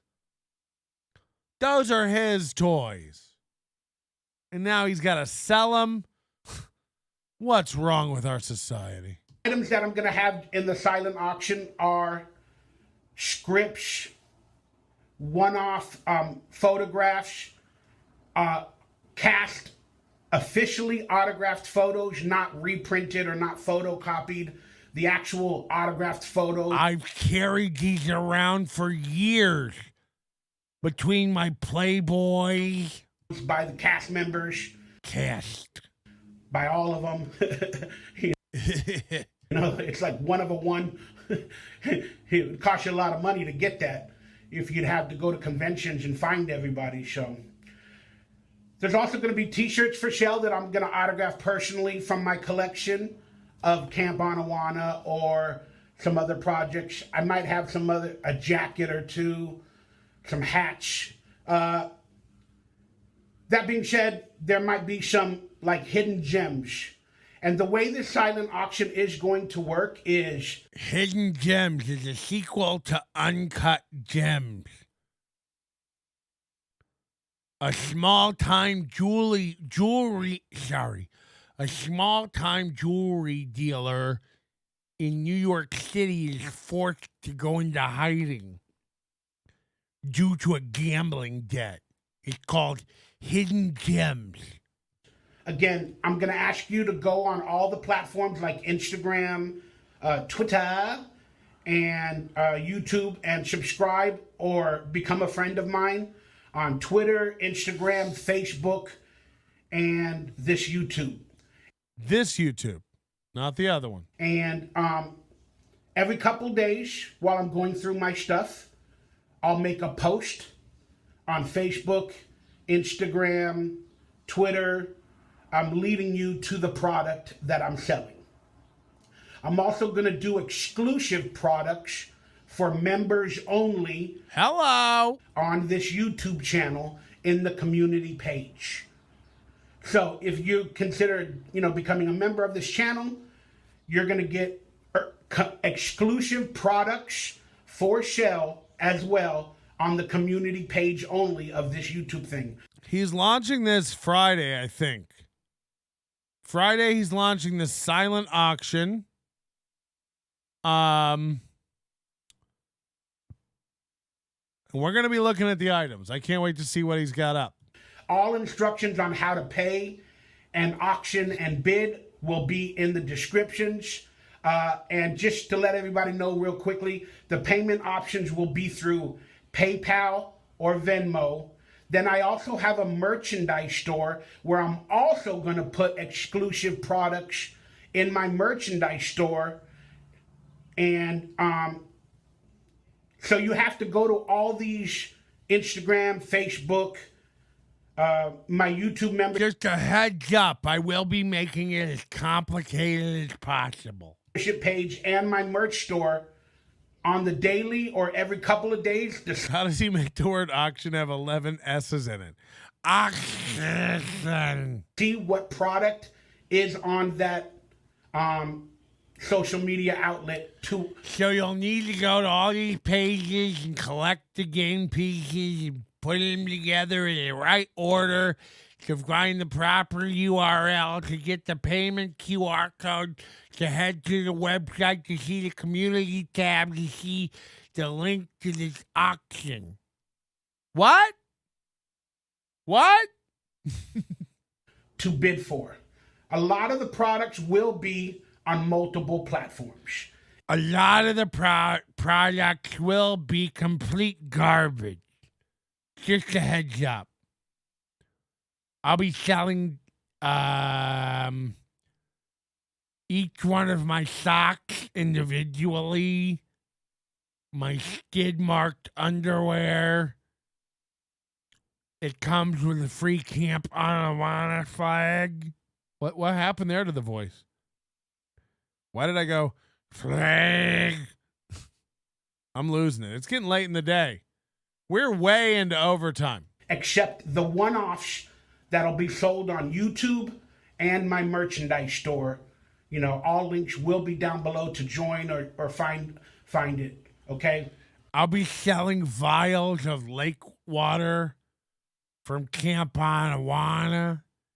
I promise they are 3 ppm urine or lower. And I will make a video for each product or each thing I'm selling or memento on YouTube. Boy, he loves memento. For each product to give you a description. Were you a memento? I don't remember that. Get it? To show it to you in a video and all that. Okay, so now here comes. And I just look down and there's a tattoo of Bauer on my arm on the DVD cover Memento. And I go, now I remember. The auction part. Whether it be on any of these platforms, whether you watch the video on Facebook, Instagram, or wherever I post it, or it's on the community page on YouTube, or my merch store, blah, blah, blah. If you want to bid on that product, again, you're going to have to contact me. Okay? But this is like buying a shirt from Chad. By the way, Chad said yesterday he said he had another guy setting up a merch store for him, built the store out, ready to go, ready to launch, and then out of nowhere the guy blocked him, unfriended him, and won't answer his emails or texts.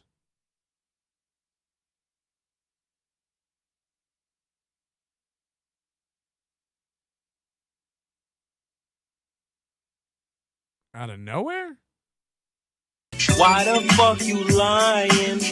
Why you always lying? Oh my God. Stop fucking lying. I mean, does anyone buy that? Chad said he had a guy reach out, set him up a store. His store was ready to launch. And out of nowhere, he cut Chad off, won't talk to him anymore, shut the store down.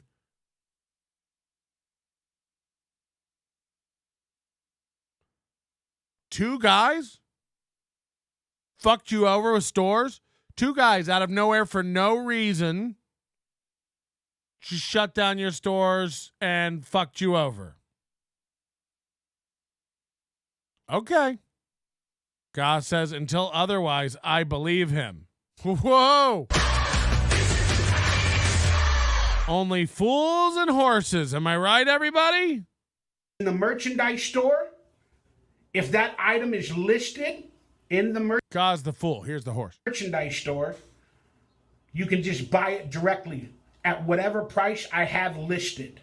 That will not be an auction. It'll be in the merchandise store, and you can buy that specific. If you guys want one of my shirts, you have to send me an email telling me that you want a shirt. I'll reply asking you what size. Then you reply telling me the size, and then I'll confirm by sending you back a link to my Venmo where you will go and pay for half the shirt plus shipping with your address and say the size again. Then I'll match that up with the email and I'll send back the payment confirmation code and link back to the charge back. Specific item, only one will be available. So if you see something, say something that you want that looks personal and like a homemade memento, you can buy that item, then it's gone. You can't stop saying memento. Nothing from any Donkey Lips movie is a memento to anybody but you. You were in the movies. It's your memento. Memento implies memory. We weren't there. So if I buy Sean William Scott's t-shirt from you from Evolution, or one of your socks from Salute Your Shorts when you sweat through it on your bunk in some episode where you lost your sandwich and had to hunt for it in the girls' dorm, whatever the fuck it is, it's your memento. It's just a piece of trash to us. Or whatever. Say memorabilia. A memento feels personal. What's the actual definition of memento? Can we look? Memento. Definition. An object kept as a reminder or souvenir of a person or event. Sounds more personal, first person type stuff. So once we buy it, it's not really a memento anymore, unless it's a memory of that time Donkey Lips went broke and we helped him out with $10. Keepsake, something to remember. A mento is a mint that gets you out of jams.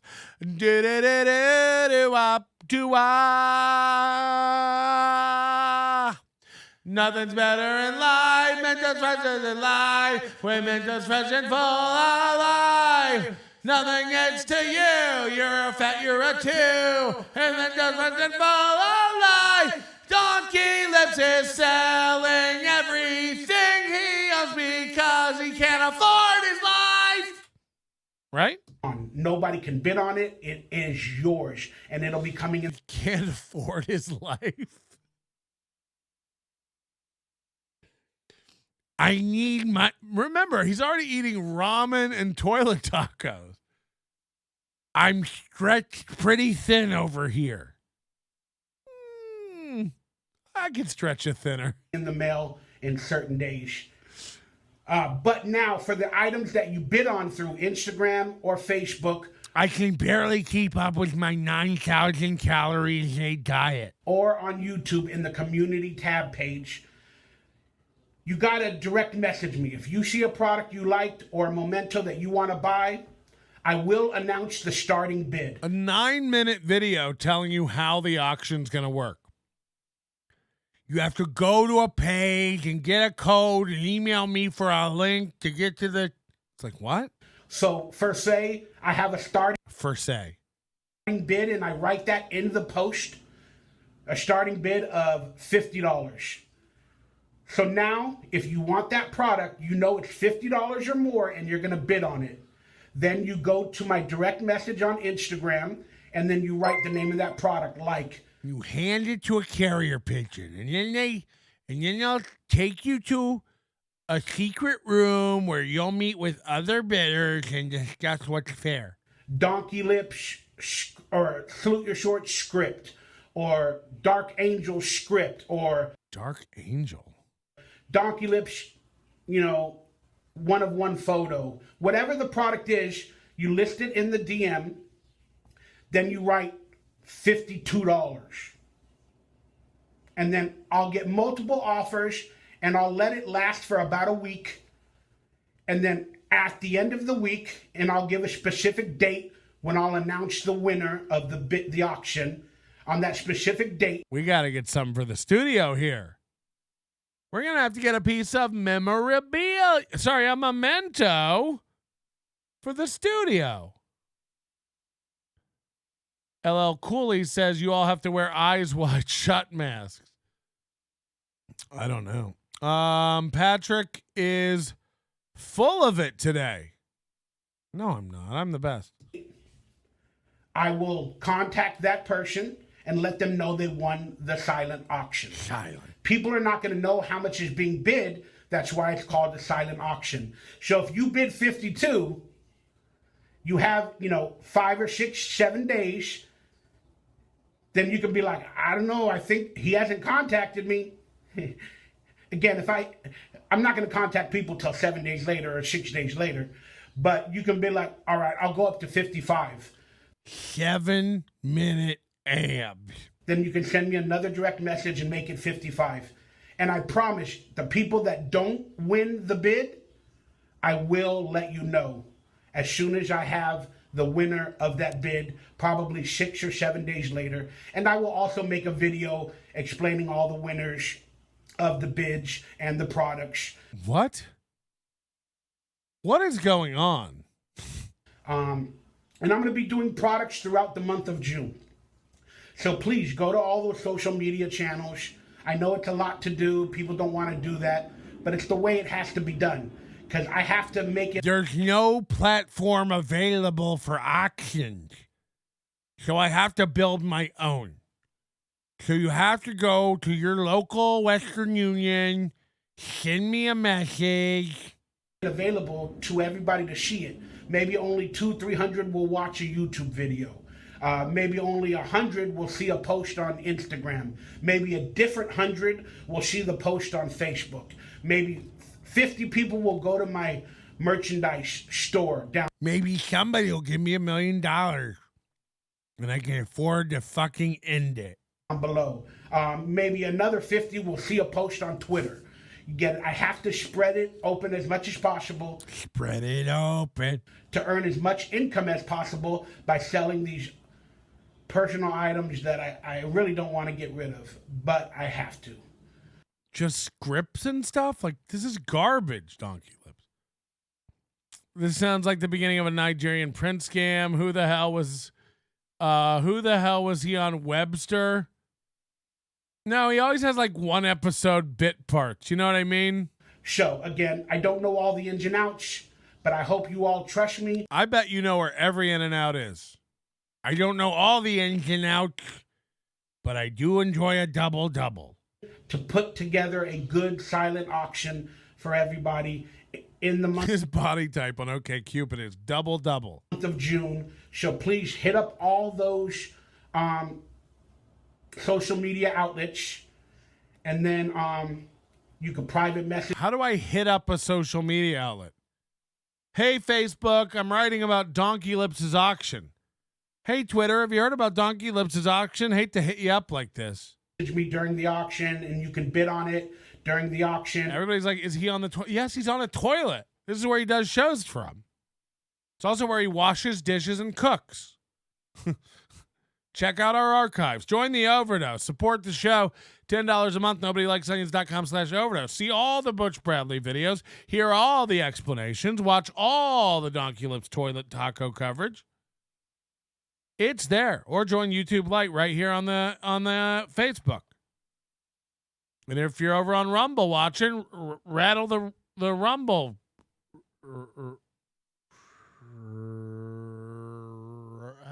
What's the R word? Ratatouille. Sure. And every day or two, there'll be a different product on a different social media for the coming month of June. Well, this sounds straightforward. I'm interested. June. And again, after a product is listed or a memento, I keep saying product, but after something is listed, like I said, a winner will be announced within 5 to 7 days. No winners. And again, if you're following me on all those social media, you'll find out if you won or you didn't, and I'll contact you. Hello, exactly! That being said, let's try this experiment, see if it works, see if I can earn some income to pay my bills. But I just wanted to be honest, if you don't want to wait for those mementos or you want other things on the merchandise store, you can pick that up right now. Link Definitely a no for me, dog. And use code DonkeyLips in capital letters to get 10% off. And then hopefully I'm going to have a P.O. box in the future or the coming days to let everybody send me an item and I can offer. A P.O. box. Look, I have a small P.O. box. Because here's a little secret. It doesn't matter what size your P.O. box is. You'll get all your mail. If it doesn't fit in your P.O. A lot of people, I love that people buy giant P.O. boxes. It's like, do you think if it doesn't fit in my P.O. box, they throw it away? They'll just hold it, and you'll get it later.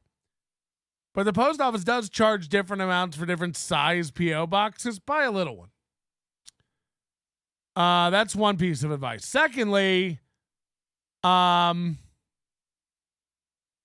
a P.O. like I think I pay almost $300 a year for a P.O. box. So if you don't have a P.O. box and you're hurting for money, if you don't have money for rent and food and bills, don't go out and get a P.O. box.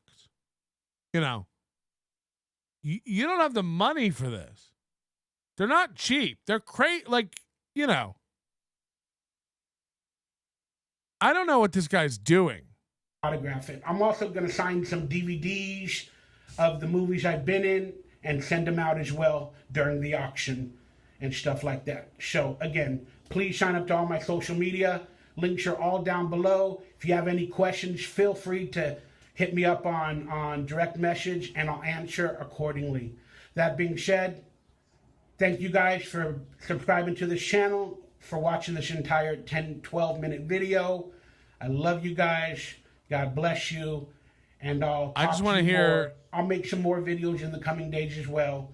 And again, if there's anything you'd like me to talk about in a video, a story, or whatever, while I get my computer and my editing software hopefully up to date to do some vlog editing or something better, please let me know what you would like to see or hear down below. All right? And once again, I'm going to be selling scripts from these guys. What's great about these out of it's, they never know how to end a video.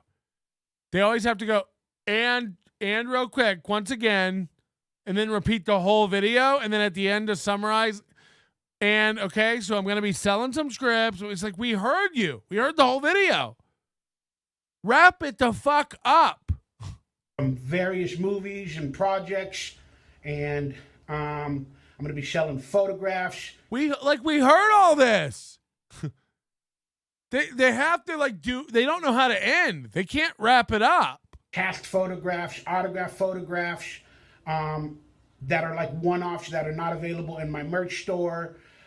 T-shirts that I can autograph that are TV. We heard you! And stuff like that. So be on the lookout for some amazing products on all my social medias.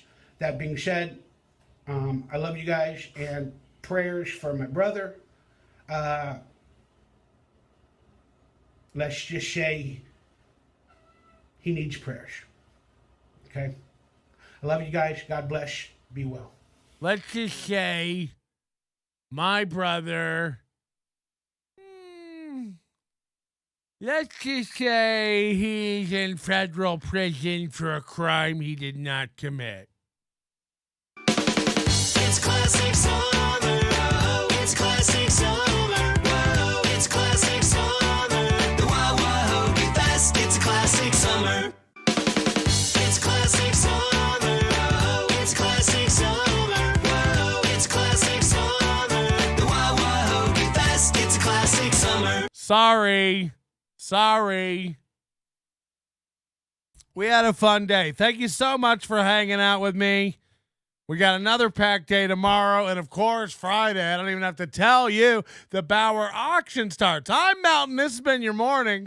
Your manner is most unbecoming of a gentleman. Would you be high on cigarettes? I don't know if the comedy hasn't hit them yet. They're full-blown retarded or just high on cigarettes. A question posed to stupid hoes who don't get it yet. Excuse me, miss. Are you high on cigarettes? I don't know if the comedy hasn't hit them yet. They're full-blown retarded or just high on cigarettes. All the laughter that you deploy if you listen to the show, boy. Patrick Melton faces have you stacking NLO point. It's the low point, not the reason. The reason is fucking gold. That'll make the taco pony party be a party of soul. To make you vandalize a van with a pedal sticker so bold the family probably get arrested before they get down the road. Or stupid motherfuckers just got NL loaned. Other radio shows are straight bitch male prone. Talk shit on the youngins that nobody like past. Have my homeboy lame prank call him fast. Have him thinking that he hates him like right before he berates him. And the way that he baits him, put him right on blast. Like Patrick is an asshole and his show won't last. And every time I called, then he treated